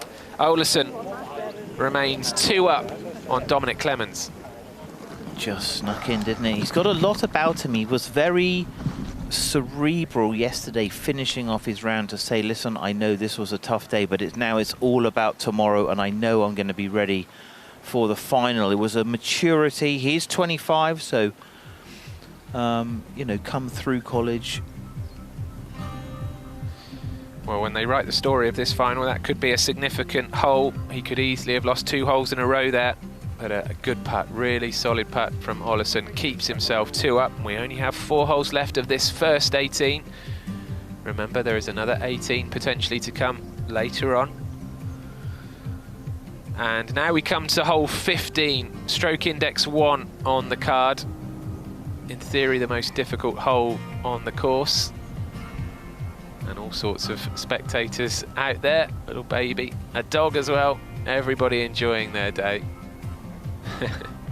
And my, what a difference it makes when the weather is good.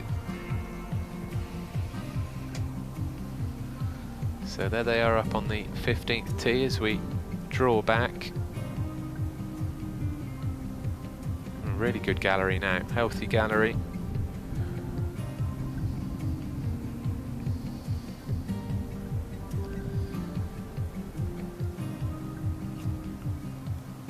That will have been a bit of a stomach punch to Clemens, because he must have thought he'd won that hole. I think that's right. Iron off the tee, avoiding the 3 traps. 260 yards. Oh dear, but that is lost to the right. Again, unknown, but definitely down the right. Just losing a little bit of shape there. Little bit of grip first, just not quite catching the left exit that he needs, maybe just leaning onto it a little bit too much, so the lateral movement of the hips outracing the rotation and the posting that he needs to square the face. Got to find the solution to it. Now, doesn't really need driver here unless he's going to try to take it over that second. Oh no, that's a 3-wood, yeah. So just laying up again. 3 big bunkers off the tee, about 260.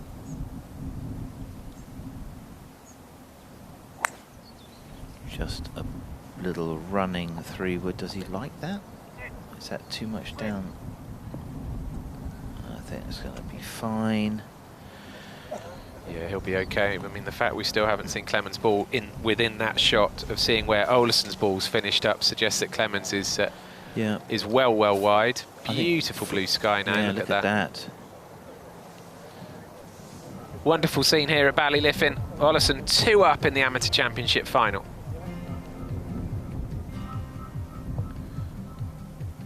That's probably the biggest expanse of blue sky we've seen out in that direction in the last couple of days.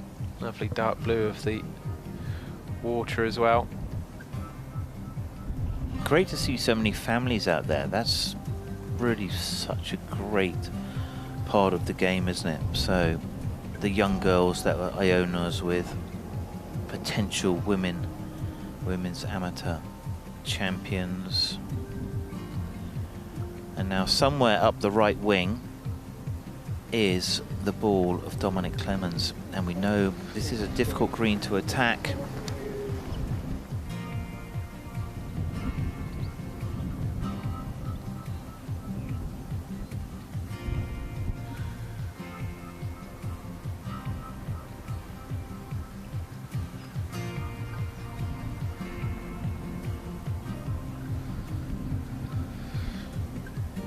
You're back with us on the 15th hole on the Glashidi links at Ballyliffin, and Dominic Clemens, the 22-year-old Englishman, finds himself 2 down against Jakob Skov Olazábal of Denmark. 36-hole final today. It's their 8th and 9th rounds of the week, so a bit of fatigue would be understandable, but I mean, yesterday Olazábal told us, no, I'm not going to get tired, don't worry about that. Adrenaline. They're young, aren't they? They're young. And 25-year-old legs. And you know what? 2 good competitors here. They brought focus very, very quickly into this competition. You can see there the run of form of Olazábal. So he did go 1 down. And then, to be honest, on 5, 6 and 7, those were 3 unforced errors from Dominic, really, that handed the holes over. So he got to 2 up, really not of his own merit, but just by sort of staying out of trouble. So here we go, from what looks to be quite far back and from the rough. 3 massive traps on the front left of this. So, don't know what the angle is.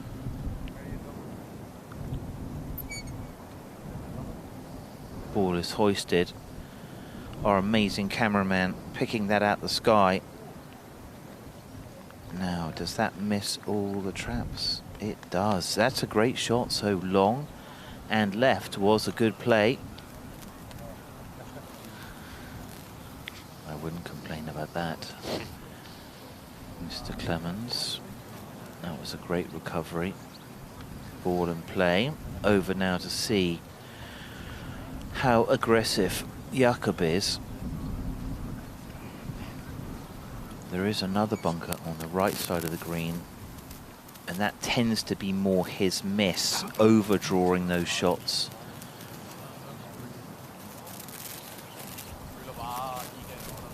See the false front.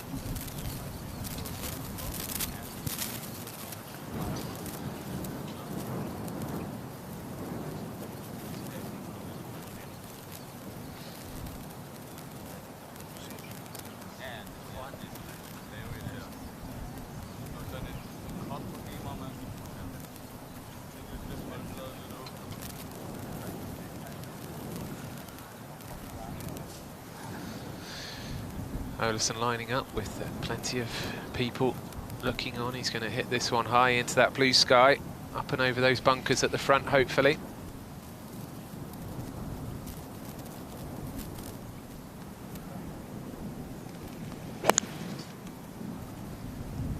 Big divot. Good balance. Oh, has it made the carry? Will it stay? Stay there. I think it God, isn't rolling. Looks as though it's on a precipice. Yeah, get up there. Yeah. Get up there and mark that one as soon as you can.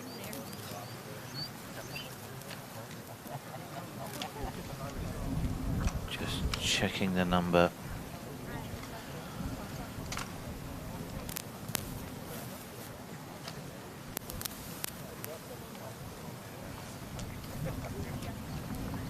Hard to know. It looks as though Olazábal is appreciably closer, but with still maybe a bit of slope. But he's 2 up, and he's going to feel as though momentum has swung his way after a fantastic par save to tie the hole.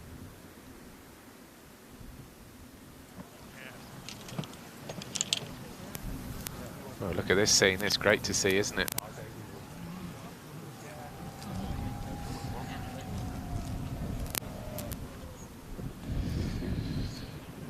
All sorts of ages represented there, and I mean, if you are watching us and you're anywhere near Ballyliffin, then it is free to turn up. There is another 18 holes you can follow this afternoon. So, yeah, just come along and you'll have a lovely time, I am sure. Now, Olazábal, you can see, is he hasn't actually picked his ball up yet. He's left it on that slope, but he must be satisfied it's not going to move away. And then Clemens, you can see the ball way out right here next to his dad and caddy, Michael. And he has struggled a little bit with these longer putts. His lag putting has not been that good. A couple of unforced errors, 2-3 putts. So, and the error has been long. He's so quick, isn't he? No practice strokes. He's so fast. That's not going to make the whole of the trip, and that's another, I mean, that's an 8-footer, it looks to me. Maybe not quite, no, it looks like got a lot of meat on that bone for par. So, again, the lag putting proving to be just a little bit of a liability. You can see the angles there foreshortening that putt. That's still got a lot of work to do. Now,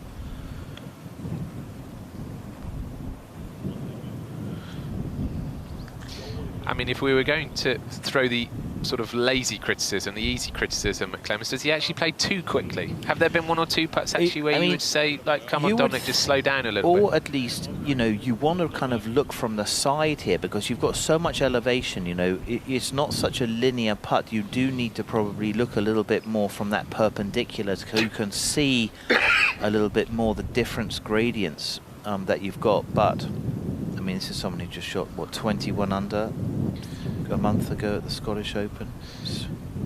He sank a brilliant putt on the last hole. This is to win the 15th. Never really gave that a chance, to be honest. It was always right. Breaking, and it wasn't. So, work to be done by all concerned. Wow, he's so quick, isn't he?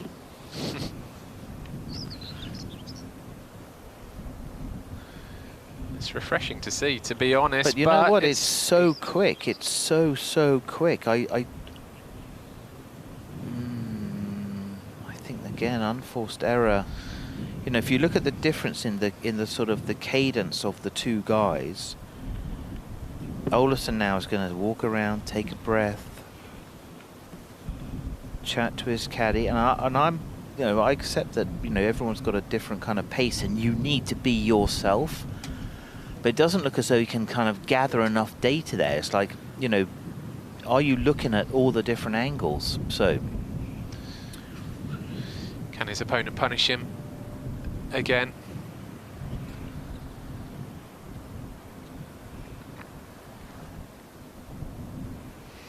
It was a spectacular putt on the last. This one a bit more simple, but just as important. And look how slow he is to walk into that. You know, it's like a different system. You know, this is not a sprinter system now. Putting's more marathon muscles.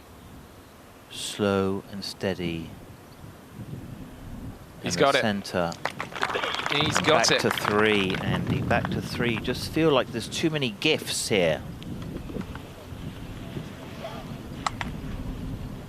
So Olazábal moves back to 3 ahead.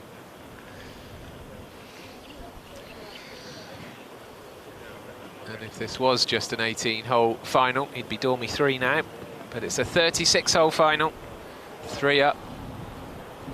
A healthy lead at this point. There is no doubt about that whatsoever.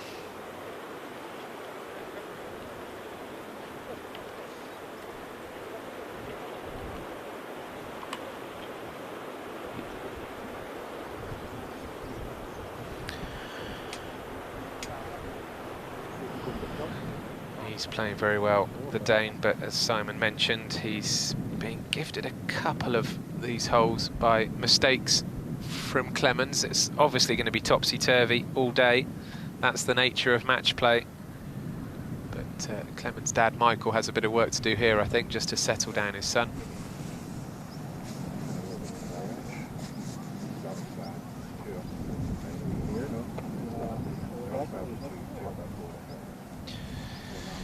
Welcome back. Jacob Scarf Olazábal leading the way by 3 holes, in fact, over Dominic Clemens. They are walking towards the 16th. And let's hear a little bit more from the Dane himself. My name is Jacob Scarf Olazábal. I'm 25 years old and I'm from Roskilde, Denmark.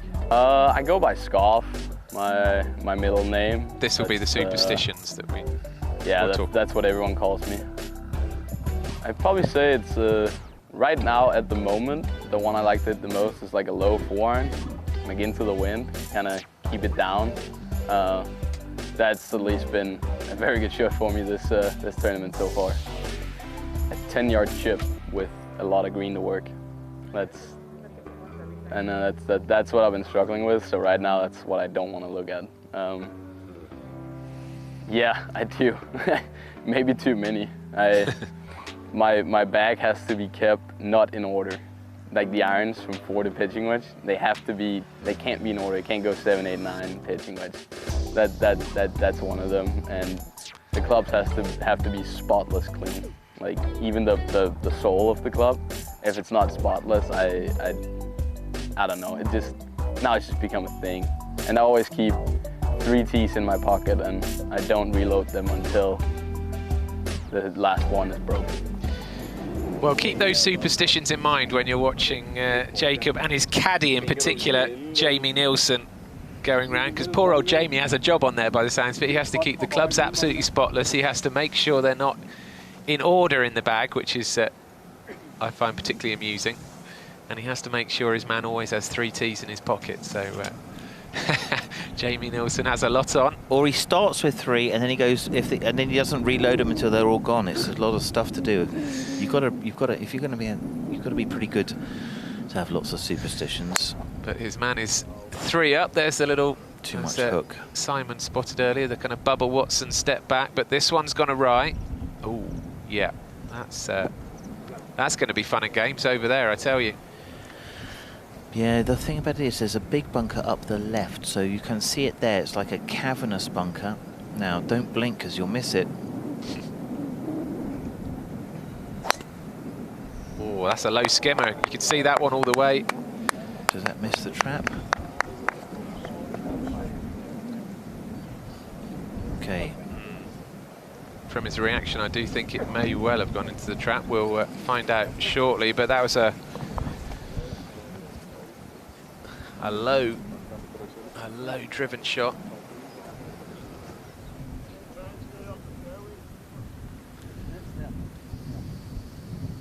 Here's the green that awaits them, but they've got work to do before they get there. We can see it. It's a straight hole, but there's that bunker, Simon, that may cause the problems for Clemens. Yeah, that's 281 from the back tee, and with the fast-running fairways, you know, probably that's your big decision that you've got to take that out. So it was interesting to see him go with driver there.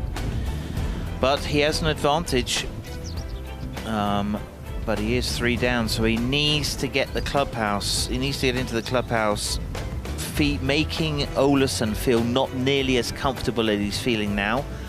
Otherwise, you're letting him get into a comfort zone. You're giving him too much hope. You've got to take some of that back, put a little bit of nervousness in his psyche. You know, if you could get back to 1, it would be amazing. Or at least take some kind of a momentum away from him.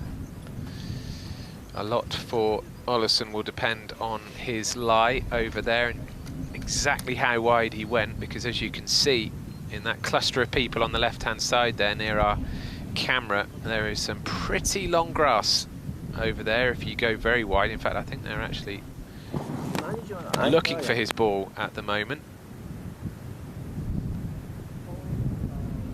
Beautiful sunshine on the northern coast of the Republic of Ireland, the island of Ireland in fact.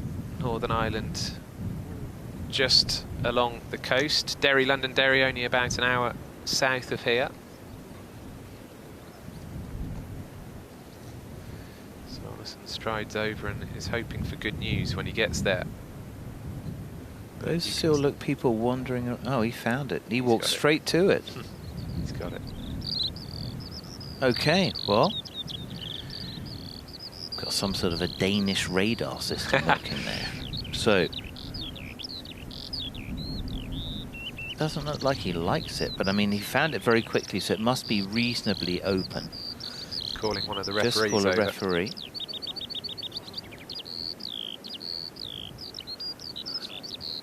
Are those skylarks? I can't remember. I don't know my bird sounds. I've got this amazing app on my phone that my mum gave me called Merlin bird. Right, well, I mean, you press play on that, and yeah. I'll shut up for a few seconds. And it will track it, I'm telling you. So here we go. No, fascinating. So,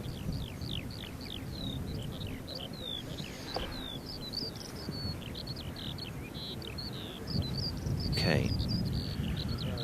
Now, the green site has got, again, 2 cavernous bunkers, as you would expect. Front, right, and kind of centre left.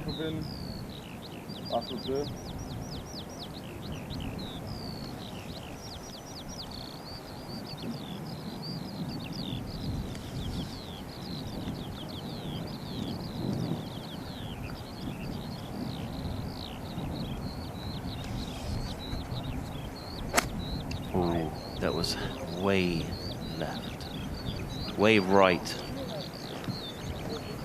Ooh. Out of the frying pan into the fire there, I think. Into trouble there, apologies for that. So, off and running as you would expect, and liking it.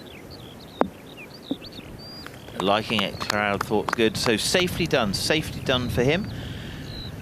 Did exactly the right thing. Jacob, we are not sure where you went, but the heavy fescue grabbing the face, closing it down,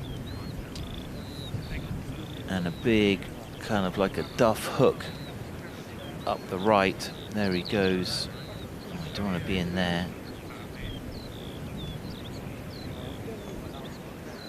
This ball, I would suggest, is not found yet.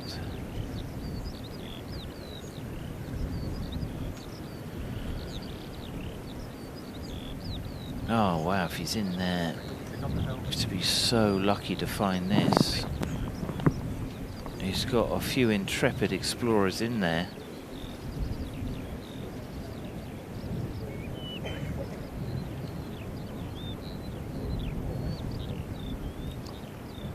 So, it's like a magician. You just walk straight to it. Looks as though that's a really tough find. He's just walked straight up on 2 of them, George. You had an idea yesterday, if your galleries, if the viewers were watching, of having a machine that finds the golf balls. All you need is Olazábal. He's your machine. Well, we can't give it away. We can't give away my extremely profitable idea of a ball finding machine. Finding the Or Pro what if you V1. put a little chip inside your TP5, or like you just put a little thing and you check your Find My iPhone. People have done that. Find My golf ball. Yeah. Here we go. I've got a few wacky theories actually with the golf ball, which we can visit soon. Love your opinion on it. Here we go. Oh, it's a super lie. Superb lie. Now, see what he's got. Really clean.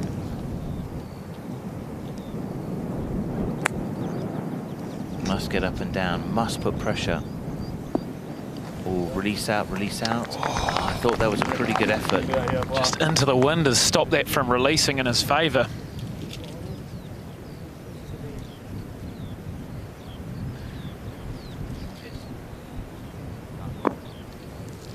I would suggest he's going to need that 20-footer for his par, though. Mind you, Dominic is playing at a pace where he might have actually putted this before he gets up there. So,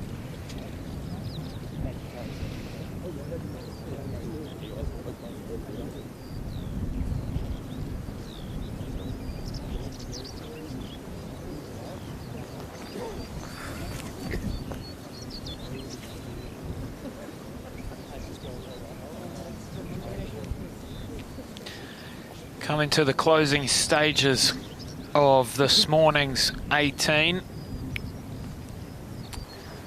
Look at him fire away, as per usual, ready to win the hole. He is 3 down. This would be a much needed win if he can lag this up. Why not go in? Oh, and it does, when he needed it most. Heading home towards the clubhouse. Could that light a fire? Yeah, that is not a face that by any means has given this up. So, great response from Clemens. Exactly what he needed. Definitely a player with a lot about him. Have a look at this. He struggled on pace. Not really from this distance, but from longer. But that is how you get the job done. Boom. Nothing but net. Superb effort.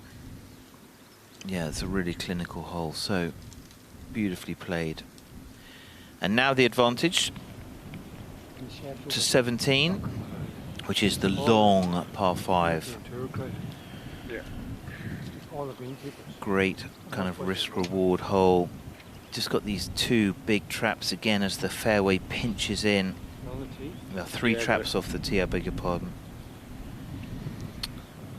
Right around that kind of 295, 280 to 295 is no good. So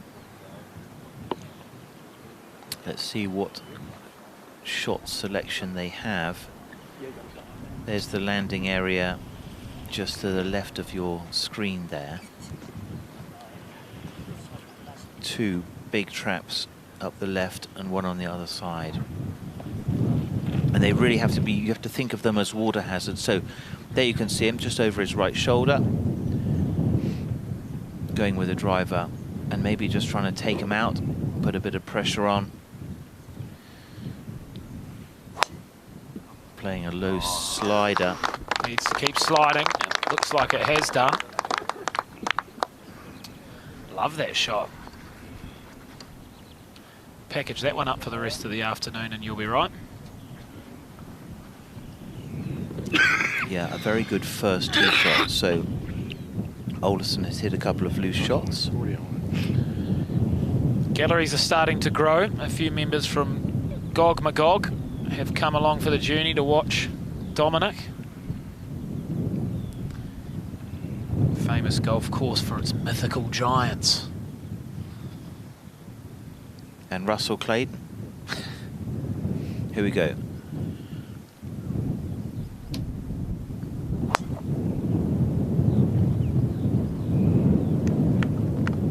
He's looking pretty steady. He's been fantastic off the tee today, and that is no exception. Side by side. Honours even off that tee for sure. In each other's pocket with the left and right hand combination, they might be standing on each other's balls.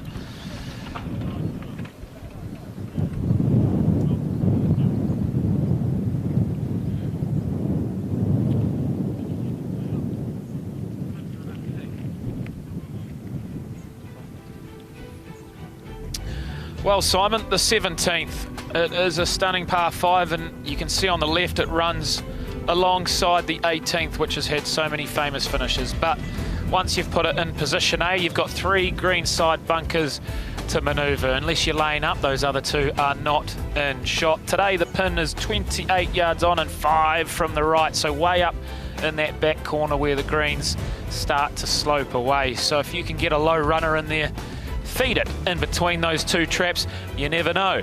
Could we see an eagle in a big moment?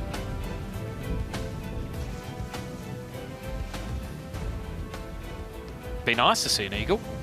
Be interesting to see the shot selection.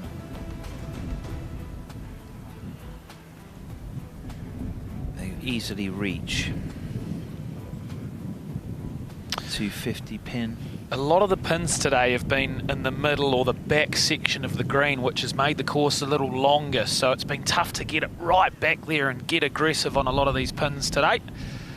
But look at that, all blue in favour of the Dane, the Great Dane.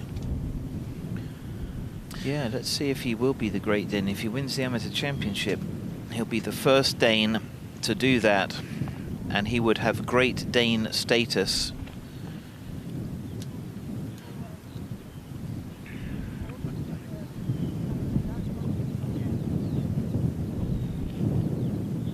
Soren Hansen was an amazing ball striker. He was a Great Dane. Thomas Bjorn, for years, part of that amazing Ryder Cup team with Lee Westwood, Darren Clark, that whole group of players.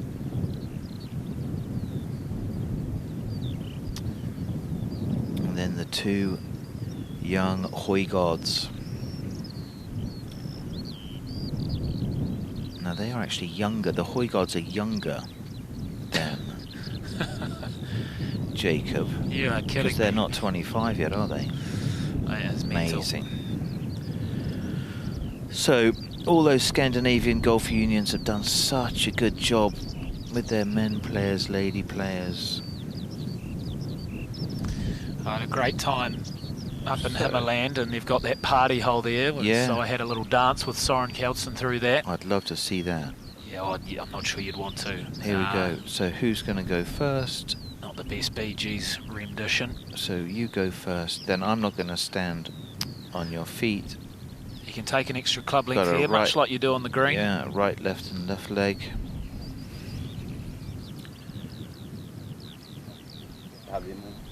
No different to what you would do with marking your ball on the green there, so pretty straightforward stuff.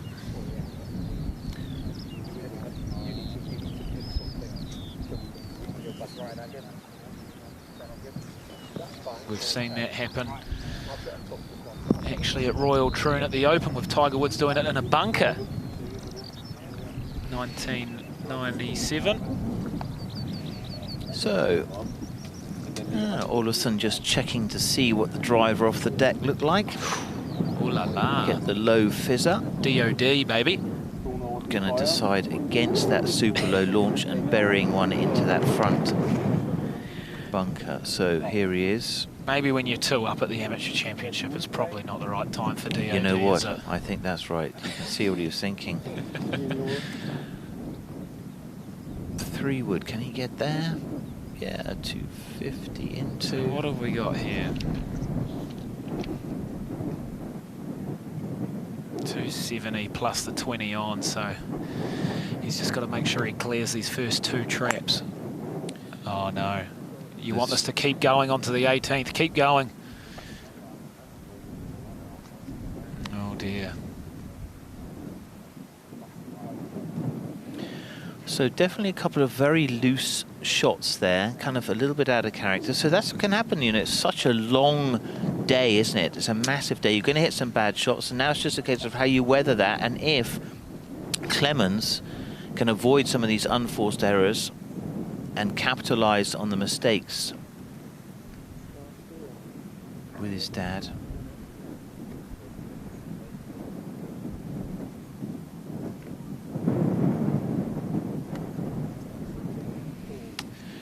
It's been a quiet week of rulings. You saw the rules officials step in there and helping out. They've had a very relaxed week. It's a very clean golf course, they would say. Okay. So this long iron, you got 270 to the front, and then you'd go minus 60, so 210 to the next first bunkers. So he's got to carry this 220, 230 into a slight breeze. Hold on, that could skim through to the. Yeah, very good. I think he just carried. That's all he that needed bunker. to do. So maybe his decision influenced by the mistake by Olazábal there. So Olazábal in trouble, playing safe, trying to capitalize on all of those mistakes. We don't know how far left Olazábal was. He was trying to draw one in, didn't manage it. There they are, 2 combatants out there with their caddies. And a lovely gallery just building as this morning session concludes. And then a lunch, and then back to battle. It's one of those things you have to reset yourself so many times to get all the way through to get your hands on that amazing trophy, the Amateur Championship.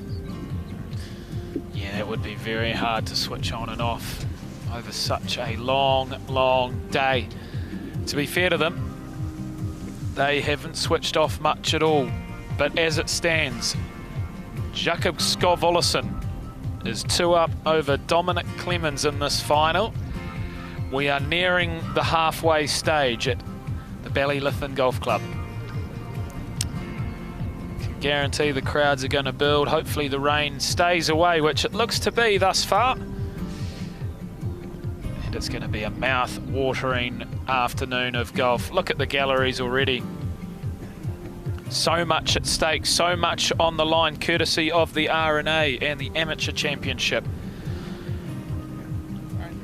3 major champions await as we look at some of our past champions.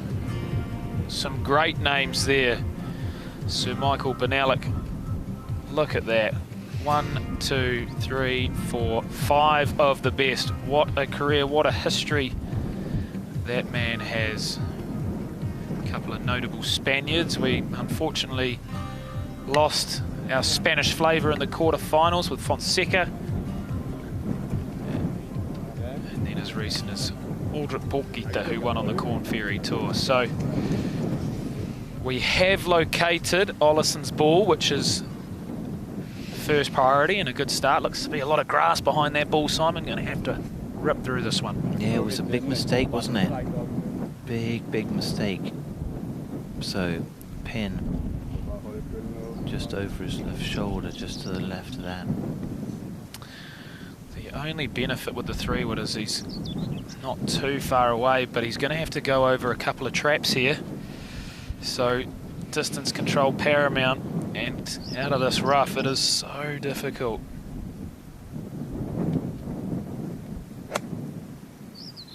Bunkers on the right and left. And that is into the back right bunker, I would suggest. So just didn't quite control the distance out of that. Overplayed it. Chance to pounce. Oh, little wee knockdown. Interesting. Driven forward. Not an amazing shot, to be honest. That was a nervous looking shot. Plays very quickly, doesn't he?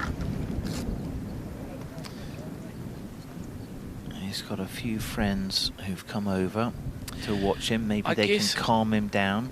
I guess he plays quick, but it's also ready. He's ready to go. Like when his opponent's playing out of the rough, he's done all his research then for a lot of these approach shots. But you're right, he does pull that trigger. As fast as I've seen, I would say. I don't think I've ever seen anybody play. I mean, you know, you need to gather the information you need, especially on the greens, to be able to give yourself the image and the picture of what you need to do. I heard you talking about the green reading side of things, which I completely agree with. So, Olazábal came out long and right to the back trap, which might not be that bad.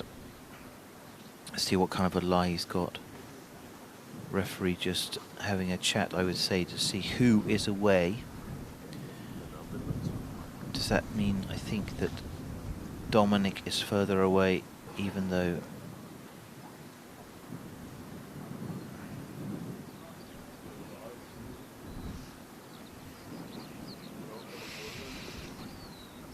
So, flag out. Dominic is away. He's got... They are as they lie, so there's quite a big advantage to Dominic here. Jacob's still got to up and down it from that back trap, which is deep. So, let's have a look. So, there's your look. 1, 2, 3, 4, 5, 6, 7, 8. Very, very quick to pull the trigger. Very quick, but very good from there. Yeah, less than 10 seconds from the look to the hit. That's pretty quick. Very quick. So, very clear. Okay, yeah, pretty good lie there. Just kind of like duff this one out, let it release down if you can. Just need to get the elevation, so you're going to see a bit of wrist hinge there. Get that steep angle of attack. Okay, let's have a look. Can he pop it out? Fun shot, just splash it. Steep and then stun it at the bottom. Not much follow through. Chop the legs out from it. It's really, really, really well played. Under pressure, I would imagine he'd have a putt at that. Superb effort.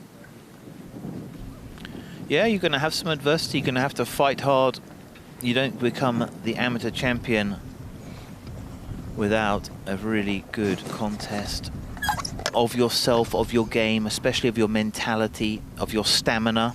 There's a lot of different tests that have to be passed to become the amateur champion.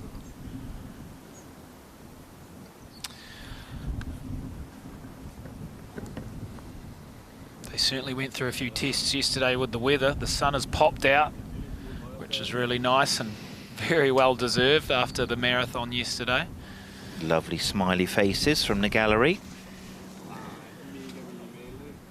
It is the match in the world of amateur golf.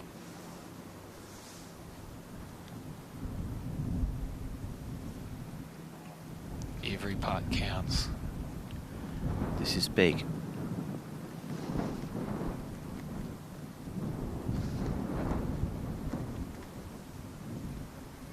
It's really well done. It's really well done, and that what happens is that fills his tank back up again. You know, he would have been shaken about that, and now he feels as though he's dodged a bullet, he's survived it, and for Dominic, he's like, man, what have I got to do to win another hole? You know, I don't want to go 2 down into lunch. How important is that lunch break, and if Dominic can maybe steal one at the turn right here on 18?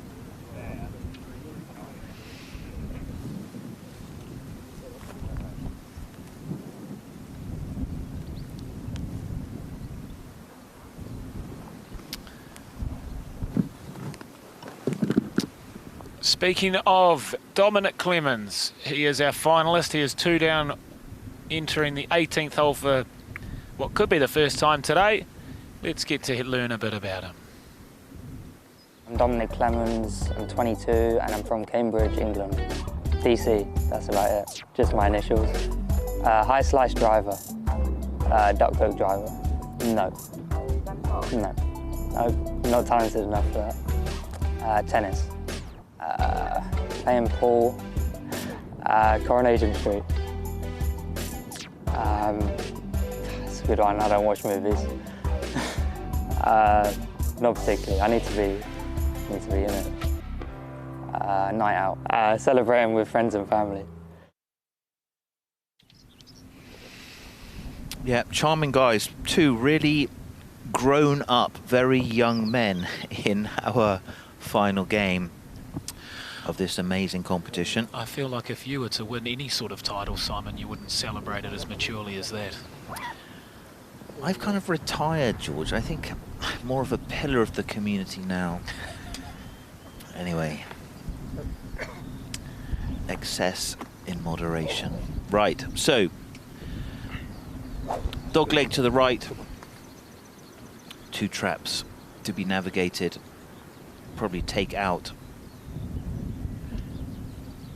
that right trap with this fade. Right hand. Oh, he has put his full body into that one. Wind behind him. Could run out of fairway here.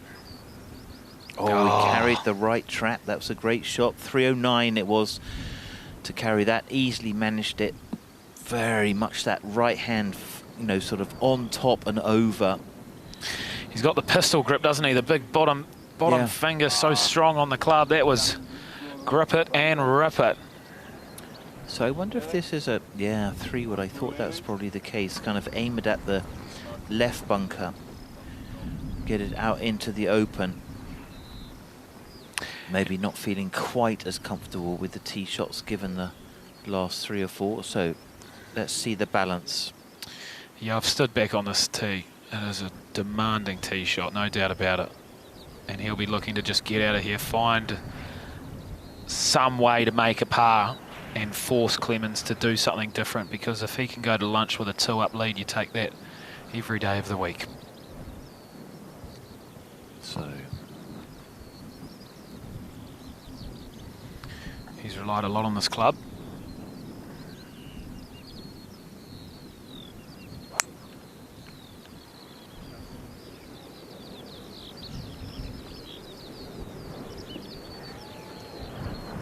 And why wouldn't you? Picture perfect on the 18th hole.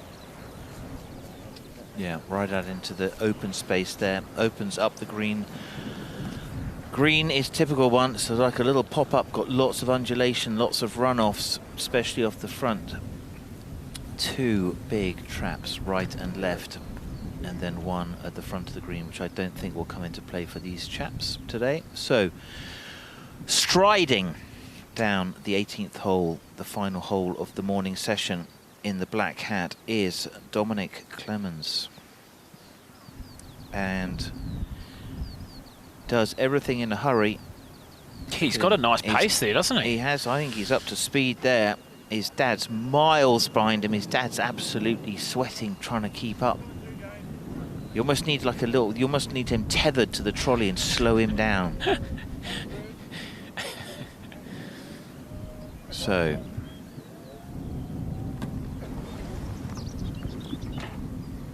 It's interesting to see, will Olazábal be impacted by the speed of play, or will he maintain his pace? If you're a super fast player, especially at the next level of the game, it's very frustrating, because at any PGA level. Tour plays at a lot slower pace than this, maybe an hour slower. Yeah, don't talk to Robert McIntyre about that. That winds him up no end. Yeah, it's very difficult, you know. Colin Montgomery, he was a great amateur, lost in the final for this.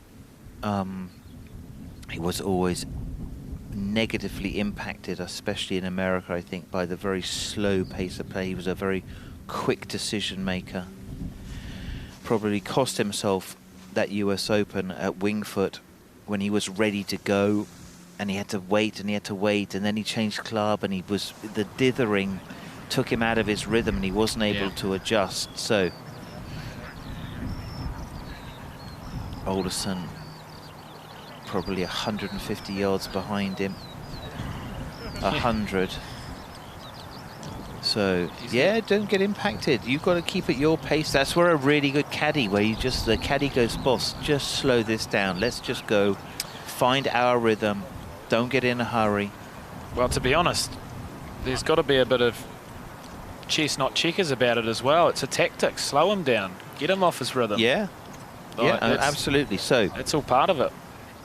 That 3-wood has run out a long way. Yeah, it was very well hit, wasn't it? And I think, you know, we didn't see the ball flight of Dominic, but it certainly, you know, must have hit it, sort of went for the real high launch fade shot. So how far did Olazábal's ball release out? 60 yards? Ah, comfortably. Right, comfortably. So that's what can happen. Links Golf Course does give you the option of playing it down. So Olazábal probably just be conscious of the 2 traps, right and left.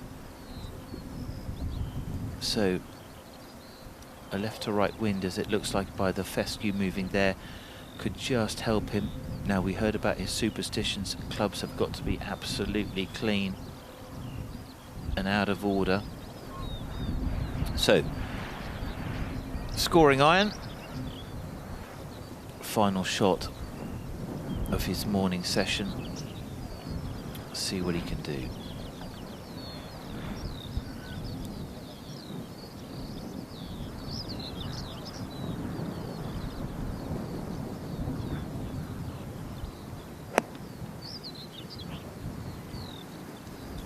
You like that? Couldn't quite get over the first tier there, but essentially job half done, avoiding any drama. Here we go. Oh, that's high off the club face. Tried to rescue it at the last minute. Okay, certainly what looks twice as close But I think you're right there, just catching it like groove 5 or 6 or 7, not quite getting the carry, and then Olazábal probably driving that in a little too steep, getting a bit too much spin. So we're heading into lunch pretty soon. A couple of putts on this 18th green to just see the scores as we head into the break. Great to see the galleries out there, and this tournament, this competition, well deserving of a little bit of blue sky. What a golf course, fantastic stage. There you have it, you can see. Clemens was thinking after 3, I mean, a fantastic birdie, then some unforced errors, to be honest. Olazábal, I think, probably is level par up through the 17th hole. And it was really 4 was a mistake from Clemens, 5 and 6 just kind of shunted that whole momentum back. So still trying to chink into that lead. Got a lot of holes to win, 3 holes to win to get it back to all square, to get it back to his advantage. So, oh, how about that? That's definitely a former. That's a potato. Oh dear, madam. Good Lord. Hot, cold, hot, cold. I don't know if that's... Underwear togs, underwear togs. I think we did very well to leave that scene. Not sure at all what was going on over there. Anyway, he does think it's fun. That's a hell of an outfit. Look at that. Well done, mate. He's had a few Guinnesses. Here we go. I'm not going in that. I want to go over there. Mate, the golf's up there.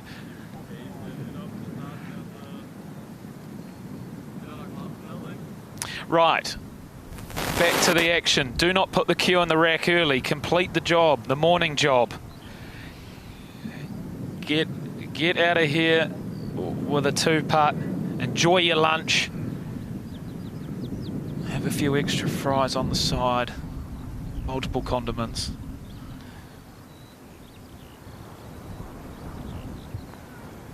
Up the slope. Needs to get up. Back and release out. I like the look of that. He's got the pace of the greens though, hasn't he? He really has. I think that's such a huge advantage, whereas I think Dominic has not got the pace of the greens. Green's certainly slower than he thinks. Yeah, just running at 10.5 today. Catering for expected wins. Isn't it a good feeling though when you're putting and you're not worrying about the pace, you're just thinking about your line, half of the job's done. Oh, well, pace is everything. Pace is absolutely everything. You can't read the greens unless you know the pace, if you can't sort of judge how fast your ball is going to arrive at the hole. So, here we go. He would have got a read. He would have seen outside left. It's a great putt, isn't it? Super putt. It didn't move. It didn't move. I think he's hit that exactly where he thought. I agree. I completely agree, Simon. It's a great putt. Would he be asked to putt that? I wouldn't have thought so. No, Olazábal's not interested in that. He had a short putt on the last hole that he had to manoeuvre. How important is this one? Every single one. I mean, it's been all day. It's super important. You cannot give a chink because the talent is there to just take it straight out your back pocket. You can be pickpocketed so fast. So staying in his routine, it's 3 feet to head into lunch, 2 up. Goes through his routine. Ah, worm cam. Great view. Here it is. End over end. Middle of the cup. Bananas. And water. We are very well done, I would say. Jacob Skov-Olazábal has had a morning to remember. He leads the 129th championship by 2 up through 18 holes. It's turning into a magical day here at the Ballyliffin Golf Club. And there it is, proof of purchase. Dominic Clemens of England, he trails by 2 holes. Can we see a first Dane champion later this afternoon? We'll be right back with afternoon coverage.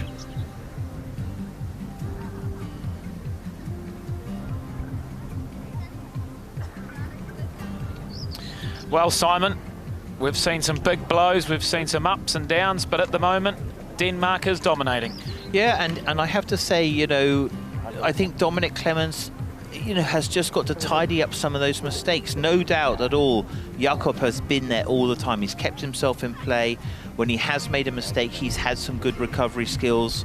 But nevertheless, as we look through this, momentum for sure with Olazábal, and for Clemens to go in there and just a little tidy up of some of those, maybe the long putting, a couple of loose shots, wasn't it? Just gets out in front when that wind is left to right.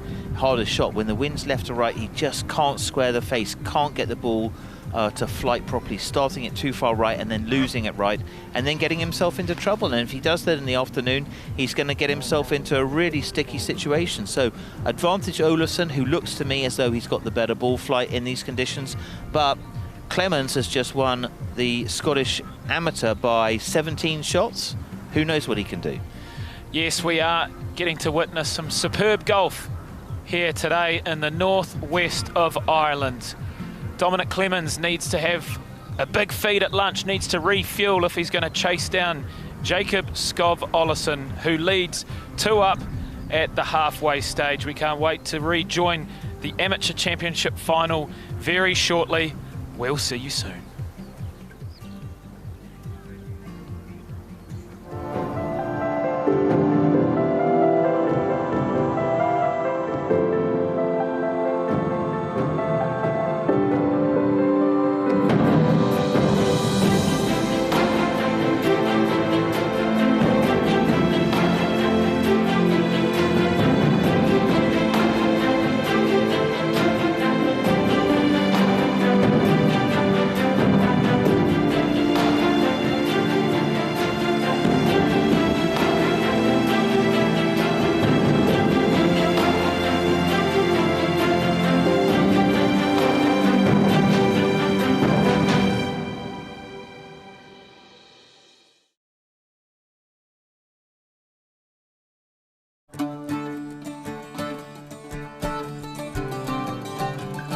In the heart of rural and rugged Ireland, where the untamed beauty of the Atlantic coast meets the emerald fairways, lies Ballyliffin Golf Club. But this week, this is no ordinary golf club. This is a battlefield. Here, amidst the dramatic landscapes and ancient links, the world's finest amateur golfers gather for a chance at glory.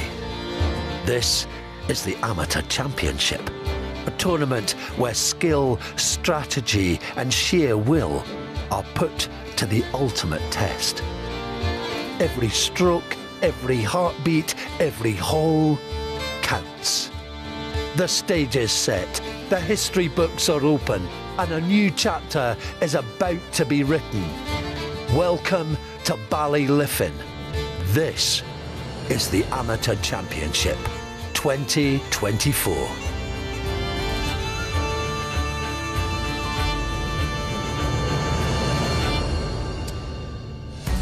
Hello and welcome back to the 129th Amateur Championship final at the Ballyliffin Golf Club. If that doesn't make your hairs stand on end, I don't know what will. All roads have led to this moment. 2 men remain standing after a memorable marathon. By the end of today, history will be made. This final will be played on Glashidi Links, which is overlooking its eye-catching namesake, Glashidi Island, sitting iconically in the Atlantic Ocean. So much beauty here in the northwest of Ireland. It's Jacob Skov Olazábal versus Dominic Clemens, and it's time to get back to business.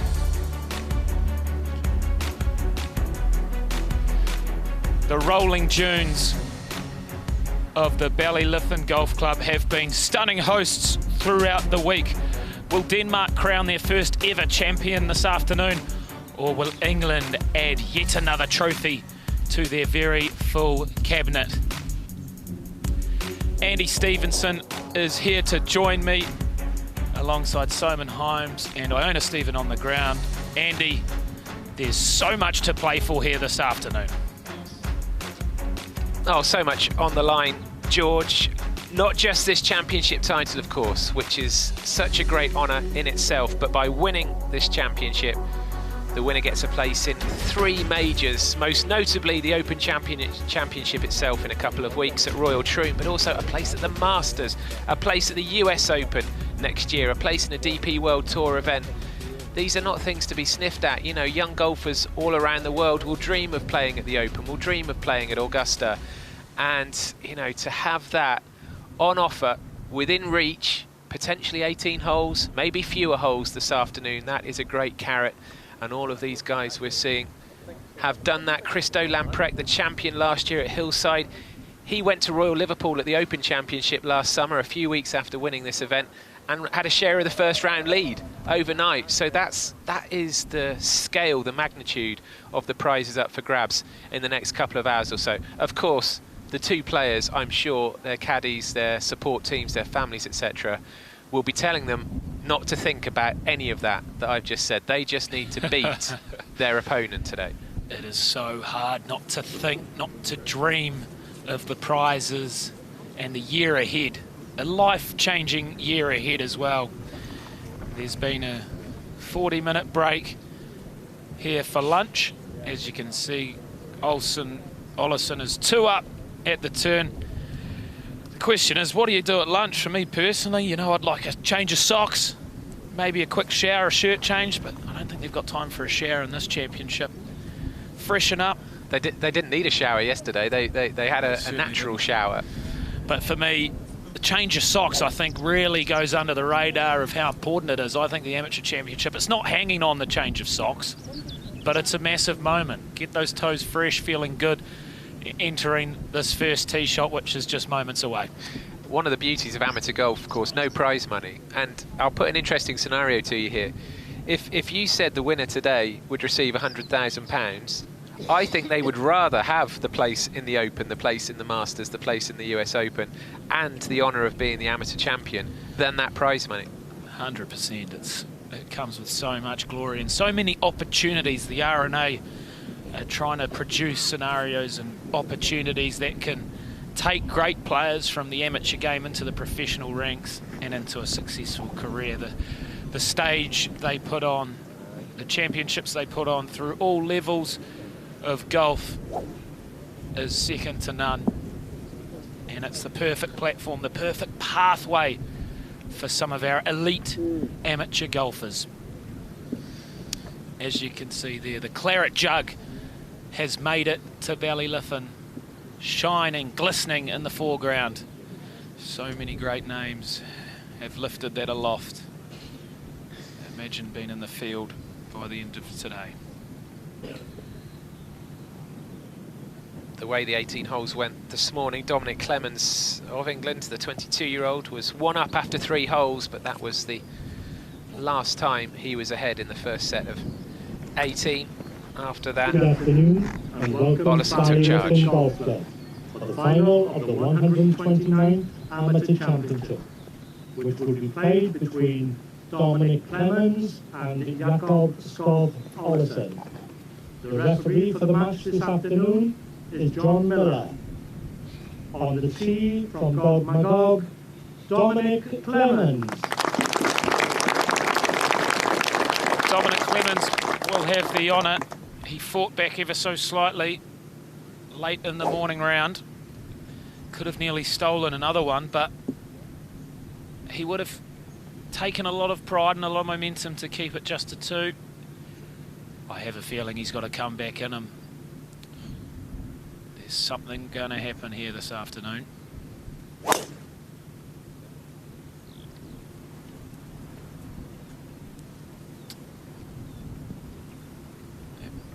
On the tee from Denmark, Jakob Skov Olazábal. Such different mentalities, how to hold on to a lead versus come back and fight for the match. This is a lot of pressure on the Dane, a scenario he might not have had very often, because a 2-up lead is not big in this form of the game. Just one hole and it can change. So how's he going to handle that pressure? How's he going to handle the lead? We will find out very shortly. The biggest 3 hours of his career.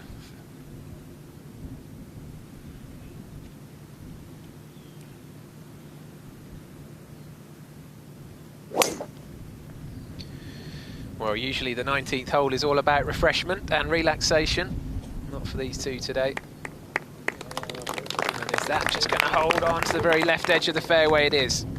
That has worked out very nicely for our leader. They have been impressive off the tee for the majority of the day, in particular Olazábal.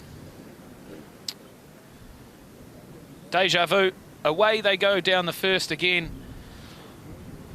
It's Dominic Clemens' favourite hole, he mentioned after yesterday's round. He would love that to help him through to chop this lead down straight away. They halved holes 1 and 2 this morning. And in fact, for the first couple of holes, they were basically shot for shot with each other, weren't they? Wonderful to see the crowds heading out to follow these two. Bigger galleries this afternoon even than this morning, when we had a very healthy crowd wandering around, and of course the weather has such a big part to play in that. It is a stunning location here at Ballyliffin, and it's been wonderful to be able to bring you some of the great shots from our cameras around the course in sunny conditions after yesterday's miserable weather, it has to be said. It is a little overcast this afternoon, but hopefully the blue skies will re-emerge, and that is a great sight, isn't it, for everyone involved in the organisation of this championship. Players, caddies, supporters, spectators, marshals, all sorts of people wandering down the first fairway, and look at that. That's exactly the kind of beauty that we've been enjoying this whole week. If you're just tuning in with us today, possibly even just this afternoon, then these players have already played 8 rounds of golf here since Monday, 2 rounds of stroke play, and then 6 rounds of match play already. So it really is a marathon, not a sprint.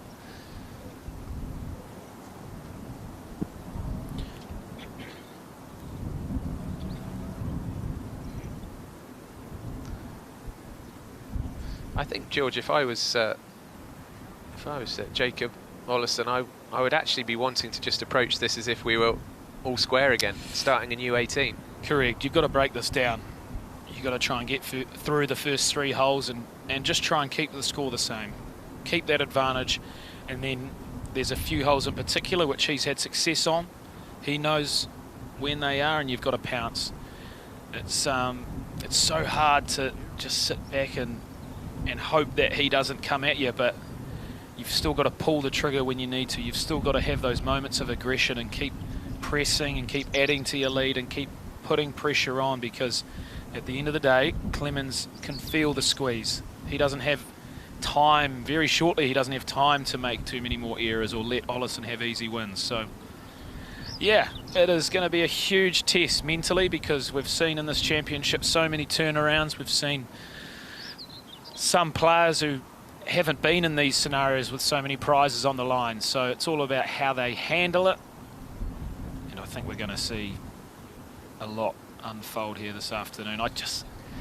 Dominic Clemens, I can't see him playing any worse than he did this morning. I'm not saying he played horribly, but he wasn't quite clicking, wasn't quite gelling. So for him to only be 2 down at the halfway stage, I think he's got some fight in him, this kid. So Clemens with the wedge out. He's caddied for by his dad, and the familiar rapid pace of play from the Englishman. Straight into action, and another couple of hops forward, and that will be a cracking way for Dominic Clemens to start this second 18 in the final of the Amateur Championship. What a start. 63 yards is his gold zone. So his green light, his favourite yardage, 63 yards with a 60-degree wedge, and I think you just saw it. Right, over to you then, Jacob. He does call himself Jacob rather than Jakob. Maybe because of his time in the US.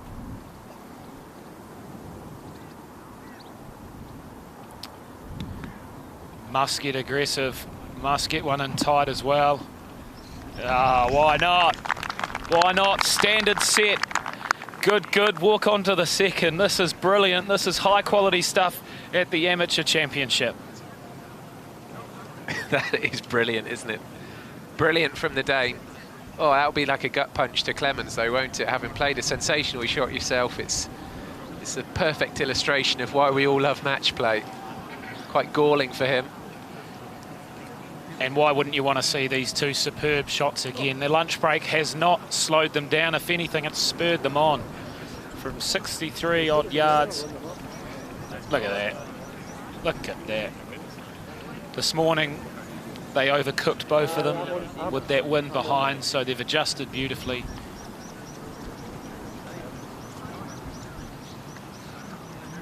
And anything you can do, I can do pretty much better, almost better. Stunning.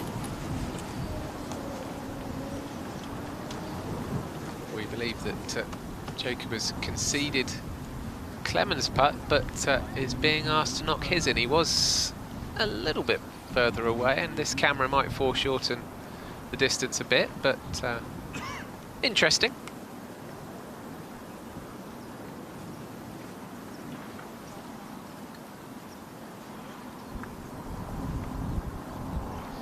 Looks like the opening titles of The Simpsons there, look, with the blue sky just creeping between the fluffy white clouds.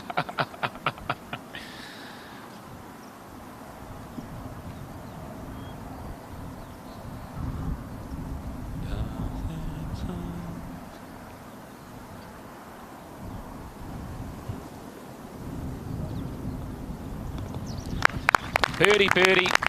A tremendous start from both golfers, and it would be rude not to see that fantastic approach shot of Olazábal once again. A little flick of the wrists, chopping down on a lovely wedge, sawn off finish. He looks great from this distance. He looks so in control. Hop, skip, and a little bit of nibble.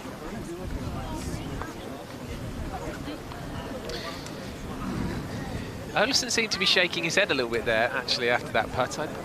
Yeah, I mean, risky to read too much in from the commentary box, but he seemed a bit miffed, and surely the only reason he could be miffed is that he felt as though he shouldn't have been asked to knock that one in. But anyway, no real needle, but just a little bit of annoyance, I think. Ah, it's good stuff.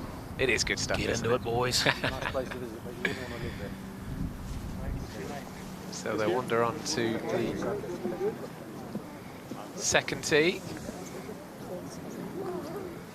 The lovely clubhouse which we've become so familiar with over the last couple of days. Ballyliffin has been a fantastic host of this amateur championship. The Women's Amateur Championship is next weekend. We'll bring you that live as well, the conclusion of that tournament, which is around the coast at Portmarnock.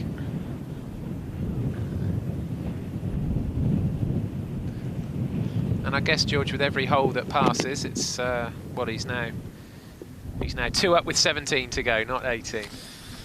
Yeah, well, you'll tick them off, won't you? That's part of it. That's part of it. If he can, at the end of the day, if there's ever a decision to be made, Olazábal just needs to say, look, a halve's a win for me here. So yep. Very similar, the first and second hole.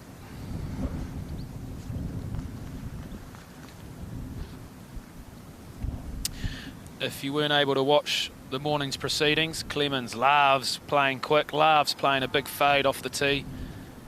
And he gets it down there. Fence line on the right, so got to be careful of that. Got to be very careful of that. Could that be out of bounds? I mentioned earlier in the week that's only in play for the members, but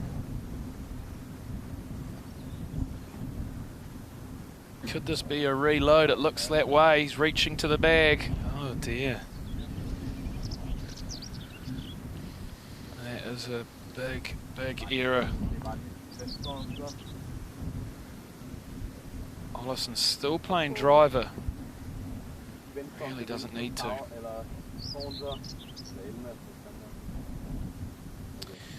I Can't see him going anywhere near this fence after his partner has just gone in there.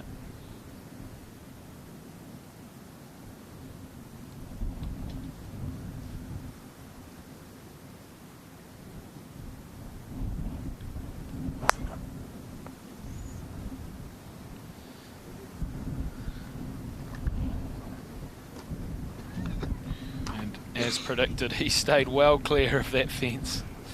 Up on the hill. Well spotted, mate. And Clemens not taking a provision. He is taking a provisional. Here he comes.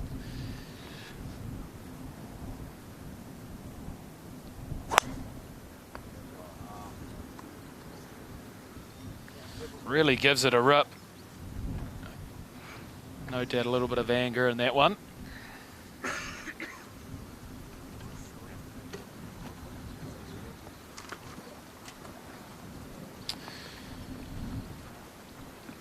Alrighty, so after a lunch break, not only are the players fueled up, Iona Stephen is as well. I am delighted to have been joined by Pat Ruddy, who was the architect of the Glashidi Links. Pat, thank you so much for giving us some of your time. It is a spectacular links course, and I'm wondering if you could tell us a little bit about the inspiration behind it. Well, it was just here, the land, beautiful land, and when I came up here, the people were very welcoming, and we all got a little bit excited. Because it's stupendous land when you look around, and if you weren't inspired by this, you had no soul at all. What would you say is your favourite hole, if you could pick one out? I never do that. I say all my children are equal. Right. But no, I love them all. The one I love most is the one I made a par on most recently. Okay, all right. Which isn't often enough. Oh, very good, very good. And have you been enjoying watching the Amateur Championship come here this week? Very much. It's a thrill. The Irish Open was here some years ago and I couldn't come. I was in hospital and I was very well distraught, you know. So to be able to come up and see some of this was great. It's a great event. First one I went to was 1969 at Royal County Down, and I've been a great follower of the championship ever since. And so to have it on our own club, I call this my club now as well. They very kindly made me an honorary member, and so this is our club, right? It's great to have it here, okay? Yeah, absolutely. Well, listen, Pat, we could chat to you all afternoon, and we'd love to very much, but congratulations on your contribution to the game, and we appreciate your time very much. Well, what a delightful man. If you weren't inspired by this, referring to the piece of land, if you weren't inspired by this, you haven't got a soul, he said. That is lovely, and Pat Ruddy certainly deserves a standing ovation for what he has helped create here, no doubt about that. I quite liked all my children are equal. Yeah, what's your favourite hole? As well. Very well responded and very well designed golf course. So as we watch the players and galleries walk up this second hole, worth remembering that Olazábal, we've never had a Danish winner of the Amateur Championship. We've had winners of the Women's Amateur, but not this event. So he's looking for a bit of history. He's already made history by being the first Danish player to make the final.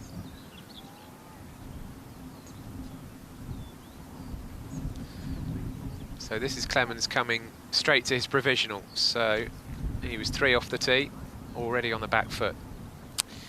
Yep. Needs a bit of a miracle, doesn't he? That's how brutal it is out here, and all of a sudden, after knocking one into Tappan on the first and feeling good about life, he's going to find himself 3 down through 20 holes.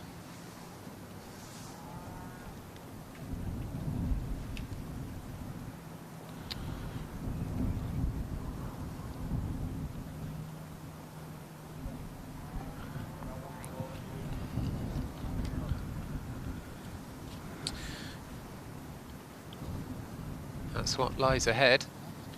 That bunker just treacherously waiting for anything stray. 4th shot already, remember.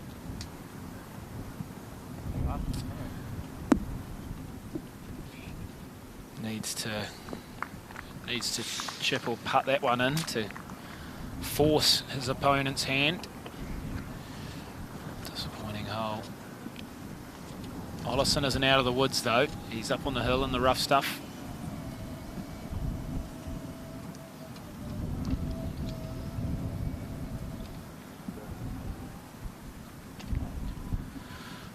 All in all, looks pretty good lie, to be honest. Can see a lot of the golf ball. Knows what he needs to do. Centre of the green and 2-putt. Simple as that. The safest option possible here. Ride the wind, which will be coming in over his right shoulder.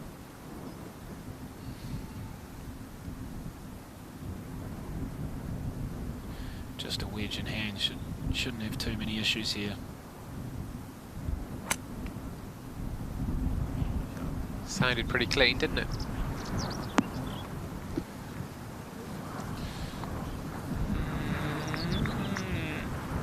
Yep, just kept trickling on past. But he's there for 2 and Clemens is there for 4. So something pretty spectacular would have to happen to prevent Olazábal winning this hole. And moving back to 3 up, which is where he was at a couple of points of this morning's round. He managed to get to 3 up.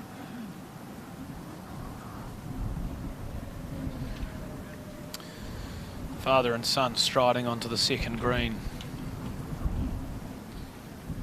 Not a huge amount of crack between them, as the Irish would say. His old man needs to inspire him to great heights this afternoon if he ever needs them. It's today.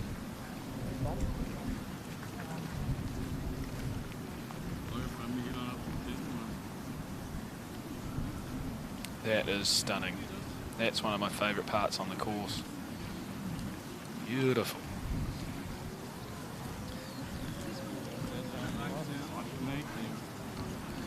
We heard from Pat Ruddy there, and he's an incredibly modest fellow. Obviously worked really hard and came up with some brilliant designs for this course, and he acknowledged it himself, he was given this incredible spot of land to work with. You know, it was a gift, a natural gift, but they have worked a golf course around it absolutely beautifully.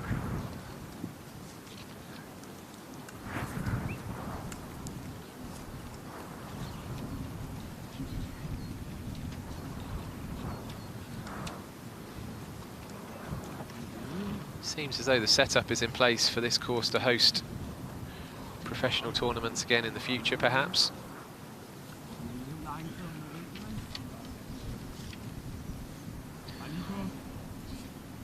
Right, well, nothing fancy here from Olazábal required, nothing silly.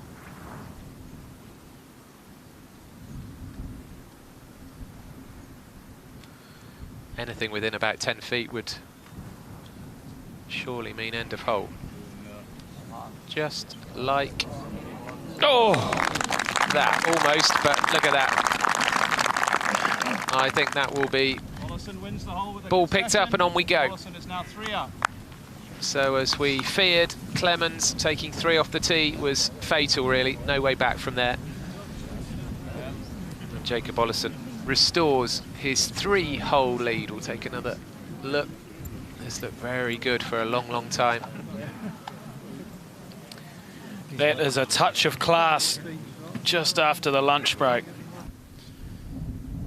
He is proving relatively clutch at the moment. He has made the most of a Clemens error on the second. 3 up entering the third. Yeah, if you start to get into countdown territory, he's 3 up with 16 to play now. George is laughing next to me, but he will. You're going to do this every hole, yeah, aren't you? I am. just to make you laugh.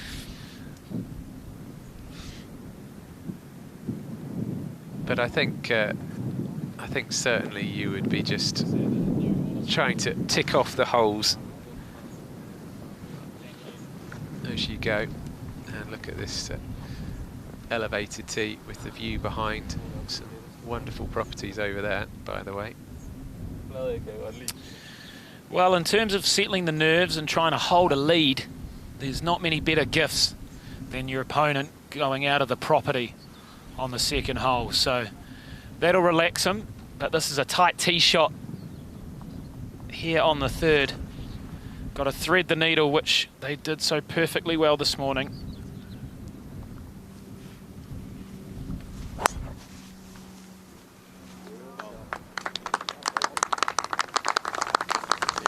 And by the sounds of that gallery, he has done it again. Look at it go. Look at it go. Full of energy, full of confidence, isn't he, at the moment, the Dane? What did he have for lunch? Now, Clemens won 4 of the 18 holes this morning, and this was one of them.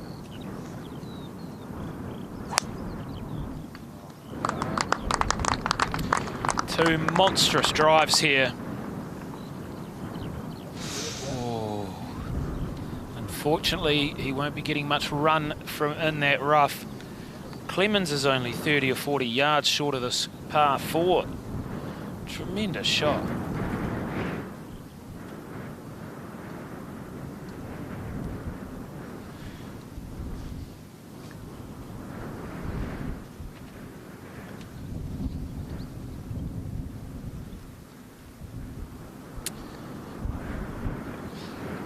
Speaking of Oleson's lead, why don't we go check in on him and get to know him just a little bit better. I've not always been that fond of links golf and not always done that well on links courses.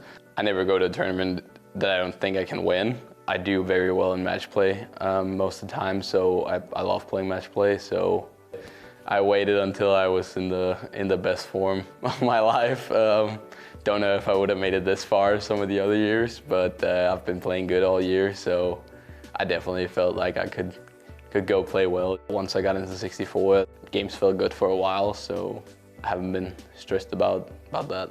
And I want to be still completely locked in on winning and not just be a little too happy about reaching the final, because now it's one match left, and it's definitely the biggest and most prestigious event. It runs back a very long time, not sure how long, but everyone knows it's been around for a while, and a lot of great players have won this tournament and gone on to do great things. So I feel like I almost get even more focused once it gets more intense. It'd be really cool to play in the Open Championship next month. Obviously, you let your thoughts wander to how that would be and what that would feel like, and so I feel ready to win the Amateur Championship trophy. Yes, tremendous to get to know more about Jakob Skov Oleson, who we've got to remember this is his first attempt at the Amateur Championship. How impressive is that? And Iona is down there watching this battle with very, very close eyes. Yeah, I'm going to keep this really quick, guys, because as you can see, the players coming in fast behind me. Dominic down this bunker on the left-hand side, and he's got a really nice lie there. It's sitting perfectly. There's a big face, big lips and big eyebrows on this bunker, but he's got a good line. He's going to have a lot of loft in his hand, just a wedge. And if he gets a nice clean strike on this, no problem at all getting home. Meanwhile, the Dane much further down the fairway in position A. Well, we've seen some good bunker shots recently in the world of golf. None other than Bryson DeChambeau. I mean, Clemens is lucky here, I think, to be in the bunker rather than up where his dad was heading up there now into the long grass. But that is a pretty steep face. You need to be ultra careful. I mean, he's actually... The flag itself being over to the right-hand side of the green, I think, gives him the angle to avoid the highest part of this bunker lip. If you see there, the grass is sort of growing off up the top of the bunker. Well, they're not really in his line, are they? To the flag, at least. Yeah, so he's got 104 to the front, plus 24 on. So 128 yards to skittle it back there. Very difficult shot. It's twice the length of Bryson DeChambeau's and some. So this is tough. See, there's a big tear, a big top tier on this green, so That's the main priority, is to get it on the same tier as this pin. Very clean lie. But this is a very difficult shot. You can see he's aiming quite far out to the right to get away from that grass. Playing a punchy little draw. Looks like great contact. Oh, what a shot, but stay up there. Oh, unfortunate, but what a great golf shot all the same. Magical from 128 yards. Yeah, he deserved more from that, didn't he? He's in great form, Clemens, coming into this tournament. He won the Amateur Scottish Open a few weeks back at Muirfield. He was 24 under and won by 17 shots from his nearest competitor. He had rounds of 68. Well, that was a very average start. 65, 65 and 62 to follow. So an incredible 4 rounds from Clemens at Muirfield just recently. And he's carried that form into this tournament, of course, getting down to the final 2. He's had some brilliant match play wins this week. He was tied 5th after the stroke play stage on Monday and Tuesday. So he's no mug, is he? Well, you mentioned all those rounds before. Coming back from the US, he shot an 11 under 61 around Ritz-Carlton in Florida. So he's got it in the can if he needs it, and he might just need something like that this afternoon. In very similar conditions to Ballyliffin, no doubt, at Ritz-Carlton in Florida. Talking to his family and friends, they were saying he was on a +4 handicap at the age of 16. So fair play to you. Fair play.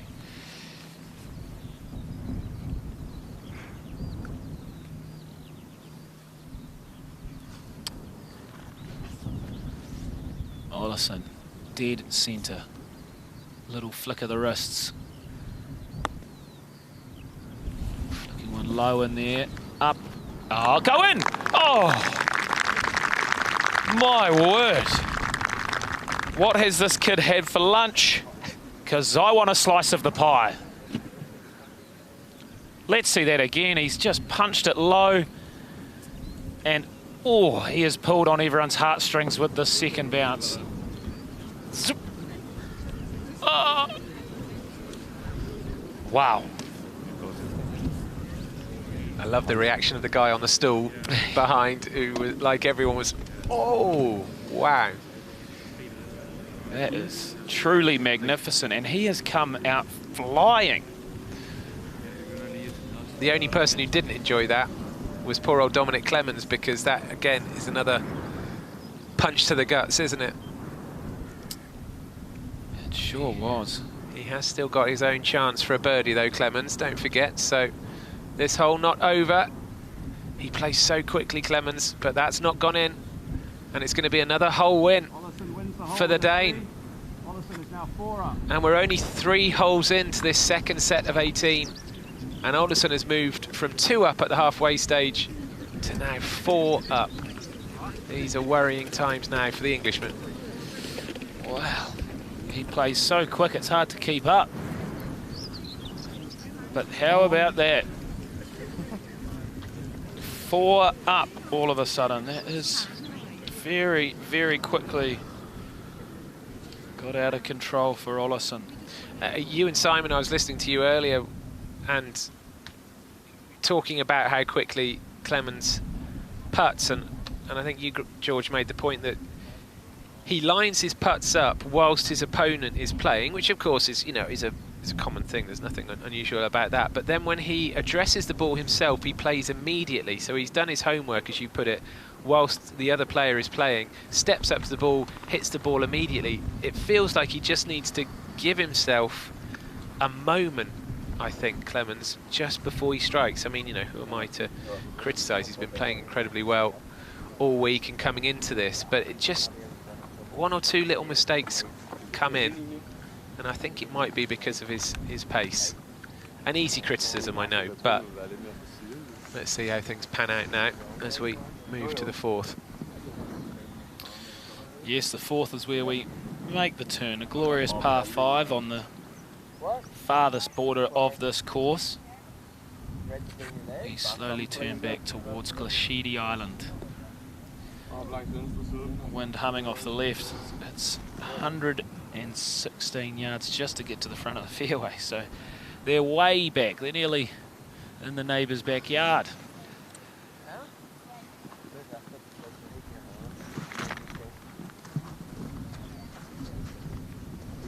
Everyone watching in Denmark is all of a sudden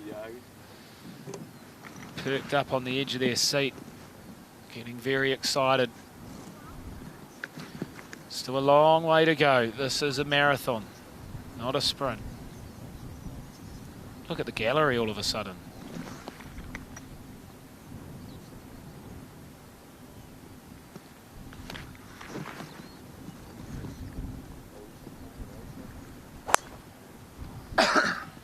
Asking a lot here, asking the wind to whack this back into the fairway.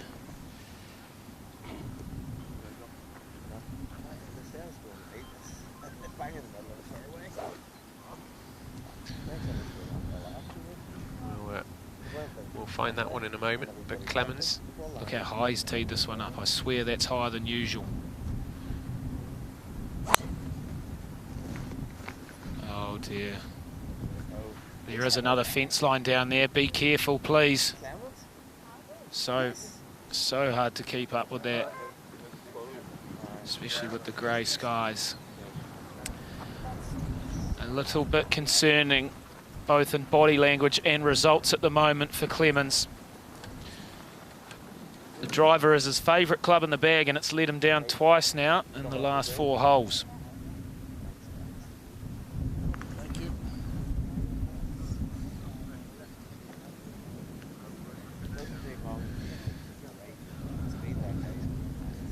I think Dad Michael's got a big role now, hasn't he, for Dominic, just keeping his son level-headed. There is a long way to go still.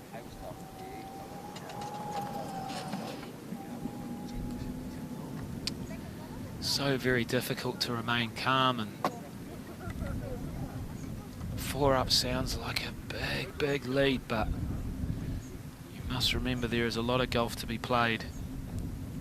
And albeit not scoreboard pressure, there will be a lot of mental pressure and a lot of strain and a lot of funny thoughts going through Olison's head as he slowly puts one little finger on the trophy.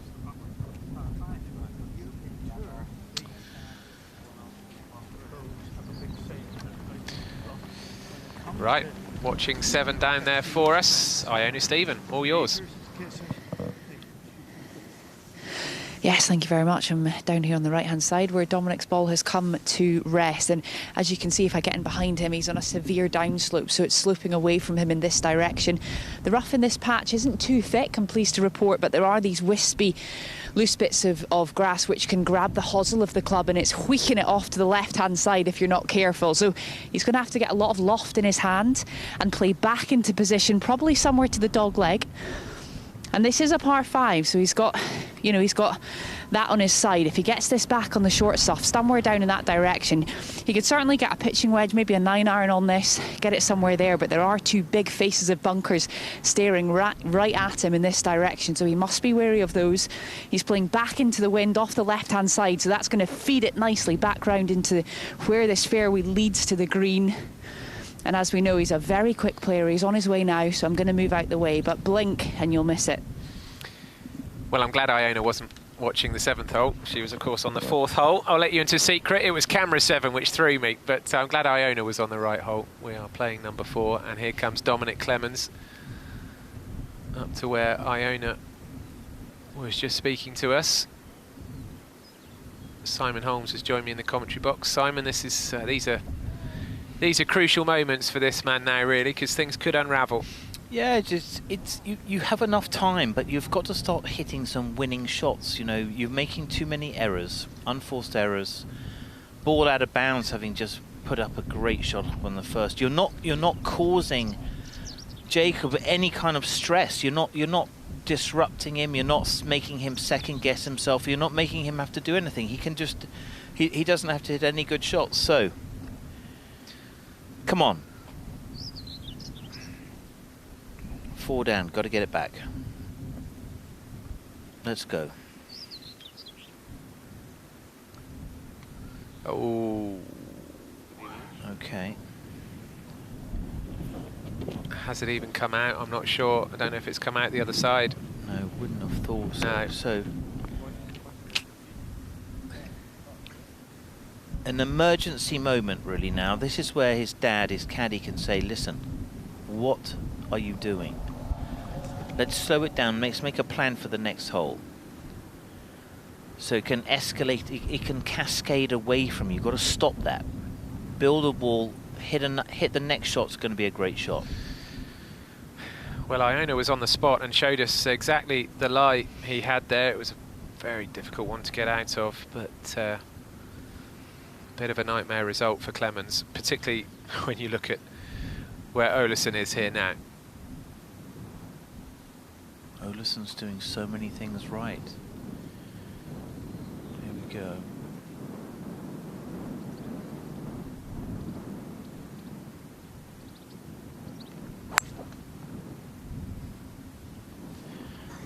They're sort of free hits, so he's not creating any tension in him.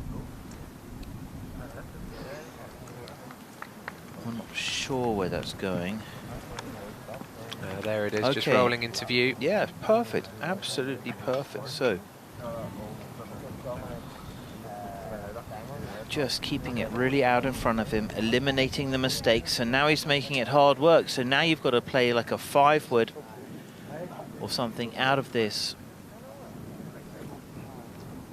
He won't take long, I'll tell you that. So punch it. Needs a series of really good bounces.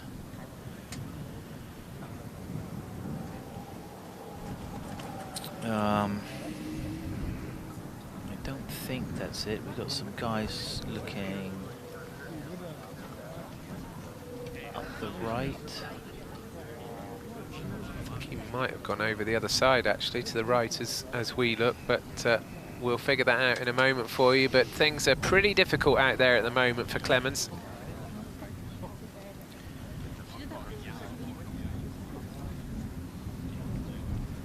I mean, it's not like they were chatty at all this morning and in previous rounds, but they're not saying a great deal to each other at the moment, father and son. Perhaps, you know, obviously that's maybe the way they both like it, but at this point you feel that a bit of chatter could be quite useful.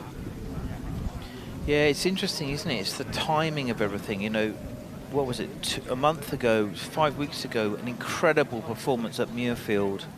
So form has been in there.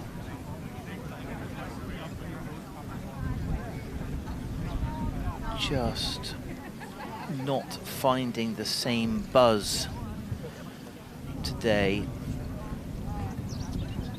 Gotta stop making Olazábal work for his victory. I feel like Clemens' ball is over to the right as we look. You can just sort of sense from the way the spectators are beginning to gather over that way.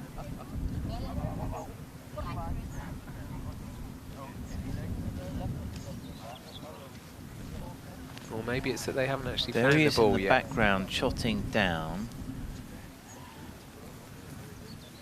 So that was miles out of position. So that's interesting, because Olazábal is coming over, presumably. A puzzling situation this. I think Olazábal's just trying to help out, actually find Clemens' ball, because surely it's Olazábal in the centre of the fairway. We saw it with our own eyes, didn't we? We saw it with our own eyes. So yeah, I think Olazábal was actually just trying to help out there. Because yeah, he's plumbed there. That's his caddy. And he's having too many free holes at the moment. So he was 2 up after 18. Great response, initial response from Dominic on the first. Responded immediately. Out of ball out of bounds. Now he's 4 down. He's in trouble. So I think we'll have the 3rd shot from Jacob first. Just thinking about how he wants that launch and spin to go. Links turf is amazing to hit these shots off. So fantastic view.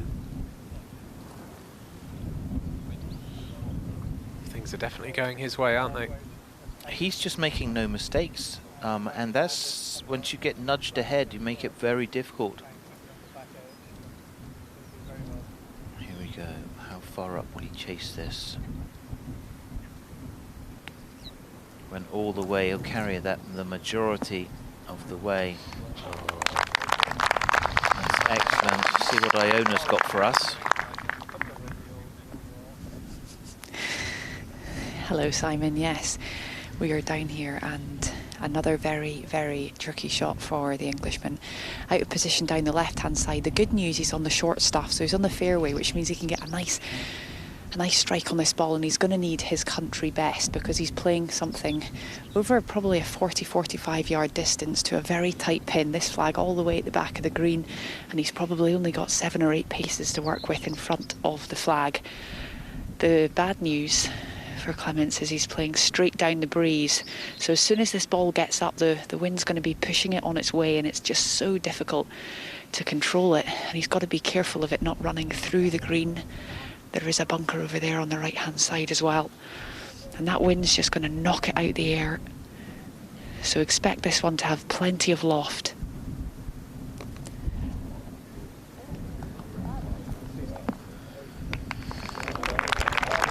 Well, he's done well from where he was. That was his 4th shot, remember. I mean, again, he was pretty quick there. He was doing the old jumping in the air to look at the green and where the flag was, rather than going and walking over and having another look at it. But decent result, to be honest, but he's up against it at the moment. There is no doubt about that, and Olazábal could make things worse for Clemens in the next few moments.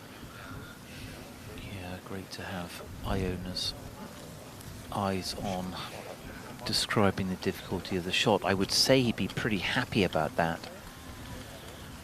but so many unforced errors.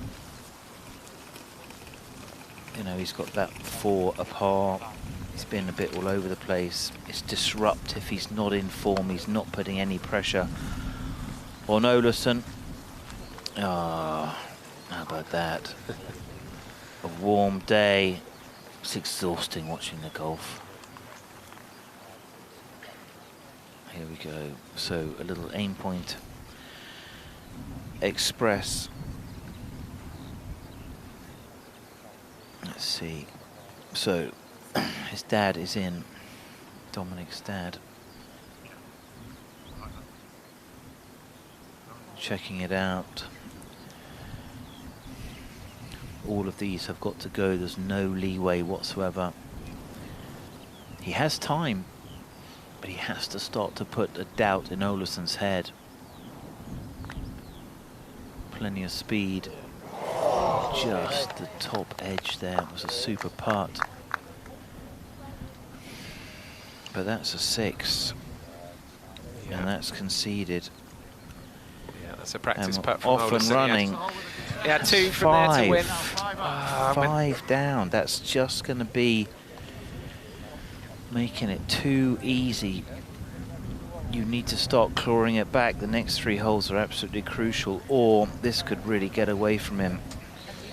Comes so close. Dominic Clemens, you've got to slow it down, start to hit some really good shots. So that's his task for Olazábal. He is managing this whole final exactly how he said yesterday. Calm. Olazábal has won 3 holes in a row now, 2, 3 and 4. He had a similar run this morning on 4, 5 and 6. He won 3 holes in a row. But this afternoon session has been dominated by the Dane so far. And 5 feels pretty ugly, doesn't it, to Dominic? 5 down. Anyway, talking of 5, here we are on the 5th hole, which is the first of the par 3s.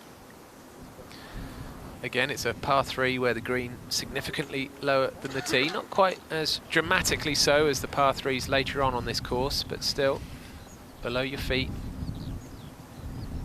Bunkers pretty much all round, as you can see.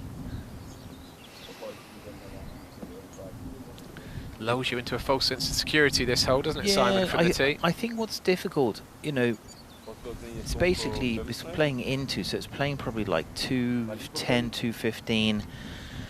And for Olazábal, he's had such a tough time to get that draw ball, you know, to stay out of those right-hand traps. So let's see what he's got here. Just got his foot in the divot there. You can see him staying close to the right side of the tee, trying to get the ball starting perhaps on that left-hand bunker that we can see. Working back down, great view of this shot from our cameramen, running all over the place, doing a brilliant job. So, in command. That's the balance finish, but has that got too much hook spin?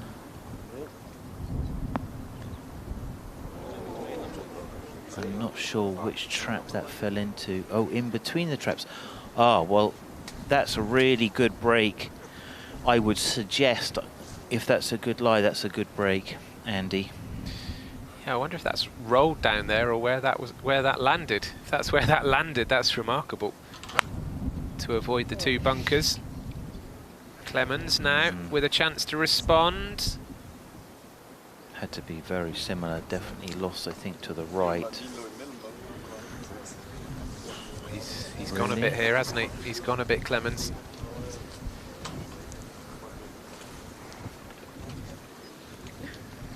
He certainly had his hands have a go at it. We're not sure, but nevertheless, the right side of the green is going to be much better. The left side, I would suggest, worse, Andy, to try to get up and down.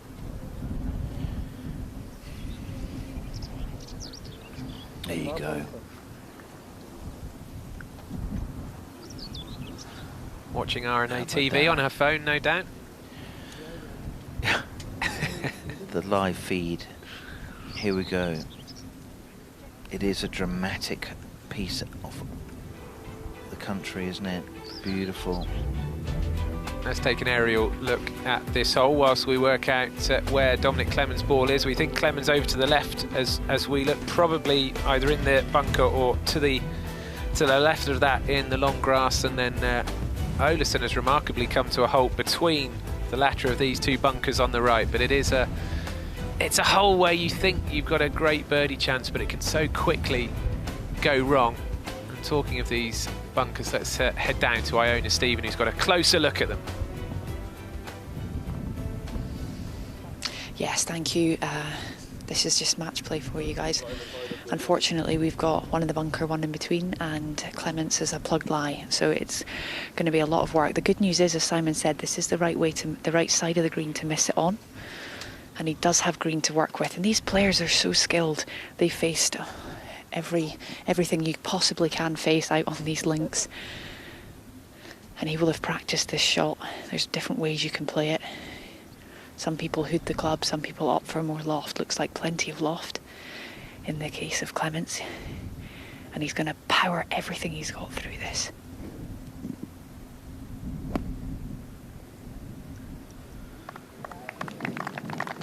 How about that? Strong hand, strong body. Well done. Done well to dig that out. Come on. His drive wrong-footed me, certainly. I thought he'd gone over the other side, but he ended up in this bunker on the right-hand side of the green. Yeah, it looked like a right miss, didn't it, when he was swinging into that? So you've got to dig deep. You've got to find something. You've got to reset it. You've been in form. Where is that form? It looks very fast to me. Now, Olazábal.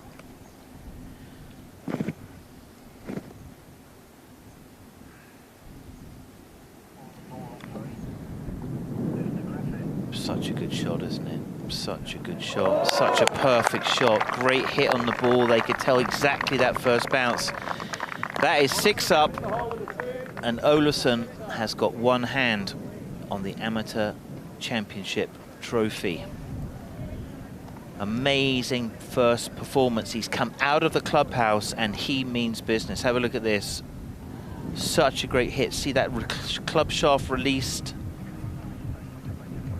Got the roll of the ball exactly right. It was a classy shot, lucky to go in, but it's a super shot, and he marches up the hill. And he's making it a very difficult walk for Dominic Clemens, who has to now reset. You've got to push something back on him. You have to impose yourself in the game. You can't just disappear on him. Match play can be brutal, can't it? Poor old Dominic Clemens there. You feel for him. You can't help but feel for him in that particular situation. He's just managed to get out of the bunker very impressively himself, and then your opponent does that to you. It's brutal. But fair play to Olazábal. He has shown great touch around the green at points this week. He told us all earlier in the week that putting was his Achilles heel. Well, if you can get round without having to putt very often in that situation, then, well, all the better. Ooh, oh. Now, hello a minute. What did you put in there? What? Cheese and what? Look at that. Oh, lovely. That does look pretty good, doesn't it? I think she's nailed that. Here we go. So, it's 4 holes in a row, by the way, for Olazábal now. He's won. We've not seen that kind of run in the last couple of days. Very much on top now, the Dane, aiming for his own piece of history.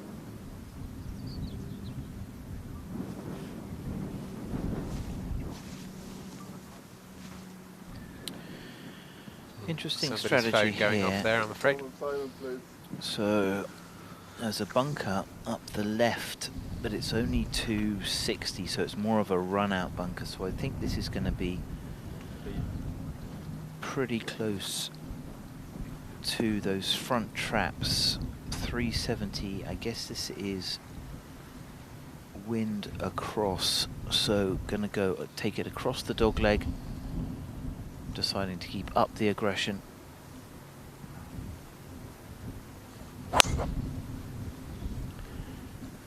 It's definitely not a draw swing.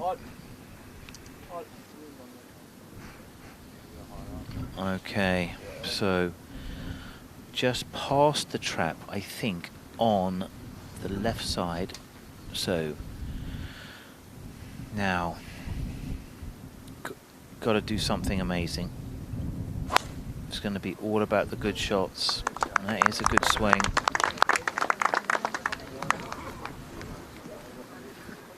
Yeah, really good swing. Takes the trap out in this wind. Not able to go for the green. Got to start putting some birdies together. Just play the course. Got to be 3 under the next 5 holes to have any kind of chance. That's your goal. It's possible. I tell you what, Olazábal must surely be just having occasional thoughts about the postage stamp, amen corner, all these things that might lie ahead for him. Yeah, and that's what you've got to get him into. You've got to get it, you know, you have to now start shaking his confidence. You can't just make it a foregone conclusion. So for Clemens, he has to put up a defence now. Nothing to lose, absolutely nothing to lose.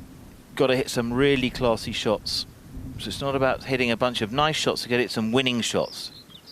Winning shots is like 4 to 4 feet and make it. Got to make some birdies now.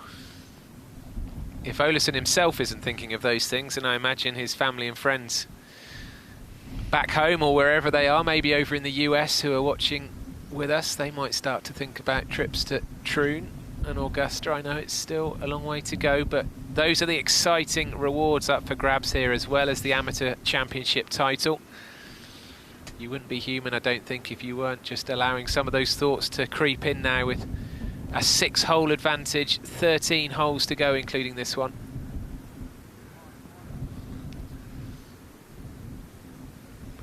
He loves the game. He's clearly somewhat of a student of the game as well, so he knows exactly how exciting playing at an Open Championship or a Masters will be.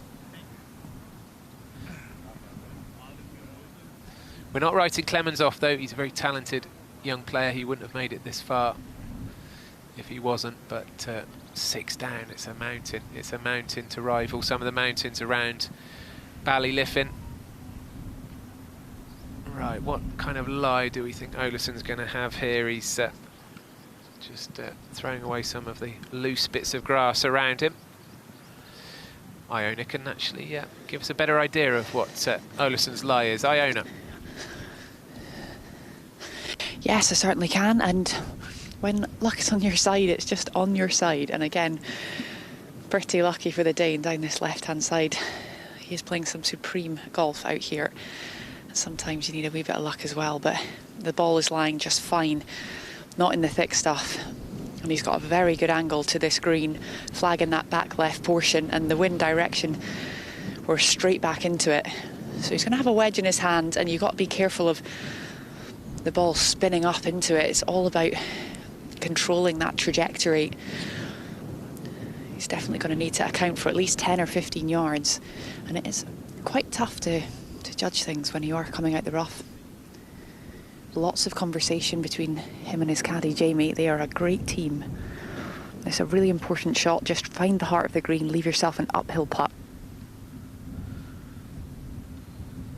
Thank you, Iona.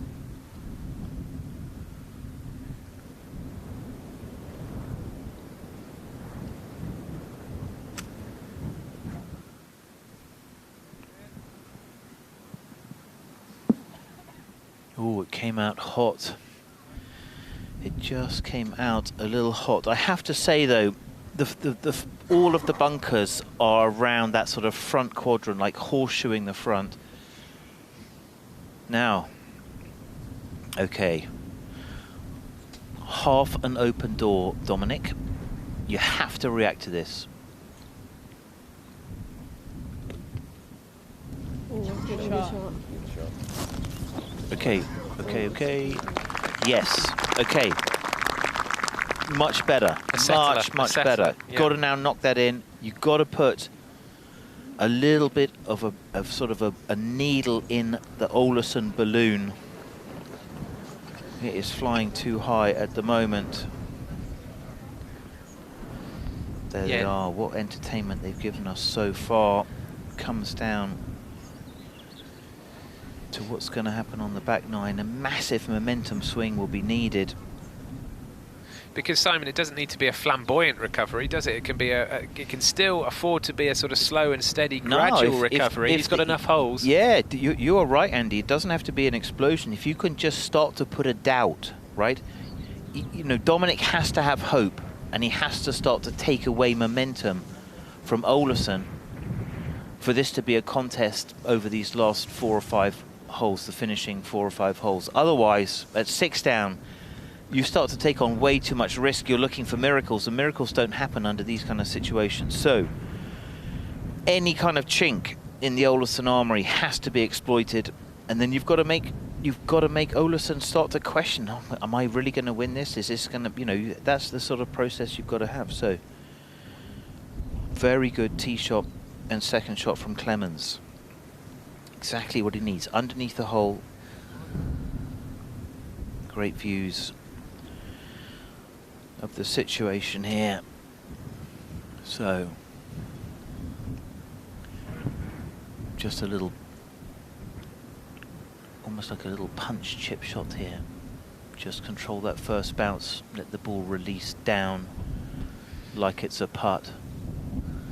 Clemens will be there thinking, don't you dare chip this one in again. Yeah, what is Clemens thinking? He has to be thinking what he's going to do. Now, oh, lovely little chip shot there.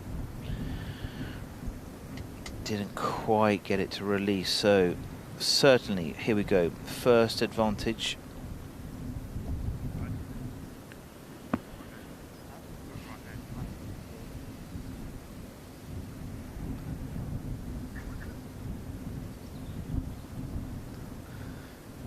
Let's just see if he slows down a little bit here. I mean, again, this is where a dad, I suppose, can sort of almost force him to slow down a bit if he wants to, just by urging him to take another look at things. Just the decisions made so quickly.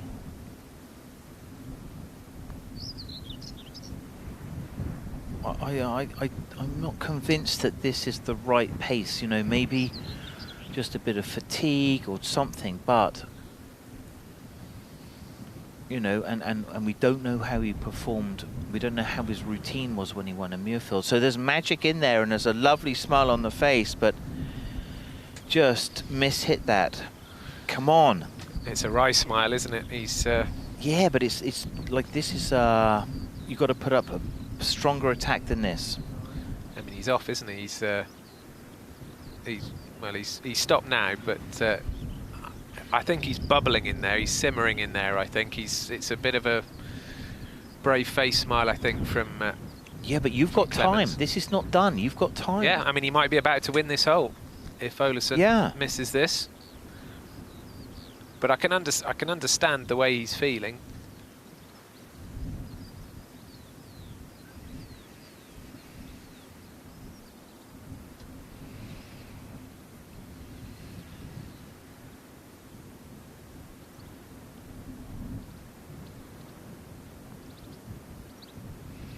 No, that's gone, and that's one back. Yeah, one back. Let's go. Come on. Make it a contest. So Dominic Clemens, the Englishman, wins his first hole of this afternoon session. But Olazábal remains 5 up. Still a commanding lead.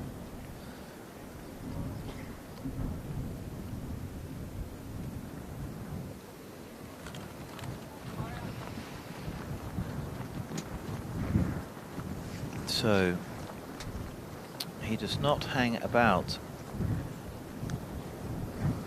The 7th hole has been tricky. A huge elevation change.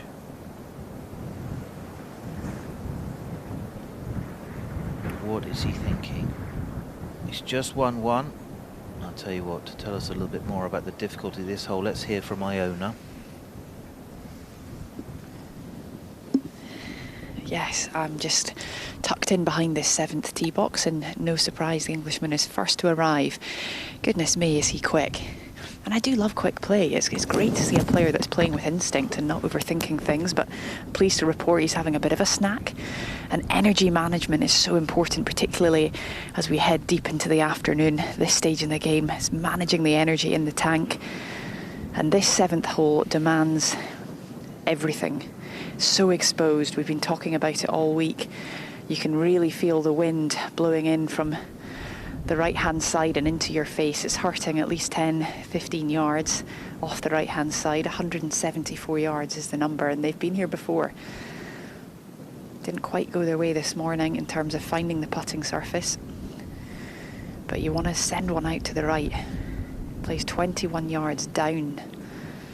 Big change in elevation. You've got to try and get it down on that putting surface as quickly as you can. And Clemens has got great control. He's got this low shot in the locker. So he's having a wee think about what club he's going to hit. Just double checking the yardage. 174 that plays 154. I'd suggest a 7-iron at least. We've seen it all hit off this tee this week. He needs to keep this nice and controlled, middle of the green.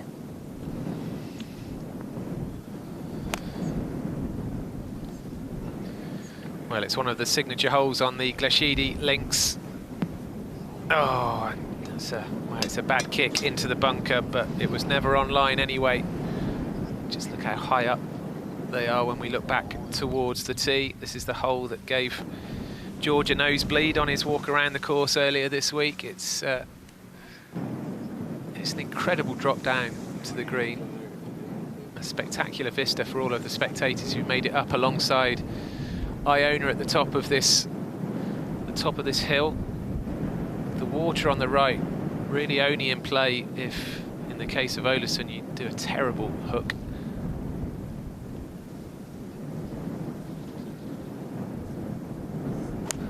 Another one of these par 3, Simon, where it's a big target, but not easy. Yeah, just the elevation and the wind. Okay. I mean, he is getting the luck of the draw a little bit, but for Clemens, an unforced error. He had the opportunity to put pressure on Olazábal, hit that first shot. So it was great to hear from Iona. And it's just the elevation change and the fact that you get such a high launch. So you can see the bunker to the right of the green. That is where we will find Dominic Clemens' ball. And you can see the ball just behind the flag on the right. That is the ball of Olazábal, and advantage Olazábal, no doubt whatsoever. The largest margin of victory in this amateur championship in the last 20 years was 6-5. That was a win by Garrick Porteous in 2013 at Royal Cinque Ports. But just as a sign of the history of this tournament, the largest ever margin of victory was back in 1934 at Prestwick. Lawson Little won the amateur championship that year by 14-13. You wouldn't have wanted to be on the wrong end of that scoreline, would you? You would not. You would not. It's so difficult. It just keeps falling between your fingers. There's our latest list of champions. Certainly Christo Lamprecht seems to be a name that is going to fly. Laird Shepherd in 2021, mentioned it earlier, but worth saying again, he was 8 down after 17 holes, and he was still 4 down with 4 to play. Came through to win at a second extra hole. We've talked a few times about the fact that Robert McIntyre was a runner-up in this event in 2016. Tommy Fleetwood also a runner-up. Matteo Manassero made history for Italy when he won in 2009. He was only 16 at the time, the youngest ever winner. Sergio Garcia back in 1999, and a certain José María Olazábal beat Colin Montgomery in the 1984 final. So it's a tournament with big names threaded throughout, a very proud history. The 129th amateur championship this is. Okay, he holds a chip. Couple of holes ago, I'm going to hold a bunker shot. This is the one. So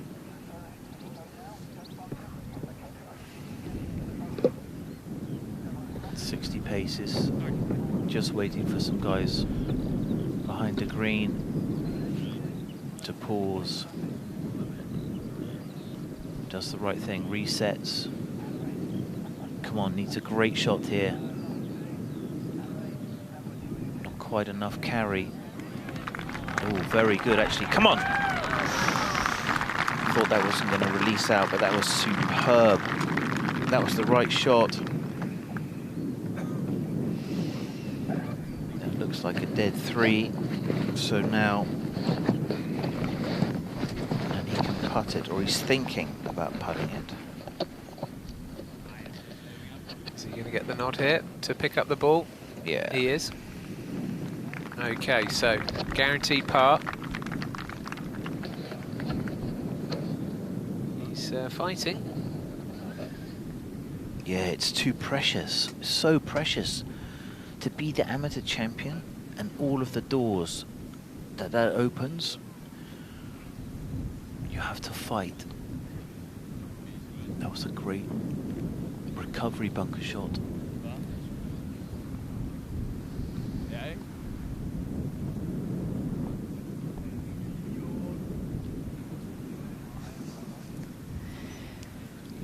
Amazing how sheltered it is down here when you come off that 7th tee, and you can barely feel any wind down here at all. Olazábal opting for the putter in this circumstance, which is a good choice. He's got a very smooth surface in front of him, and it will race all the way down to the flag, down the breeze. Wow, it hit something significant there.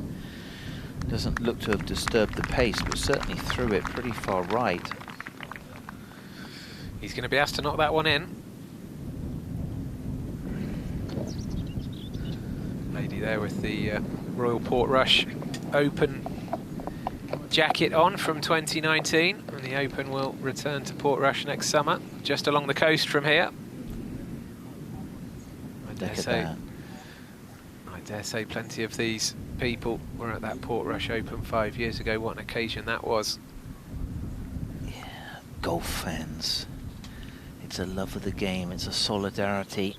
We all try, the game normally beats us all. Right, to tidy up. very important putt. So, at the other end of the speed spectrum to Clemens.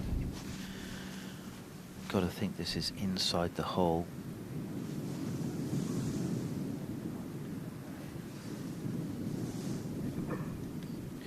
It's very clean, that, isn't it? It's a very tidy routine. It's decisive, it's committed. No real gifts at all from Olazábal back to Clemens, and Clemens, unfortunately for him, has offered up too many. So he maintains a 5-up advantage. We head to the 26th hole. That is the 8th. Dogleg left.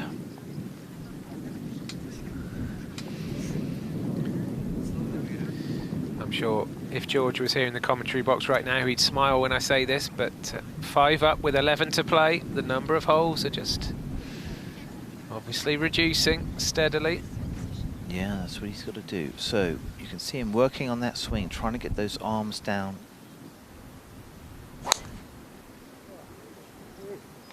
I'll tell you what, I think that is going to be, this is a swing that's going to go far. This is not a name that will be disappearing.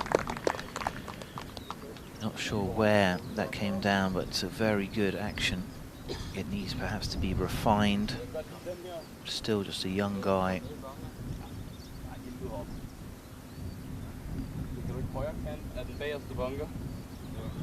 Started at the bunker, that's what my guess is. Aim for that cliff face right in the distance, yeah. Jacob. So there is a trap on the corner of the dogleg to the left side, and then one straight through it. So I'm thinking he's trying to hit this over that left bunker. Great view. Watch the foot. Bounce. Okay, great ball from Jamie. And that is the centre right of the fairway, in between the two traps, and that is absolutely position A. So again, no mistakes, nothing offered, no chinks. Starting to really get a very good gallery who want to see who becomes the next amateur champion. Yeah, smooth stuff from Olazábal. His caddy Jamie Nilsson, who played in this tournament earlier in the week, was knocked out in an earlier round and is now caddying for his pal. I wonder if he fancies caddying at Troon in a few weeks' time. We've been speaking about different tempos of play. Well, how about super speedy? Speed golf. George had a go a couple of weeks ago. Rob Hogan is a 2-time speed golf world champion and has agreed to show me the ropes around Ballyliffin. We're using holes 16, 17 and 18 of the old course, and Rob has set us a time of 8 minutes to complete the challenge. You're only as fast as your slowest runner. What? Off we go. Shot! Right into the fizzer. It's as much about efficiency as it is about running speed. Beautiful. Get up. Yeah, the dip is going back, Bruce. It's a great shot. I've hit a great shot. The dip is going back. The dip is back. Hannah! My goal is to be the world's most virtuous golfer. It's just on the back edge. It's efficiency. Beautiful. Lift, lift. Watch it. Watch it. Lift. Watch it. I need you with me. Oh! What's happening? Make the most of it. Convert. That's how we do it. We're missing it. Come on. It's 19 off. That was your job, buddy. Sorry. That's okay. Love is unconditional. Woo! Okay. Up. Get up. I've come the wrong way. Oh, far out. Let's bring it home. Let's do this. Come on. Beautiful shot here. You finish this on top of it. Side your legs, tip it in. And let me come up there. Woo!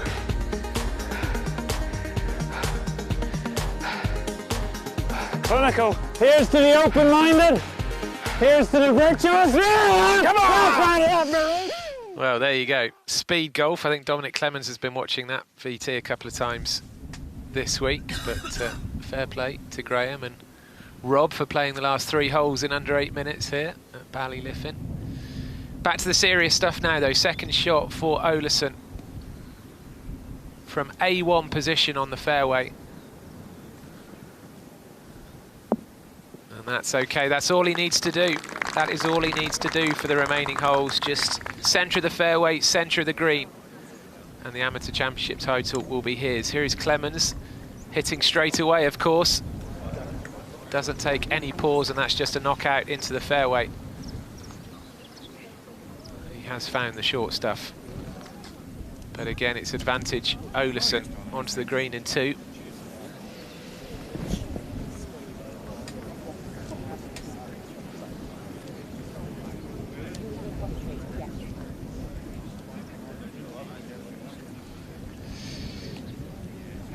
Iona, we've been commenting up here in the commentary box about the speed of Dominic's play. Is that something that you're sort of seeing down there on the ground yourself? Are some of the spectators taken by surprise at how quickly he plays?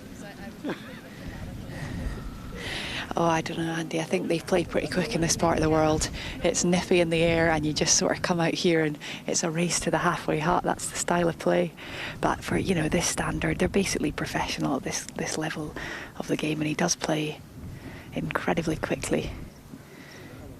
But he's a field player. That's, you know, he's playing with it with instinct, but there are a few mistakes being made. He was very unlucky there. He thought he would carry that bunker at the dog leg, but he just got caught in the face and it kicked back down, and he was forced to advance the ball and play for position. So he's got to be aggressive from this stage in to try and claw a few back, and that's what he was trying to do off the tee there. It's great to see the sheer number of spectators who are walking the course with you, Iona, and there's a real range of ages out there as well, which is great to see. Absolutely. But look at this scene. I mean, isn't it marvellous? And they're coming every hole. There's probably 5 or 6, 7, 8 more people joining. They're flocking from all around. We got Clonmany in that direction, and here Ballyliffin. They're all coming down to see this exciting finish. And as you say, there's a real mix of ages. We've got little girls, little boys, and all the mums and dads and the grandpas. And we heard from Pat, the architect, earlier on. He celebrated his 80th birthday yesterday, and he's still out here walking around as well. So it really is a game for everyone. Oh, that's brilliant. We'll let you catch up with the rest of them and get up to the green. Simon, we saw Clemens' shot again go much further away from the pin than he would have liked, and he's on the back foot again. Yeah, just can't quite thread enough sequence of good shots, you know. It is unlucky to be in the bunker, but you know, you have to pick lines which probably make more sense. So he is up against it. It's another hole where he's put pressure on himself. You know, in this situation now, he knows that realistically this basically has to go in now, doesn't it? Really, I mean, Olazábal has been putting so well this afternoon, especially, that to give him 2 putts to win the hole again, it's just, he's giving it away a bit too easily at the moment. Brilliant scenes.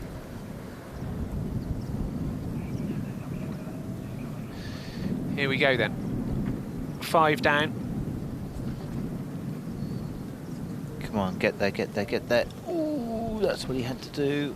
And that's, I mean, that was a putt where 15 feet past. He knew, didn't he, that was sort of go in or bust, I think, which is why he gave that quite an aggressive hit, and he's conceded. That's just a practice putt from Olazábal. So the Dane, again, with a 6-hole advantage now, 6 up with just 10 holes to go. The Amateur Championship title within his reach.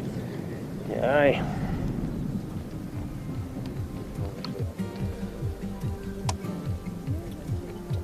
So as we head over to the 9th. 456 yards. Fairway really pinches in. It's going to be interesting to see the club selection for Olazábal.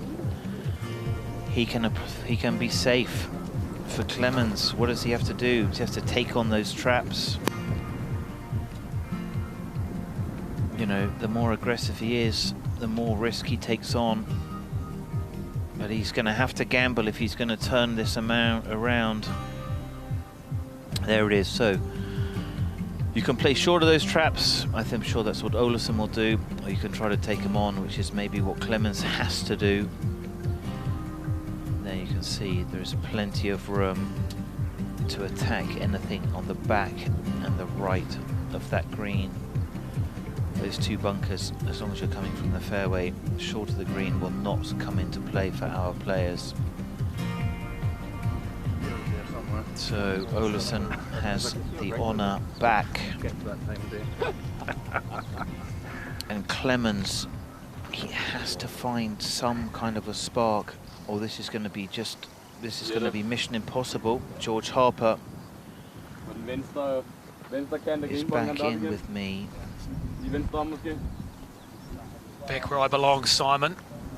And it looks like Olazábal has found where he belongs as well. Links Golf, his first ever amateur championship. How impressive to see him perform like this on one of the biggest stages of all. Interesting what he said, wasn't it? I wasn't ready for this before. He says, my game wasn't good, and now I'm ready. And it looks like he is. That's launched to the right.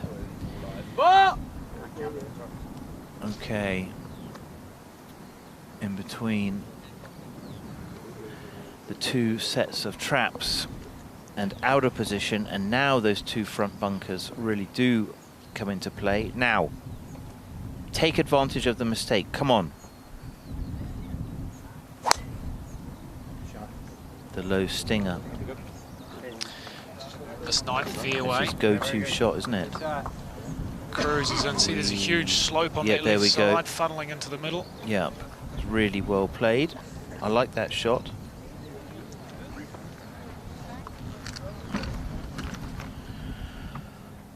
So it's just been the few wides.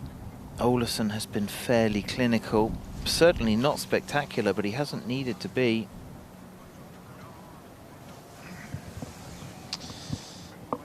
No, it's just been a slow and steady clinic so far. And it's all on the line as we near the turn. The final time. Potentially the final time. You never know what happens in these championships. History books have thrown all sorts at us in the past. The back right flag. There's a little runoff past that, which you have to be careful of. So, bunker is on the left. That's not in play today. So, for Olazábal and the gang that follow him, everybody follows Olazábal at the moment. For Dominic Clemens, it looks very difficult to reverse that order at the moment. It looks so very tough. That would be an amazing football score that you see at the bottom there. I would like to have seen that the other day. England 52, Denmark 0. But it was not the case. Far from. Let's not talk about that anymore. As if my stomach just had a little reaction there. So. Well, he's not the only Dane to be playing well. Rasmus Højgaard is currently one shot off the pace at the KLM Open, so a little bit of worldwide success there on the DP World Tour. I'm sure there'll be a lot of people from Denmark tuning into both channels now all of a sudden, but this one is right on the line right here, right now. Hopefully this is grabbing the attention of many around the world, especially from Denmark, as he makes some very, very big waves.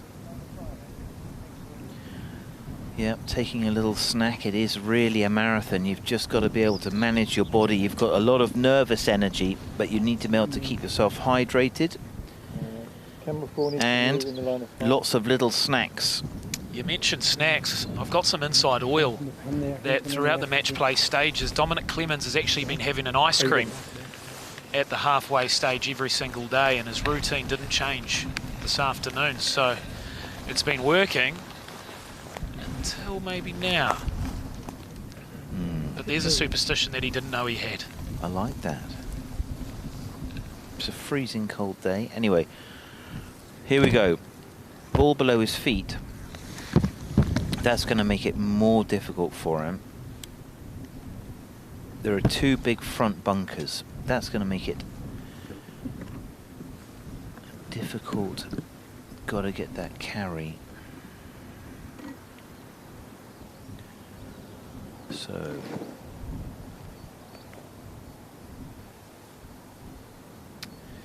ninth hole of the afternoon, 27th of the event. Wow. Got through that. He's played well out of the rough. He's hit a lot of good shots out of the rough. Now there is a big bunker, but I think he is more right. Looks as though he's done an amazing job from there and given himself a really good look at up and down. This pin very accessible with his ball flight, playing that low fade. Release, release, release, release. Keep going, keep going. Okay, good shot. Great shot, a much needed good shot.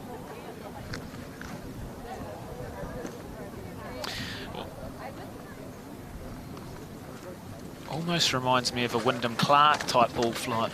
Ah, that's a great shout. Wyndham Clark type of body as well. Like that. Wyndham Clark versus Bubba Watson. Can you see that? Yeah.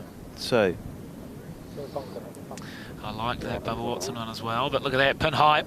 Needed a good shot, didn't he, Simon? Really needed it. Yeah, absolutely. And you know, I know these are difficult shots, but been too many free holes. And Olazábal is good, he's clinical, and so now he's just tightened it. Olazábal's tightened it. He's taken less risk off the tee. He's put more balls into play. He's played from the middle of the fairway. His short game has been more or less faultless. He's had a couple of missed putts, but I mean, has done really nothing wrong. So, you know,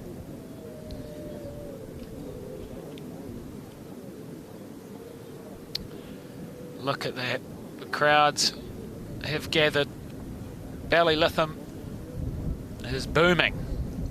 Yeah, I mean, the thing for Clemens is he's made 8 bogeys and conceded a hole. You know, I mean, that's just too many errors. So that is the story of the final so far. We have got 10 holes to go. It can be reversed. That's what we're looking for, to see what the fight back's going to be, how he will respond. He has been in the most amazing form. Maybe he's run out of juice, Dominic Clemens, but let's see what we've got here. More short game skills needed from Olazábal. He missed the front trap, so, and he came up just short of the left trap, so a little bit of rub of the green there. Caddy gives the final instructions. There we go. Beautiful turf, amazing presentation of the golf course. Sincere gratitude from everyone for the presentation of the golf course for this amazing championship.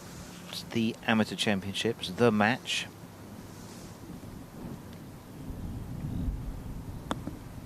Beautiful hit.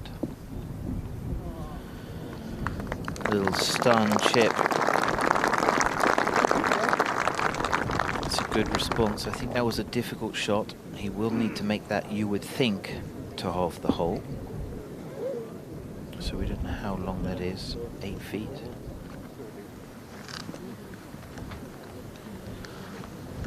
Dare to dream. We've seen some bigger comebacks in the past, and this hole right here could inspire one.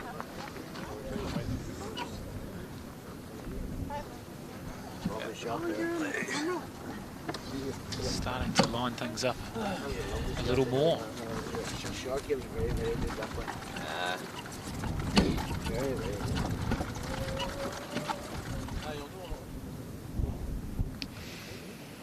Look at those scenes. So nice to see.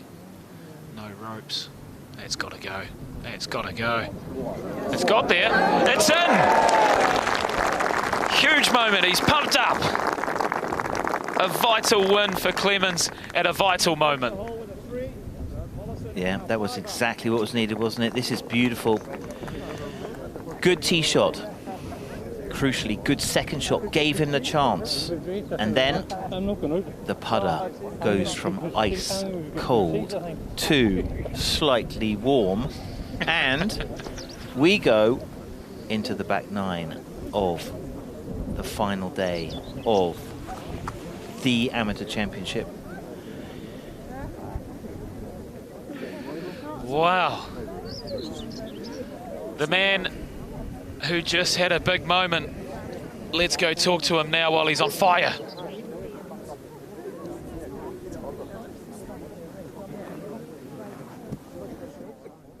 When I look back on it in a couple of weeks, you know, making it to the final will be a good week. Played well at Muirfield a few weeks ago and then struggled at St Andrews. I haven't been playing my best while I've been here, but just seem to have done enough. Stroke play went pretty smoothly, got through comfortably, but then my first match was a little twitchy.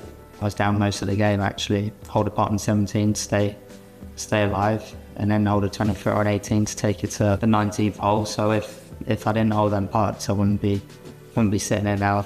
Each game's been a bit scrappy really. I kind of just done enough, which I guess that's all you have to do in match play. I think when you get to the last 32, the standards, even the last 64, you know, the standards pretty good. And my dad, who's obviously caddying this week, gets a lot of stick, but he knows it's all at the moment. He's great, he's laid back. Sometimes it's good to have someone to just get intrusive thoughts out and just relax you a little bit once you get negative energy out.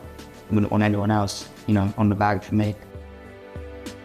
Growing up in Scotland, I've not played the courts, but I've been to the clubhouse and had a look, and it'd be a great place to have my open debut. Feel great to have the Amateur Championship trophy. If I leave here as a runner-up, I'll be disappointed. Yeah, there's some fight in those eyes. What a charming guy. Come across really nicely. Father and son combo, you can't beat that. Robert McIntyre won his first victory with his dad on the bag. That was amazing. Wasn't that special? Such a great family. Is this the start of the fight back, George? Come on. Well, it's a good hole to try and start it. The dog leg right, the 10th. He can just play his natural fade, bend it with the fairway and get it up near the green. There's a greenside bunker here, which he's going to avoid. Look at this. Look at this, all of a sudden. Go. How's that? Now, is that the start of the magic? Okay, now we're started. Here we go. We're more than what started. A shot. He is an eagle putt on the 385, that is, to that flag. Wow. Okay. Two big punches have just been thrown.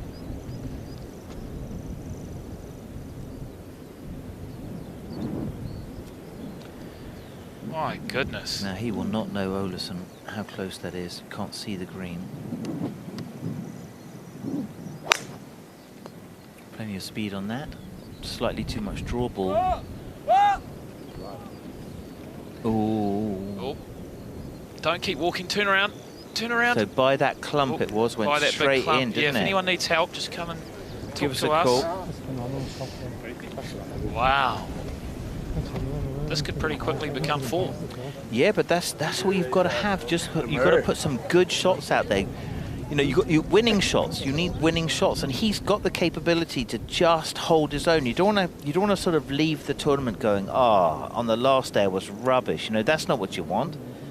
Here we go. This was a comeback shot. So front of the green is 370. You can see it hits on the concrete. Huge first bounce. Links ground. That is the surface that golf should be played on. So timely to have a dog leg right for his fade. Yeah, and look at that. And win behind it. How about that? Fortunes just starting to shift in the balance. George Harper. Interesting times. The amateur always throws some curveballs at you. Yeah, you don't get to hold a trophy without being triple tested to make sure you're the man. That's what's great about the R&A's events. At each level, they are the best. The men's amateur, the women's amateur, the open, senior open, and all of the peripheral events, the pipeline that takes you up there, ladders from the bottom to the top. Amazing. Yeah, well, we were talking about margins of victory and how big they've got in the past. The largest ever was 14-13 by Lawson Little at Prestwick, but back a wee bit there. There's a reason that this is such a that's fiercely fought competition, because in the last 20 years the biggest margin of victory has only been 6 and 5. So it always finds a way to tighten back up. And as you can see here, this is Dominic's route to the final.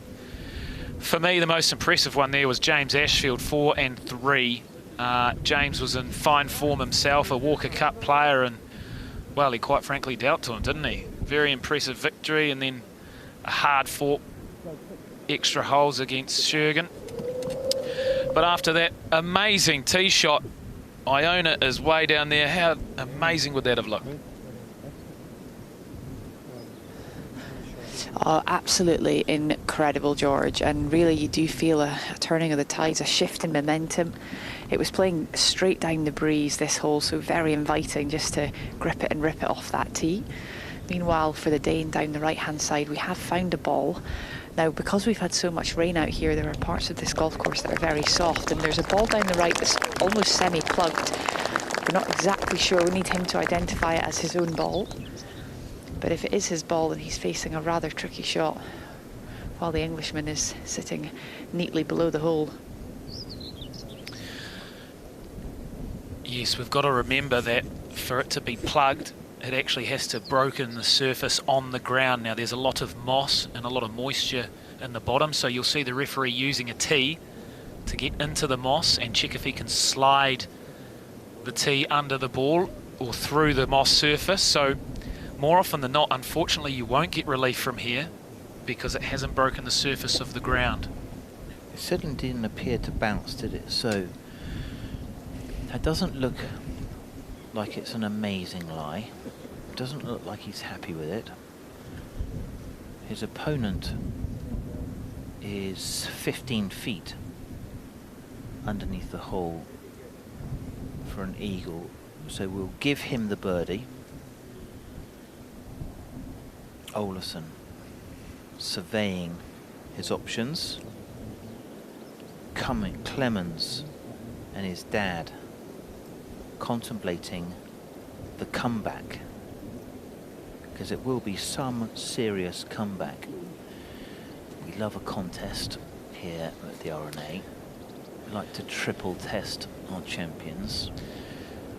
So it's all on you, Olazábal. How are you going to respond now? I cannot see him doing much with this. If he's worried about the lie like that, it must be so deep. Anywhere on the dance floor is good. And that's come miles out, and that could almost be a walk to the next tee and try and not give Clemens any momentum. Imagine that came back. Hopefully nobody, that did not come off somebody. Hope everyone is okay in our lovely gallery. Certainly came out fast. Precious packages out watching this golf course. In terms of, I guess, a little bit of jousting between players, obviously you want to give yourself a chance to hold this, which I'm sure he will. But almost sometimes you don't want him to have a chance at eagle and bin the eagle putt and chest is puffed out and full glory. You almost want to go, yeah, mate, all good. Let's walk to the next tee and forget about it. Yeah, there's a little bit of fencing going on, isn't there? But I think you want to make everyone deserve it. You don't want to gift anything. It's too late for any kind of gift. So this is a birdie bunker shot, probably to tie the hole. Well, we've seen him chip in on... And a bit of faff, you know, he hasn't had faff for a little while, so there's a little bit of faff off the tee. There's a little bit of faff here. It's good that it can just, like, ruffle you. Oh, you are kidding me! You are absolutely kidding me. He's done it again. And in the biggest of moments, he's pulled out an absolute beauty. Oh! How about this? I mean, it is a beautiful shot, but it is hot, and it hits. You wouldn't believe it. He chipped in on the par 3 fifth to break his heart, and he's done it again, even bigger this time. That is a massive, massive one to the heart. A Danish Houdini. An absolute An escape Houdini. artist. Now, come on, do the business. You've still got a chance. Don't be impacted. Come on. Release, release, release, release. Wow! Okay. Well done. Well done. Survived the body blow. That was amazing. Things are cooking. Yes. Let's go. Come on. How about that for a hole of golf? We will remember the 10th for a long time. An eagle 2 for Clemens. Whew. Well, these spectators are going to have a proper bird's eye view of some amazing drama, I feel, over this back 9. This was the putt after the genius drive. It was from the centre of the putter, wasn't it? It was great, great work. That was a but how about this? The only thing he had to do was make it. How about that? Bang. Have some of that. That is some composure. To sit in the driver's seat and then see him hold that. To make your eagle putt. Wow. Just wrap that hole up and that can be the entire highlights reel. Fantastic. Okay. 11. 4:15. The gallery's discipline just shaking a little bit as half of the gallery heads straight down the middle of the fairway. Earlier this morning we saw him pull an iron off the tee, and he's gone for it again because that bunker at 277 on the right is just in play. I just feel, whew, after that last tee shot where he got max power and found the green, he would have pulled it again, but whew, calming the nerves, the blood's been pumping. Let's just get the chicken stick out and put one down the middle.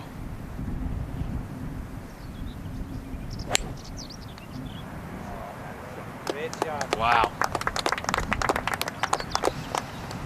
And how momentum changes. What a shot. It's almost gone 277 to that bunker. Missed that. Yeah. That is a beauty. Well done, Dominic. Well done, mate. Here we go. Still very firmly in command of events over this back 9. Jacob Skavoldsen.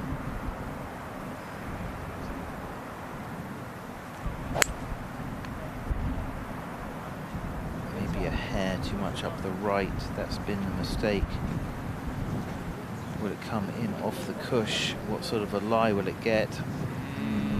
It's not as easy to control the ball from that lie. Olazábal has to remain calm. He's got to remember he's 4 up on the back 9, so it's all very exciting and there's a lot of action going on, but look at the scoreboard, look at your position. You're 4 up entering the final 9 holes of the Amateur Championship. I think you're all good. The biggest change is that Dominic Clemens now has some hope, right? He's got a little bit of something going there. Hope. And if he's an energy sort of guy and he can manage that and start to hit some winning shots, you know, what we just saw, the drive, amazing, right? The putt on the 9th, amazing. The drive on, I mean, it's like those are winning shots. You win holes with that. Here it is. So you can see what the guys were looking at. It's the bunker off the tee on the right there. It's cavernous. There's no way you can get up. The next 2 bunkers are not relevant for our players today. But that big trap that lurks on the front right could be problems for our current leader of this in command, Jacob Skov of Denmark. He would be the first Dane to win the most prestigious event that you can have as an amateur. Let's see if Iona is down there. Yes, I am, Simon, and one down the right, one in the middle of the fairway. Now, this ball down the right-hand side is sitting in the first cut, and there is grass all surrounding it, so it's going to be tough to control the spin for this shot. It's just going to be a wedge, and again, we're playing straight down the breeze on this 11th hole. The flag's over in the right-hand side, tucked behind a huge bunker. So visually, very intimidating shot. He's going to need lots of loft, lots of height, because that wind's going to be knocking it out of the sky. And I mean, from this angle, it doesn't look like he's going to have a huge amount of green to work with. So again, advantage to the Englishman. Great stuff, Iona. Thanks for that update and insight. Fascinating to just know about the angles and the lies, and it's very much a geometry golf course, isn't it? Links golf course. The bunkers are the big penalties. There is the head of security just moving players around. Olazábal is still comfortable, but definitely not as comfortable as he was half an hour ago. We've had the response that we needed from Dominic Clemens. 2 victories, 2 holes won in a row. And now there's the first little bit of friction, first ripples on the Olazábal pond. Just got a few goosebumps, Simon, listening to you say that, because you've got to remember these guys are young.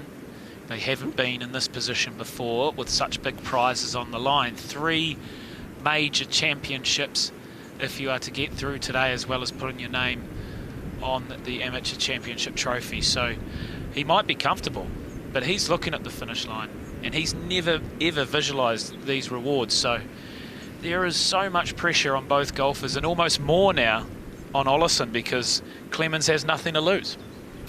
That's what's massive. So yeah. Okay, it's Olazábal to go first. That's an advantage to Clemens, I think. I agree. Iona mentioned the wind is right at their tail, so it's going to be so hard to get this ball to stop. There's nothing over the back of this green, and that's maybe not a bad miss.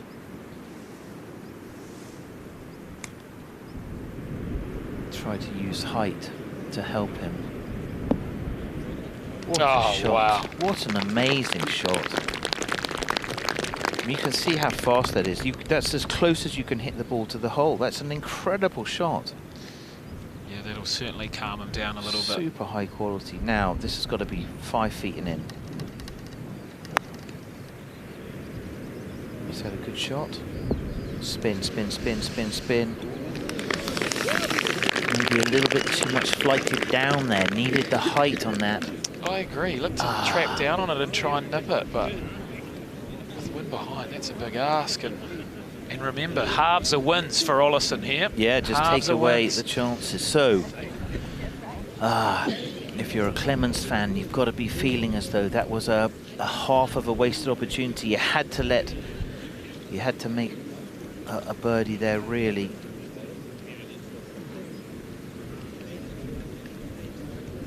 There they are. There is magic in that game of Dominic Clemens. He has just come off the most amazing performance. Huge title he won the Men's Scottish Open at Muirfield. Won by 17 shots, shot 62. So you'd have to think very comfortable out on the links. 17 shot victory, shooting 6. I mean, that's a different mindset.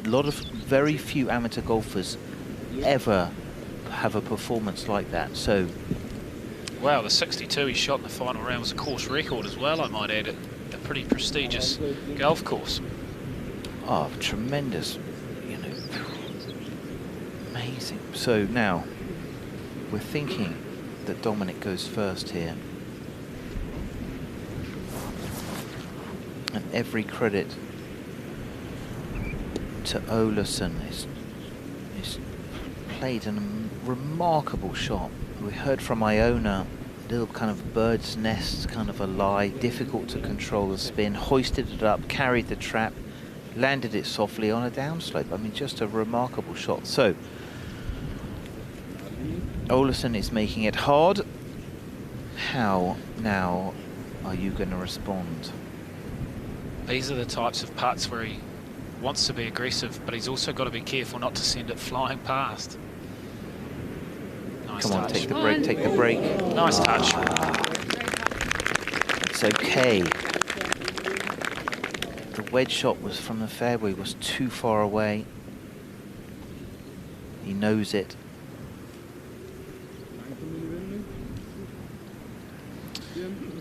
Yeah, I feel like he had faded and landed in the front portion of that green left of the trap, and almost like it was a bit too punchy, wasn't it? Like it just kind of, you know, I don't think he's got his best stuff for short at the moment, because he's definitely out of sequence. We've seen a lot of right misses.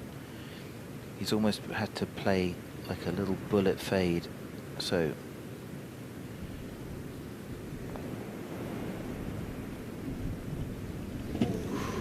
okay, well that trundle's passed. We'll have a look at that. Yeah, we'll have a look at that. We'll have a look at every 2-footer now. Where has he gone?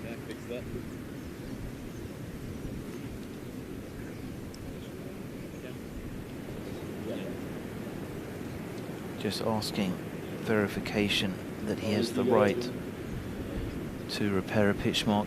That's lovely. Some people would just repair it. Jacob Skofolason, made of the right stuff. Denmark can be proud of another golfing son.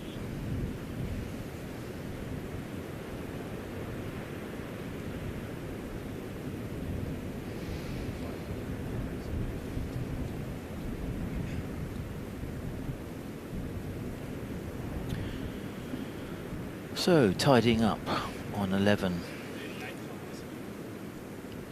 4 up. Concentration must hold. Very steady. Very, very steady. Still, I have to say, Dominic has the momentum. Although there was a chink there, half a door opened. He didn't manage to push through it. Dare to dream, though. I've mentioned we've seen a fair few comebacks in the past, but none other than 2021 at Nairn, when Laird Shepherd came back from 8 down with 8 to play to win on the 38th hole. So Clemens has to channel his inner Shepherd and farm his way to victory. Amazing scenes. Beautiful part of the world. It's rugged. Links golf.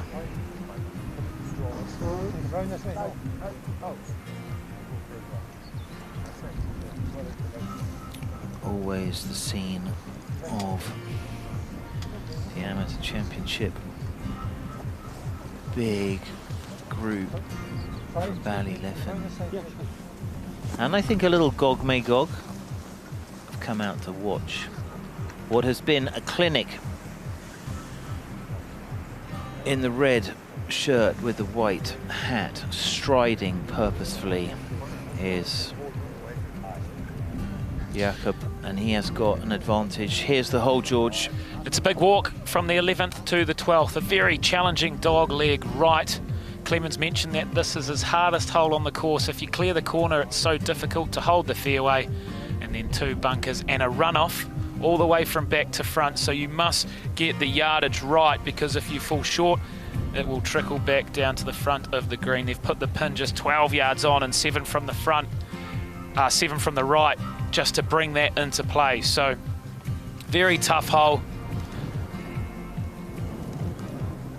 but a beautiful view from this 12th tee box. Absolutely stunning. You can do a 360 turn and see the best of the region.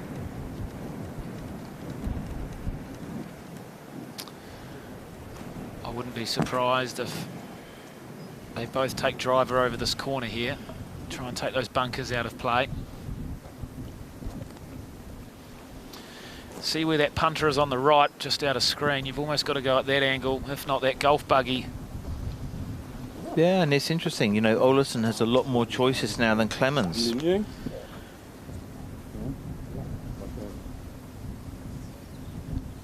Verification from his dad.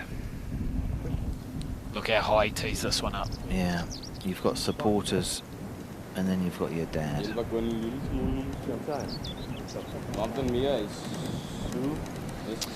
Well, it wasn't long ago he looked a bit like Bambi on ice, but now things have turned a little bit, a bit of composure, and he's showing signs of a fight back. Yeah, you've got to have a fight back. There we go, final instructions. Come on, my boy. Do as you're told. Straight on the corner. Yeah, look at that ball, that is riding high. There's some talent here, look at the Don't speed. overhit it. Oh, great ball follow. Is it going to clear the corner? Oh, that would have looked so good for so long, but I'm not quite sure he's cleared it. Looking for a signal. The signal is he did not clear the corner. Sometimes when I see that, I'd expect a club change almost here, but he's kept sticking to his drive a few times today.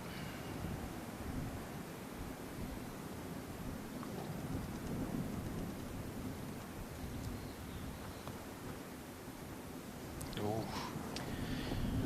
Clemens is standing pretty close to him here. Clemens just moved there, maybe just caught his eye. Yeah, he's in his back pocket. Big teapot, trying to get some physical presence maybe. Yeah.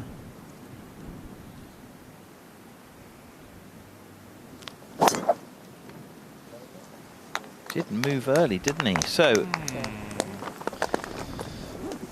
that too has gone into the thick stuff. I just think that's... I'd like to see a little bit more maturity there, but... Oh, hold on. Hold the phone. We might need to see that again. I don't know how he's ended up there. If so...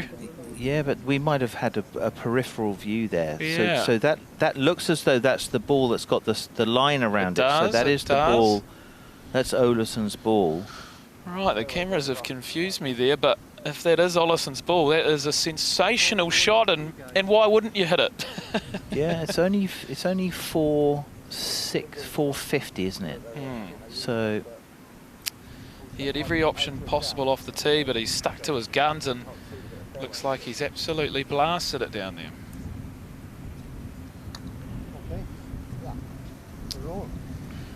Let's try and clear this up, because that one's done a bit of wizardry on us. Here's Harry Potter himself, a little fade off the tee. The ball's in the clouds somewhere. And yes, oh yay, it is his.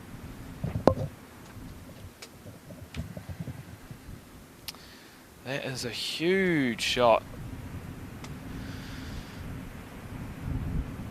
And could it be the killer blow? Avada Kedavra.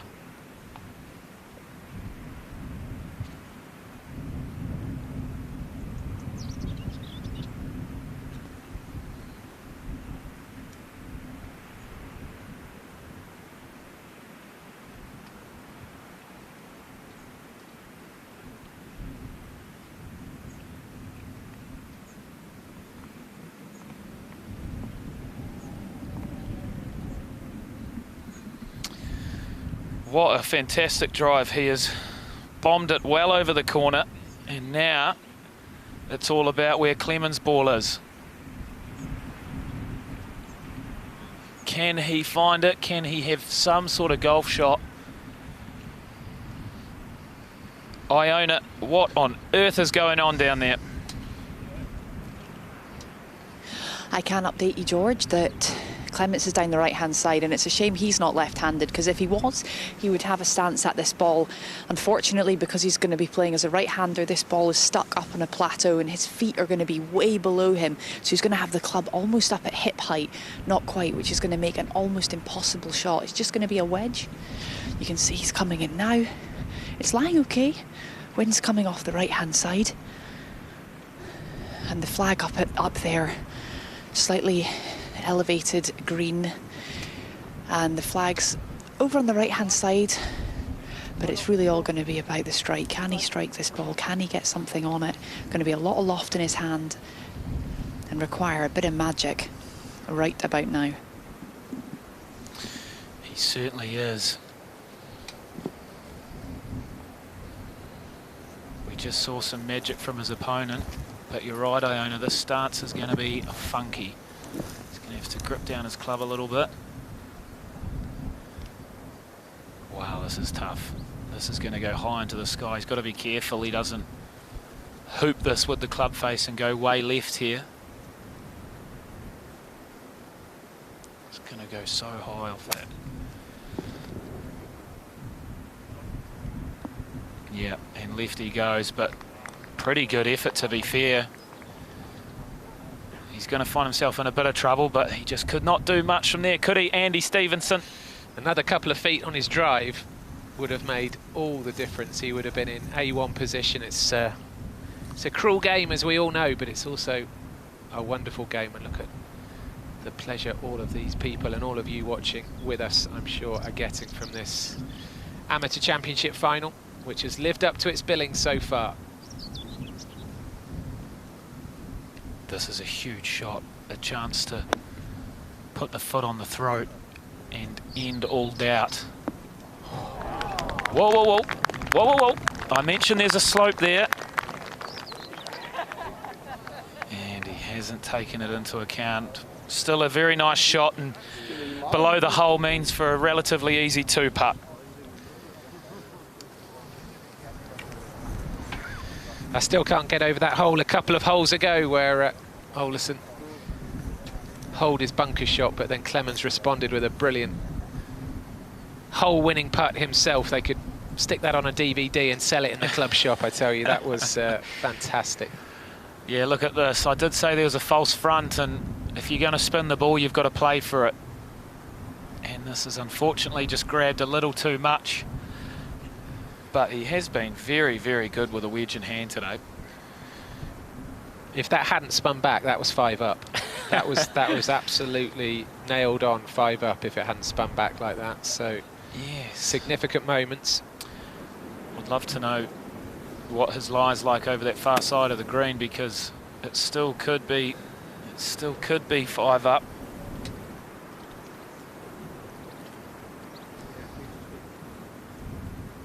Okay, there's a bit to work with. There's certainly some green to work with, so if your short game ever needed to turn up, now's the time. Look at this though, everything's running away from him. It's going to be so hard to get the distance right here.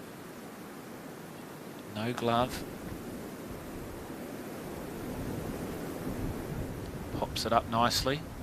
Roll out, roll out, roll out. Wow. That is a long way short.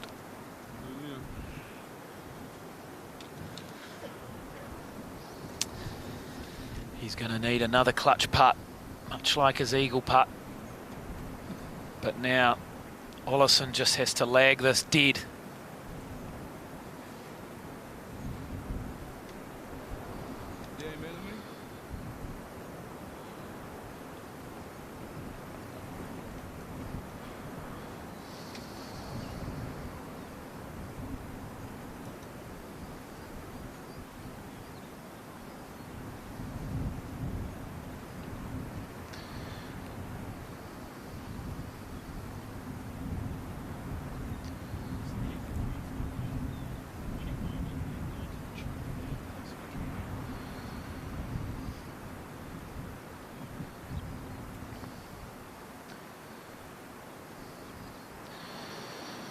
Nicely done, very nicely done, left it below the hole.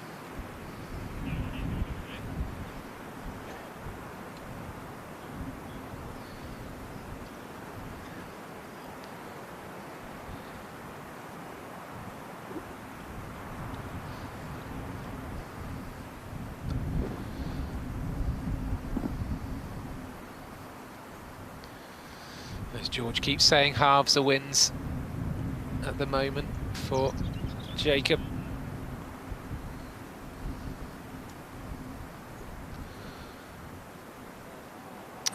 He gave it a good go, but it sailed on by. That was for a par. I think it might well be Clemens again for a bogey.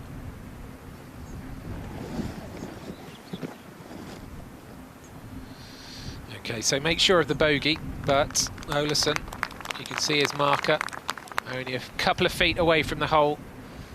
A par would put him back to 5 up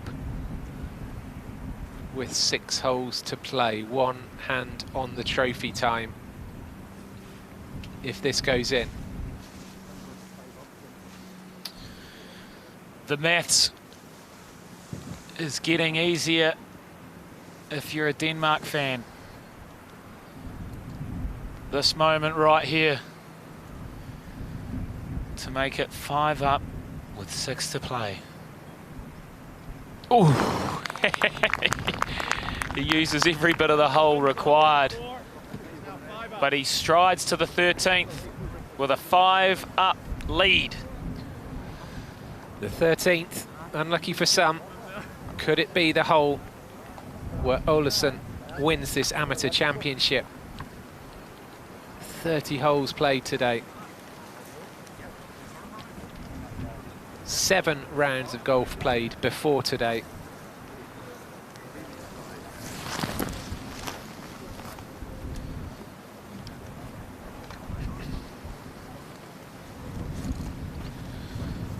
And there's no doubt that great courses produce great champions.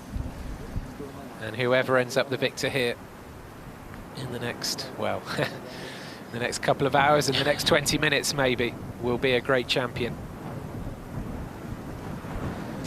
Yes, well, if Olazábal was to win this, it would be done and dusted. 6 up, 5 to play.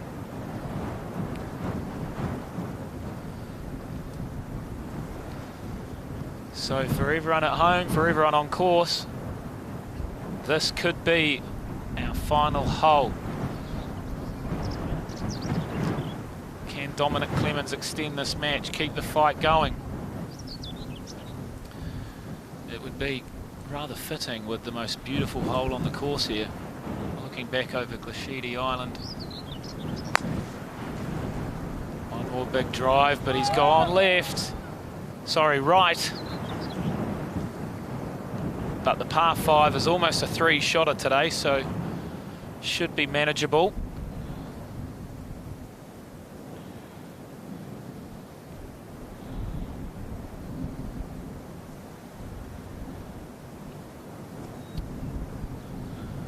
Here we go. Clemens now.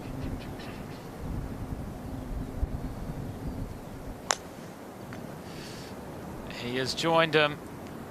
He is looking to join him. There is some dunes which have helped in the past and they're going to help again. This hole funnels up the hill and that is absolutely fine. He's also playing to become the second Olazábal at Royal Troon in a couple of weeks. Thorbjorn already qualified for the Open, as are the Hoylake brothers. So he would become the 4th Danish player in the Open Championship lineup. 4's a good number. It's a very healthy number.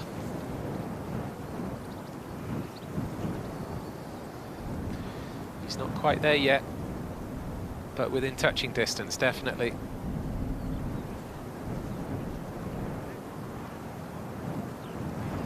As you say, George, probably the most picturesque of 18 picturesque holes here on the Glashidi links. They all have something special about them, but you can't argue with that view, can you? Looking back down the 13th fairway.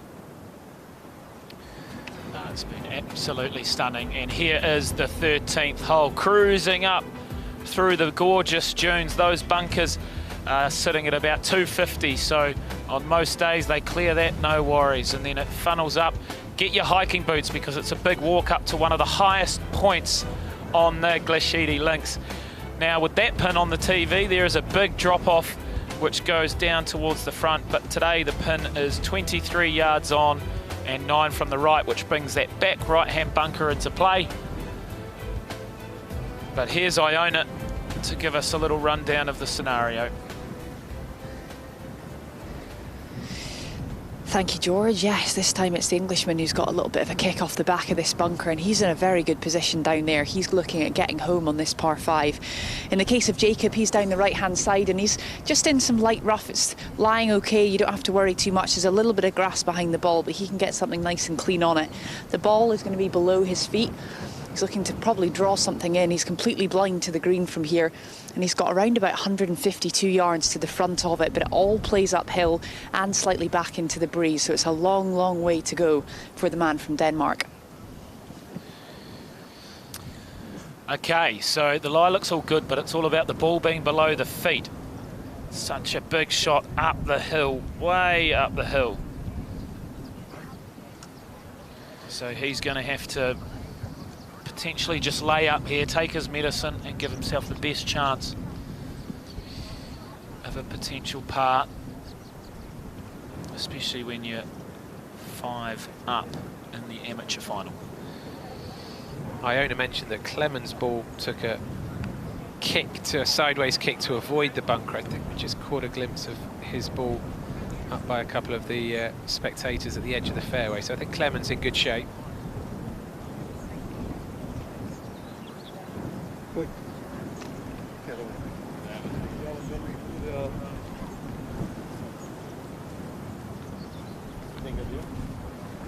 Also a bit of an uphill slope as well, so this is going to launch into the wind and the ball could really whip it off course, so he just has to play the safest shot in the bag. Pick your favourite club, nudge one low, run it up there, just get yourself back in this hole. A reminder of the state of play. 5 up for Olazábal on what is now hole 31 here. So not far to go at all.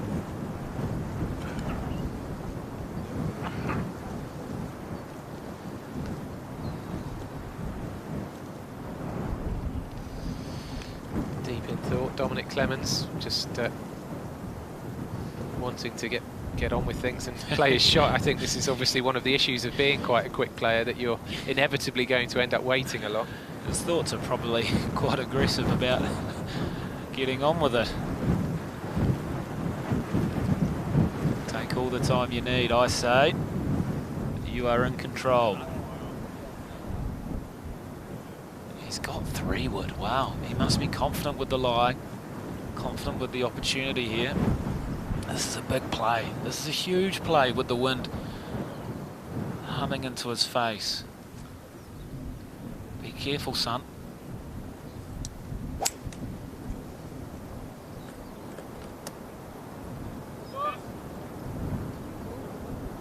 They are really looking with concern. Look at those spectators over on the left, the way they're just... They were sort of moving to get a better look at where the ball landed, I think, which is well wide, if that's the case. Let's wait and see. Here's a big 3 wood. Has he got enough on it? Can he play the shot of a lifetime? We heard a thud which sounded like the short grass, and then there you might be able to see a little glisten of a golf ball. Hello, hello in there.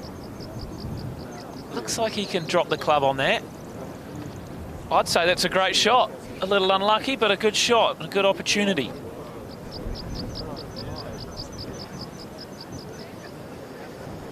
Well, we wait to see exactly where Olazábal is, because that will be the key here to how this hole is going to pan out. This is Clemens, where he's ended up, so just where the tall grass starts to sprout up, but as George says, he should be okay there. He's obviously not going to give the ball much power from that distance, so a little A little dink out of there should be okay. You can see the undulations of this green sloping from back to front, so he's going to have to just knock that on the head and roll it out, and look at that little top plateau that he's got to get it onto. Not going to be an easy up and down, that is for certain, but I'm looking forward to seeing where Olazábal is, because that is going to paint the picture for the result on this hole. It's just the way the clump of spectators on that hill up on the right are looking away from us. Looks like Jordan Spieth. Exactly. Royal Birkdale. I think Olazábal's ball is up there where the buggies are heading, just from the body language of the spectators in that area, which means he's in trouble basically.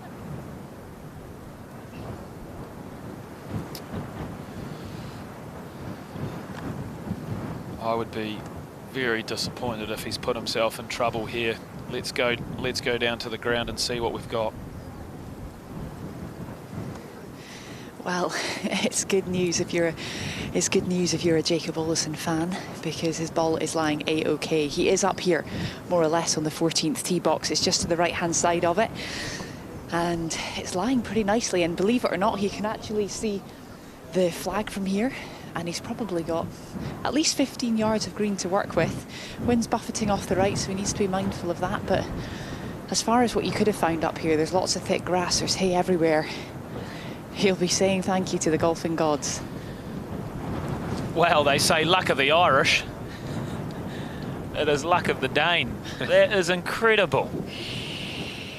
Oh, that's a result. That really is, because as you can see, a couple of feet to his left, and he's deep in that thicket of grass. Honestly, where all the spectators are. That is a real turn of good fortune.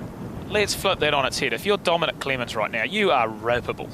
That is absolutely barbaric that you've hit it almost off planet Earth and you've got to lie like that. What? He just can't get a break. And he probably won't be able to see where he is right now. You won't see that he's sitting pretty. Wow. Now all of a sudden he's probably going to knock one into the wind, bite, spin, and have a 6-footer for birdie. Well, I said 13th, unlucky for some. Maybe it's been unlucky for Clemens. Right, a very pivotal moment. If he can get this relatively close, he could really, really put this out of doubt. Third shot into the par 5.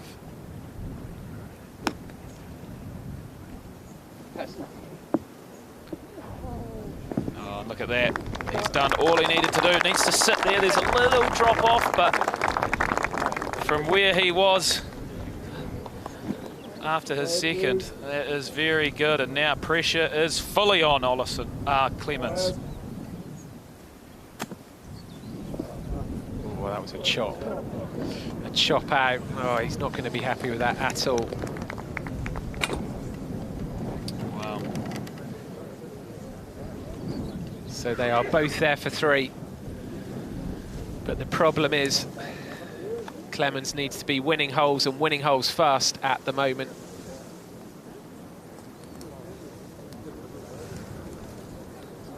Remember, if Olazábal wins this hole, then it's all over. Right. If the hole is halved, Olazábal is Dormy 5. You want me to move the coin or towards you? That one. Right.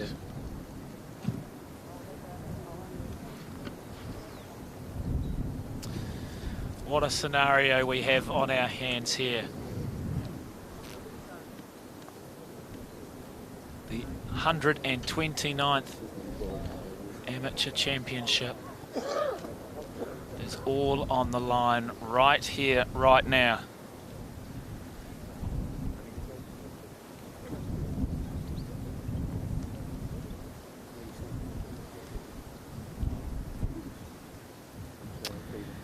Get the sense that there is one more hole in this. It's a tricky part for either of them to knock in, but the Dane is going to get a very, very good bit of journalism done on this first putt, and could that be enough? Could that be enough? He's given it a good run and he's left himself some work to do, but all of a sudden, Jacob Skov Olazábal has a putt to win the Amateur Championship.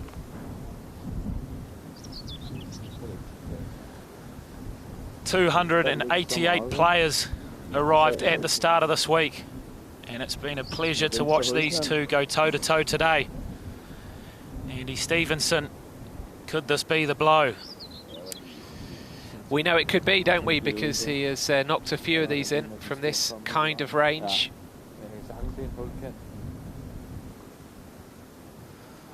And we know he will take his time quite fairly over this one. This could be a life-changing putt.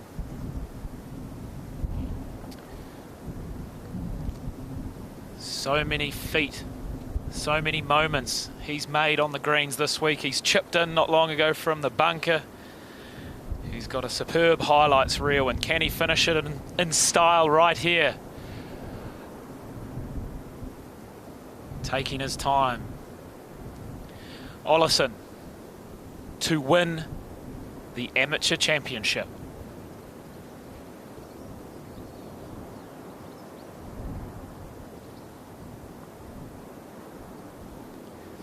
Oh, so nearly did he get it done there. And he's conceded that putt. Clemens needs to hold his nerve here.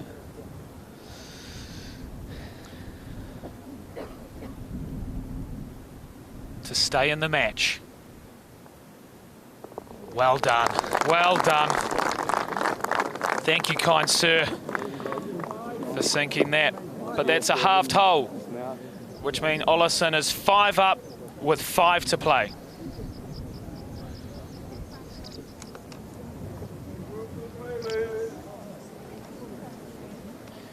Whew. Never like seeing them end on a missed putt, do we? No, I have to say we wouldn't have wanted to see either player win because the other one missed. You want that moment of glory, don't you? So Dormy 5. And this is a tough psychological situation now for Clemens. I mean, to a certain extent, he can go for broke, but I don't think it's going to be his day. Not least because Olazábal has finished well. Certainly in both rounds yesterday and this morning, he finished reasonably strongly. So we know he likes these closing holes. Yeah, that's exactly right. He has got the business done at the back end of this Glashidi Links course.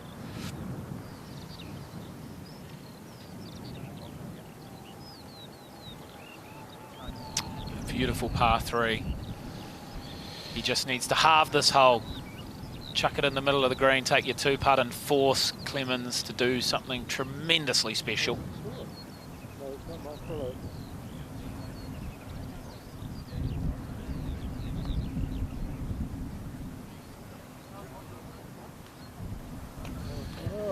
One good tee shot might be enough.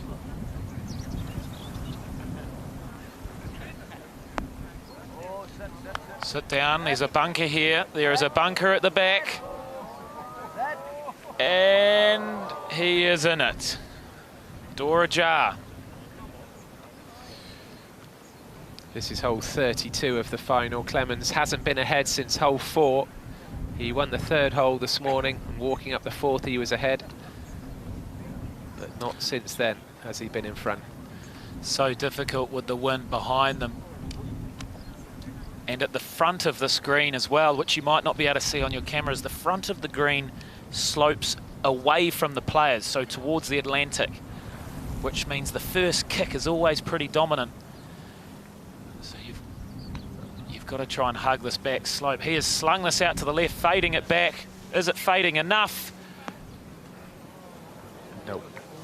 Yep. And it holds on by the barest of margins.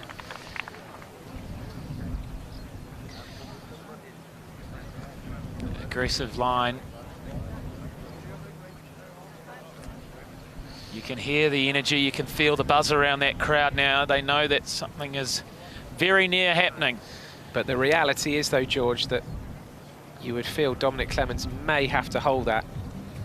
At Dormy 5 down, we've seen the skill of Olazábal out of the bunkers. I mean, crikey, he might pop that one in from the bunker as he did a few holes ago, which would really be a way to win a title. But you kind of back Olazábal maybe to still get a par from where he is, which means that Clemens is going to need a birdie. One final look of the week at this beautiful 14th. So Olazábal in the bunker over the back and Clemens right down the left-hand side in that massive gully. Beautiful hole.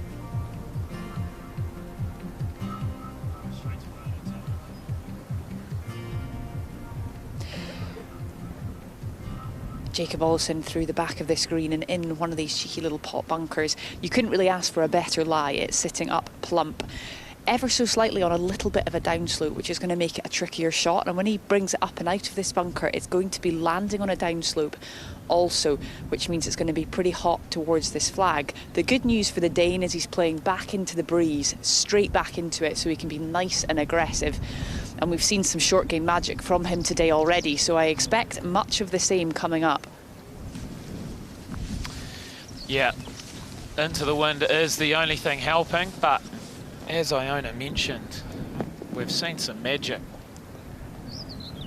And it wouldn't surprise us if we saw a little bit more here. But you can clearly see the scenario that awaits.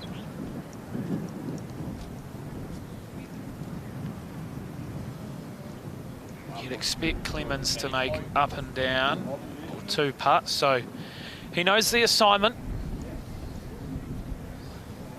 Meanwhile, here is Clemens' view of things. You can see the bank he's got to contend with, and I thought he was going to step up to the ball and hit it there for a moment. He wouldn't have surprised any of us, but he is taking one more look. I imagine it will be Olazábal to hit first, of course, though. What's the score? Someone's not watching the R&A TV stream. The score has popped up, and it is 5 up. Sir.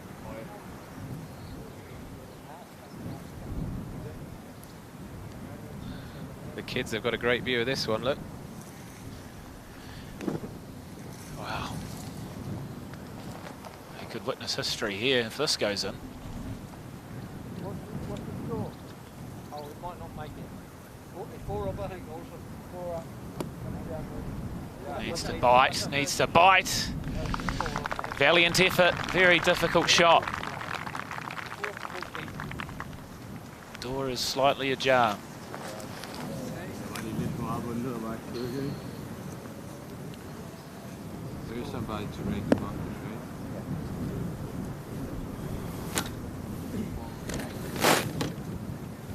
Well, these two both study and play over in the USA. This will be a Hollywood moment for Clemens if he can knock this one in from the fringes.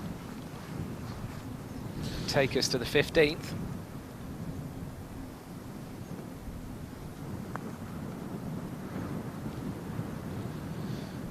Hello. Might go in. Hello. It does go in. Oh, what a time for a birdie. Dare to dream. We aren't done yet. Dormy 5 down, now Dormy 4 down. He's still in it. Well played, Dominic Clemens. Wow, this game keeps on giving. So many highlights this afternoon.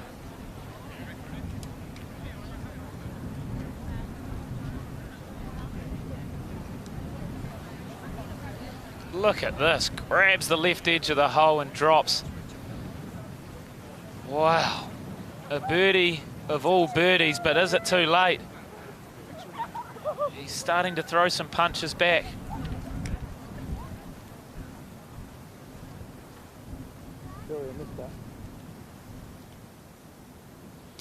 And that's gritty, isn't it? And it's good to see, isn't it? Because, you know, whatever happens now, even if he goes on to lose this championship, which is still odds on, and that is going to be the result. Just moments like that, and the many little comebacks he's staged over the last hour or so. It just shows how gritty Clemens is. He's a real competitor, and I've got no doubt he's going to go on to have a very successful pro career. And that will be a moment to remember for him as well, and his family and supporters wherever they are. So we move on to the 15th hole. 4 holes to go, or more if Clemens decides to win all 4 of these remaining holes. Of course, we would go to extra holes, but for the time being he's 4 down with 4 to play. I've been to a lot of amateur championships, and I am certainly not counting this game over, Red Rover. Oh, I just got a little bit of goosebumps. Big tee shot on the hardest hole here on the Glashidi links. So difficult to pick up out of the clouds. No claps, no round of applause. Traditionally, and I believe even earlier this morning, he lost it outright, so that is our predictions.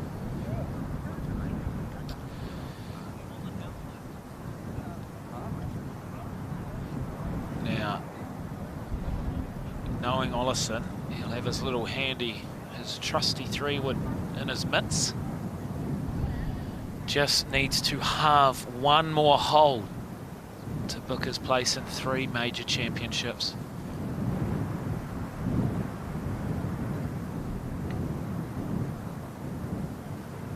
They always watch the ball so closely in the big moments, and he too has gone right. Provisional coming out. Okay, well that says a story. That does say a story on its own. Could this be the end of must find his first ball? Must get it back in play.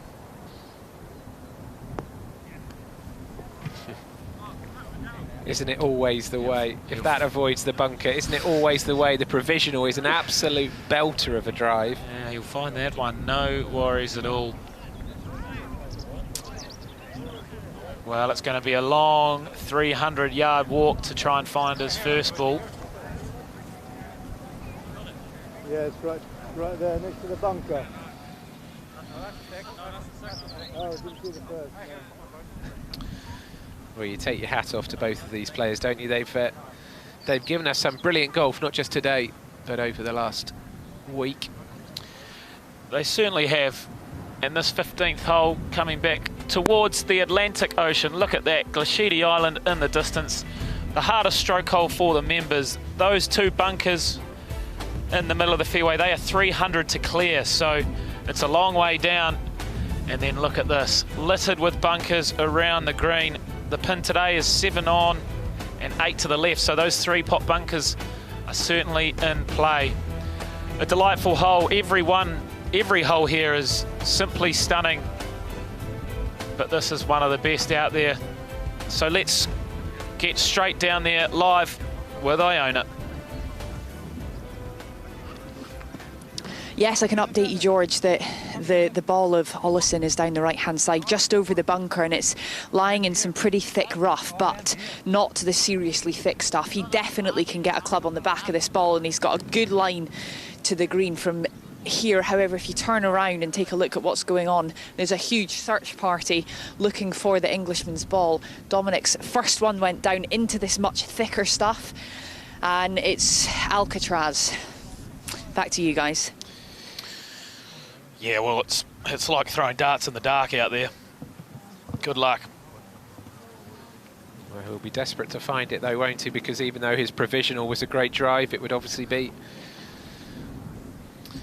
his 4th shot if he has to go for that provisional, rather than his 2nd out of this thick rough. And it's nice to see Olazábal helping to find that ball. That graphic tells its own story, doesn't it, in this 2nd session of 18 holes. 2 up, 3 up, 4 up, 5 up, 6 up, and then holding on to a commanding lead all the way through to where we are now. And there is an army of people looking for this ball.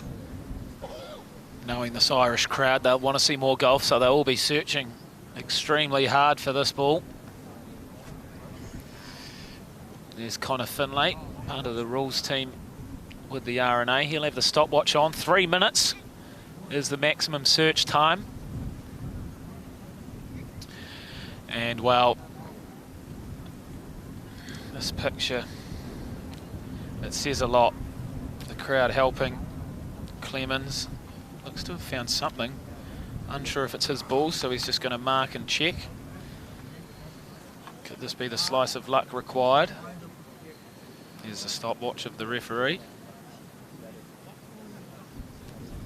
Well, when you know that you've been the only match out there, then chances are that is your ball, unless one of the members' balls has been left in there from around about a fortnight ago. So, and it is his ball, and once again he's trying to see if it's plugged, but I can't visualize that breaking the surface, and that referee is once again getting his tee out, and he can push his tee through the moss to check if the surface is broken, and if it isn't, unfortunately he's going to have to put it straight back in there. Tough break, but he's found it. He has found it. Well, even if he just manages to get some sort of club on it and bunt it back out onto the short stuff and then hit his third shot onto the green, it's still better than taking the provisional option. Yeah, but of course now he's found the ball, that he wouldn't be able to do that anyway, so he's sort of stuck, isn't he? We've got to remember that Olazábal is a long way back. He's just around that first bunker and with a tough lie, so he is going to have to chunk this out and just try and get anywhere near the green to make up and down. Meanwhile, it's so hard to judge what's going to happen when you make contact with the ball. I thought Olazábal was going to go ahead and take his second shot there, but now I'm not so sure. Changing his club. Yeah, he needs to get a more loftier wedge in hand. Yeah, that looks like a little bit more. Still quite an intense conversation going on between Clemens and the referee. Can't quite hear what they're saying, but there is a big discussion going on. He's struggling to work out if that's his ball. Interesting. Very interesting. Either way, Olazábal is going to play his second shot. Just get this somewhere down there. Oh, well, the interesting thing is if he okay. I was going to say, if he could reach the green and got it anywhere near close, then you could argue that that would be game over anyway. That's all he needed to do, is keep it in play. Try and get a 5.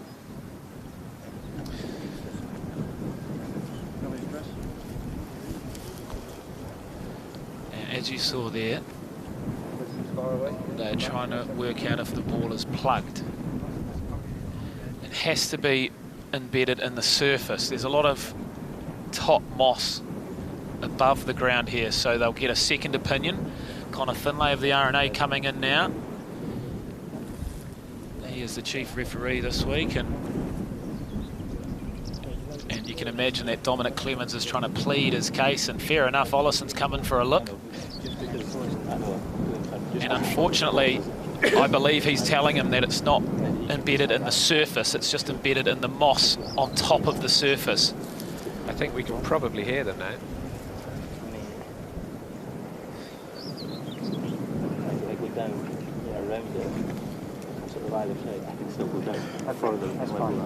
Okay.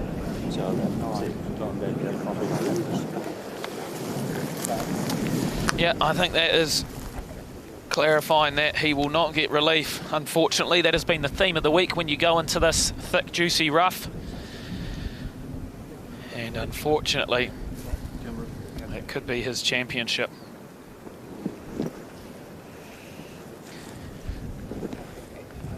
To be honest, just between the looks between father and son there, I think they're actually still waiting for something. I think he's just going to have to chop this out straight left and back himself to make up and down for par from distance. You must give yourself a chance. You're trying to work out the best way to play this. He might even have to play this backwards. It's worth remembering, of course, he needs to win this hole, a half, and the championship is over. So that's why this is so critical, because to be honest, especially because we've seen Oláson's shot go short of the green, then this is crucial for Clemens. We can head back down to Iona to get the very latest.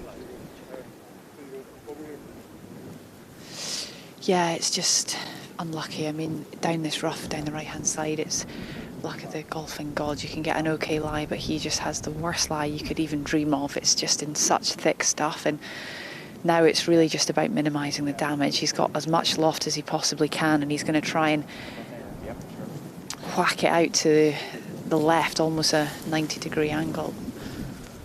And there's a big bunker down there, which is very much in play. He's going back to the bag, and he's getting the driver, which looks like he may have to take a drop, and going for perhaps the unplayable. Yep, that is the case. He's found a little opening in the rough where he might get a swing on the ball, but this really is unfortunate. This could be the championship right here. Oh, this is a very tough pill to swallow for the young Englishman. And it's a slow and painful process at such a big time, and he's just searching for that perfect place to drop it where he can try and get good contact and maybe make an up and down of a lifetime. It looks to be sitting okay, but his back is against the wall. What a tough break. And I mean, there's a scenario here where we might get to the handshake stage before they even take their putts, which would be a sad end, but let's see how things pan out. We've seen some incredible recovery shots over the years in various different forms of golf. This would be up there in the ranks of the great recovery shots if he can get this anywhere near the green, to be honest. But that's what he needs to do. He needs to win this hole to keep the championship alive. He's 4 down, 4 to play, including this hole. And as we pan back, you can see he's still got quite some distance to go. This is not just a case of a simple little shot into the green. He's got quite some distance. So 1, drop 2, playing his 3rd. Up and down for a par of a lifetime, but a bogey is, it's not dead and buried, but come on, Dom.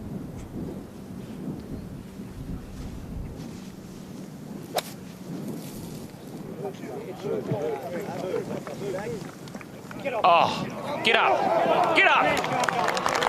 Oh, he's given himself the smallest chance. What a shot from in there. Well, that is a touch of brilliance, isn't it? That was virtually a machete out of the rough. Well, well, well. It just puts enough pressure on his playing partner. That for a par. Look how much effort, look how much power it has to go through this shot to hack it out there, and he has done that beautifully. Wow. That's 1 or 2 yards away from really kicking up there. And the great thing is, George, that gives us a finish. You know, that gives us a conclusion here, potentially. If the match is to finish on this hole, we're going to see some putts. It asks the question of Olásson. Now, any day of the week, this is a very tricky little shot. He's got a little slope, and then as you saw with Clemens' ball, there is a ridge at the front of this green, so he's going to have to almost bump it into that and slash or fly it high and over this pin. So Clemens is 3 there at the front of the green, and this is Oláson's 3rd shot. Looks like he is doing that little bump and run type swing, which he's played to great success this week. Just get this on the green. Anywhere on the green and the championship could be yours.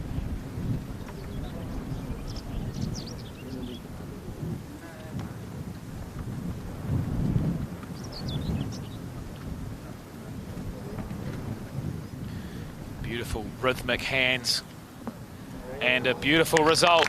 That's all he needed to do.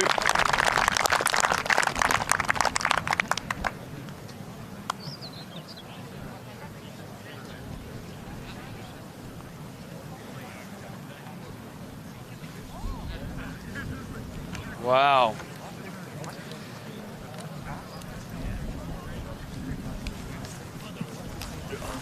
This is big time stuff.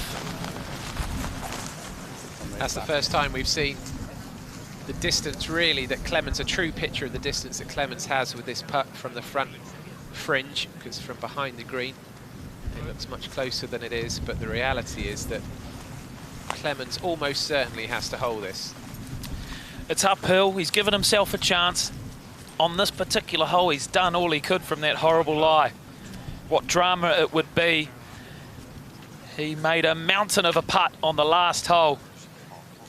Can he build the energy? Can he muster up the strength to do it again here on 15? It's a lot smaller than the last one he made. Oh, this is great drama, isn't it? Great, great drama.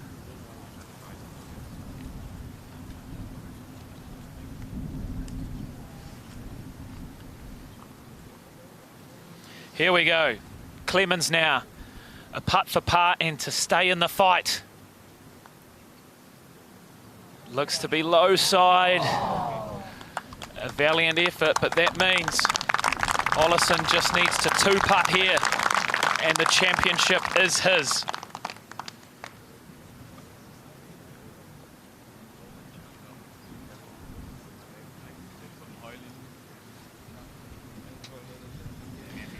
Andy Stevenson, how nervous is he now? 2 putts to win it. I think he's actually going to be super confident here. He's a confident young man. I don't think he lets much faze him. And 2 putts, he would have taken this all week, wouldn't he? That's right. Here he is, Jacob Skov Olazábal, taking his time. He has 2 putts to win the amateur championship. So many eyeballs at home in Denmark.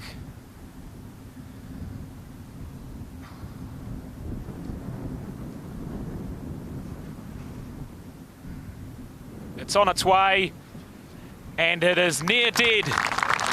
And destiny for Denmark. Jacob Skov Olazábal has won the 2024 Amateur Championship, the first Dane in history to do so. Congratulations and welcome to the most prestigious winner's circle of all.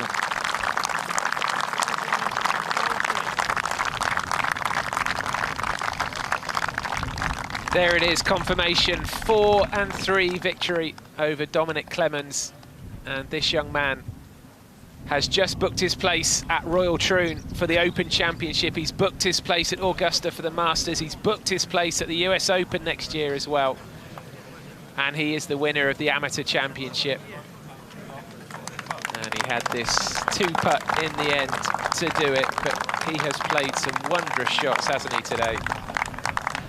What a day and what a moment for Denmark golf.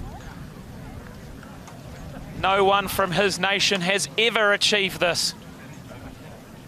And the man of the moment is with Iona right now. Jacob, huge congratulations. You have become the first man from Denmark to win the Amateur Championship here in Ballyliffin. Can you describe how you're feeling right now? It's kind of tough. It hasn't really sunk in.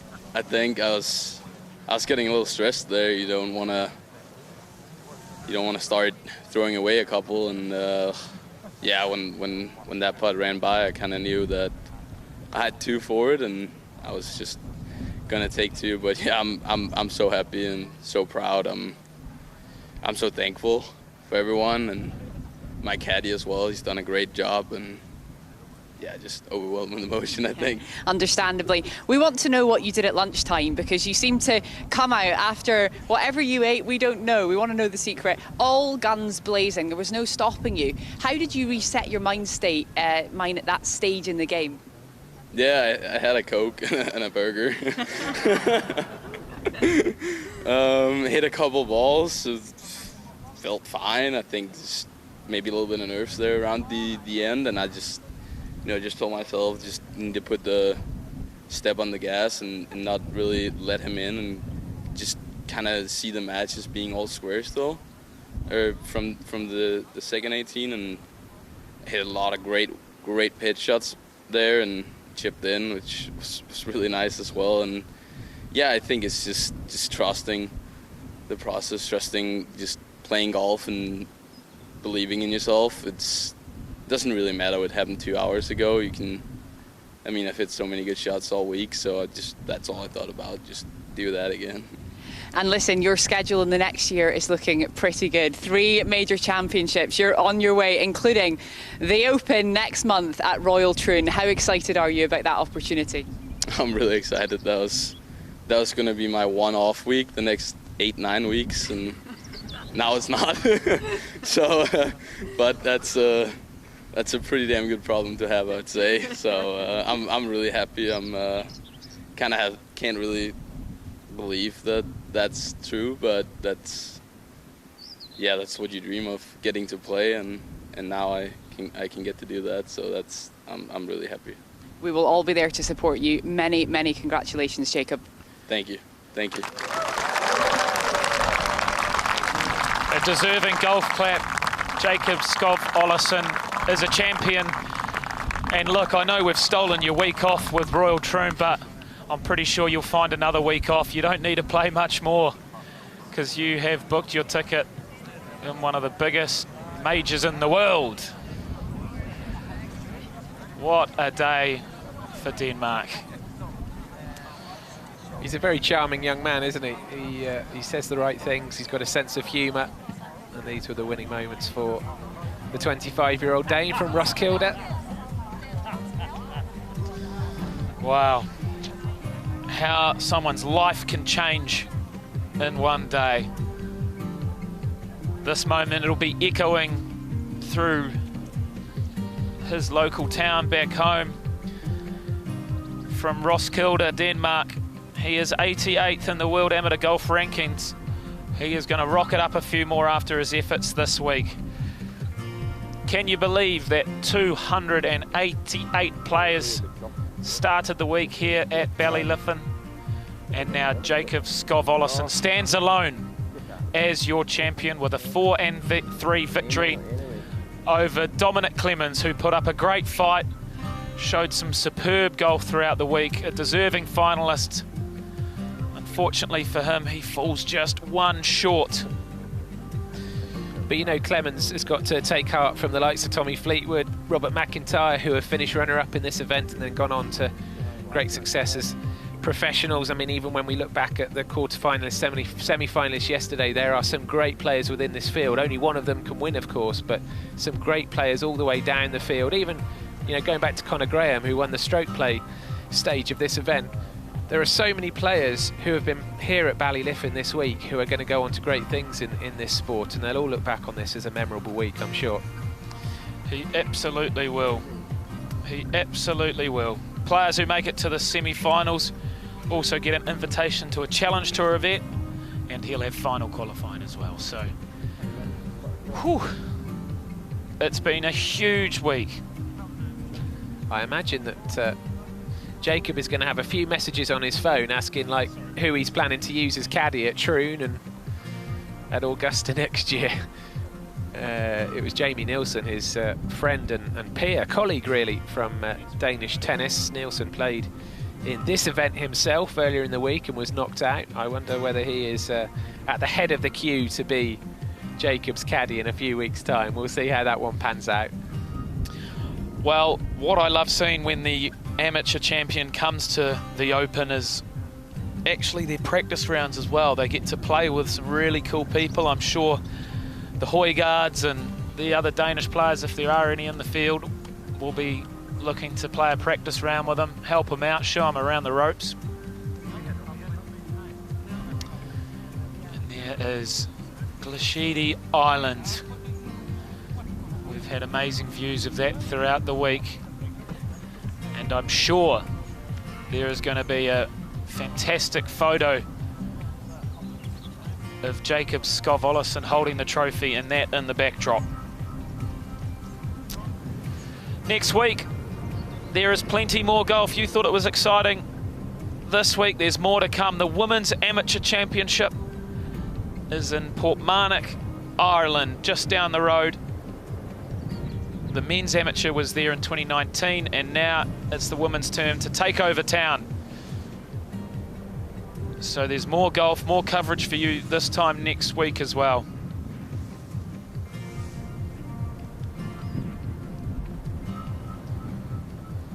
Well, it has to be said that Ballyliffin should be congratulated. Everybody involved with the club has put on a great show this week, both in fair weather and foul.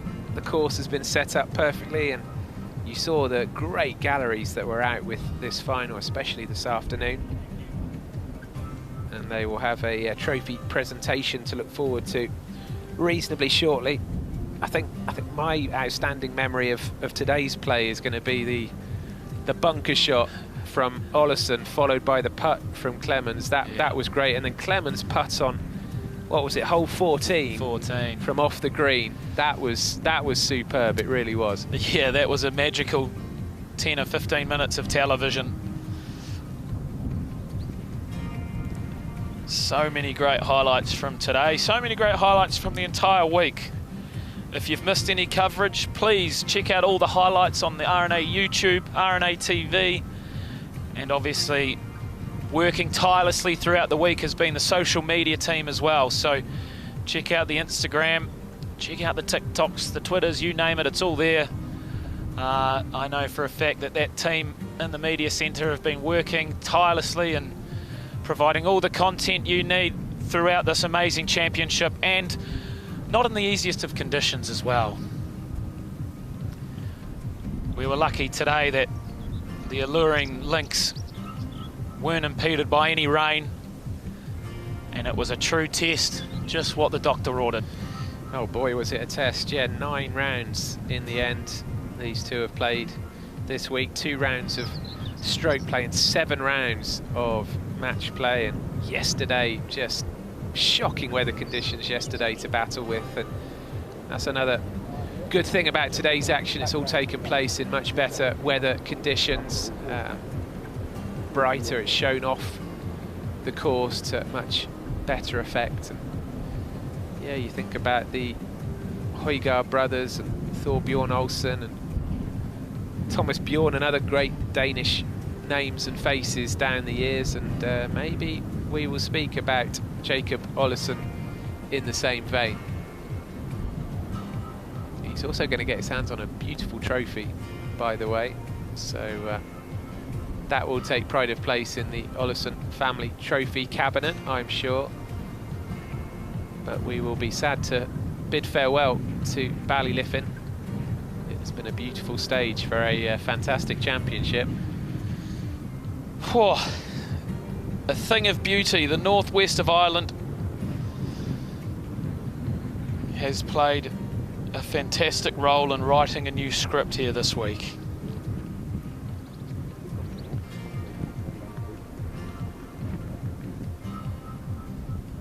And there it is, the prize that awaits Jacob Skov Olazábal. So many great names have lifted this trophy aloft.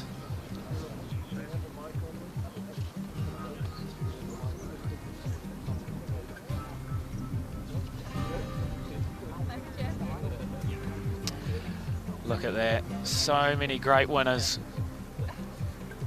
And you mentioned where they're all from. This is the first time there's going to be a Denmark name on the honours board. What a special moment.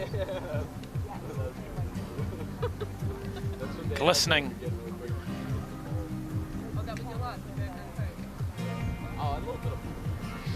You know you've won something special when the first winner was back in 1922. That's fantastic.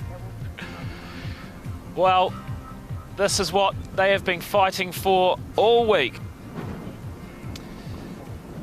And as you can see here, Neil Donaldson, captain of the RNA, has joined Iona Stephen and our champion. Iona, take it away.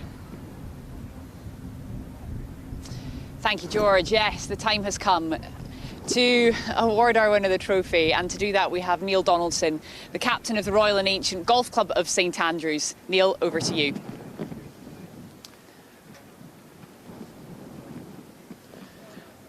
Here he is, ladies and gentlemen. The 129th Amateur Championship is now in the hands of Jacob Skov Olazábal from Denmark. He is the first to come from Denmark and claim one of the most prestigious prizes in amateur golf. Congratulations. Enjoy what will be one of the most special years of your young life.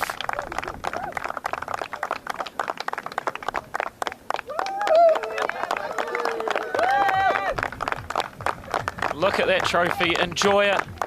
It is all yours after one of the biggest weeks. So much golf, and many, many congratulations. Look at that. So many photographers, so many snappers enjoying it. There it is. Lap it up. You have deserved it. Just one remains standing here at the Ballylithon Golf Club. And now one of my very good friends has sent through a message from Denmark itself. Jacob, what a performance. The first Danes win the British Amateur. And just say on behalf of every single Danish golfer, we're so proud of you. An amazing achievement. Enjoy the celebrations.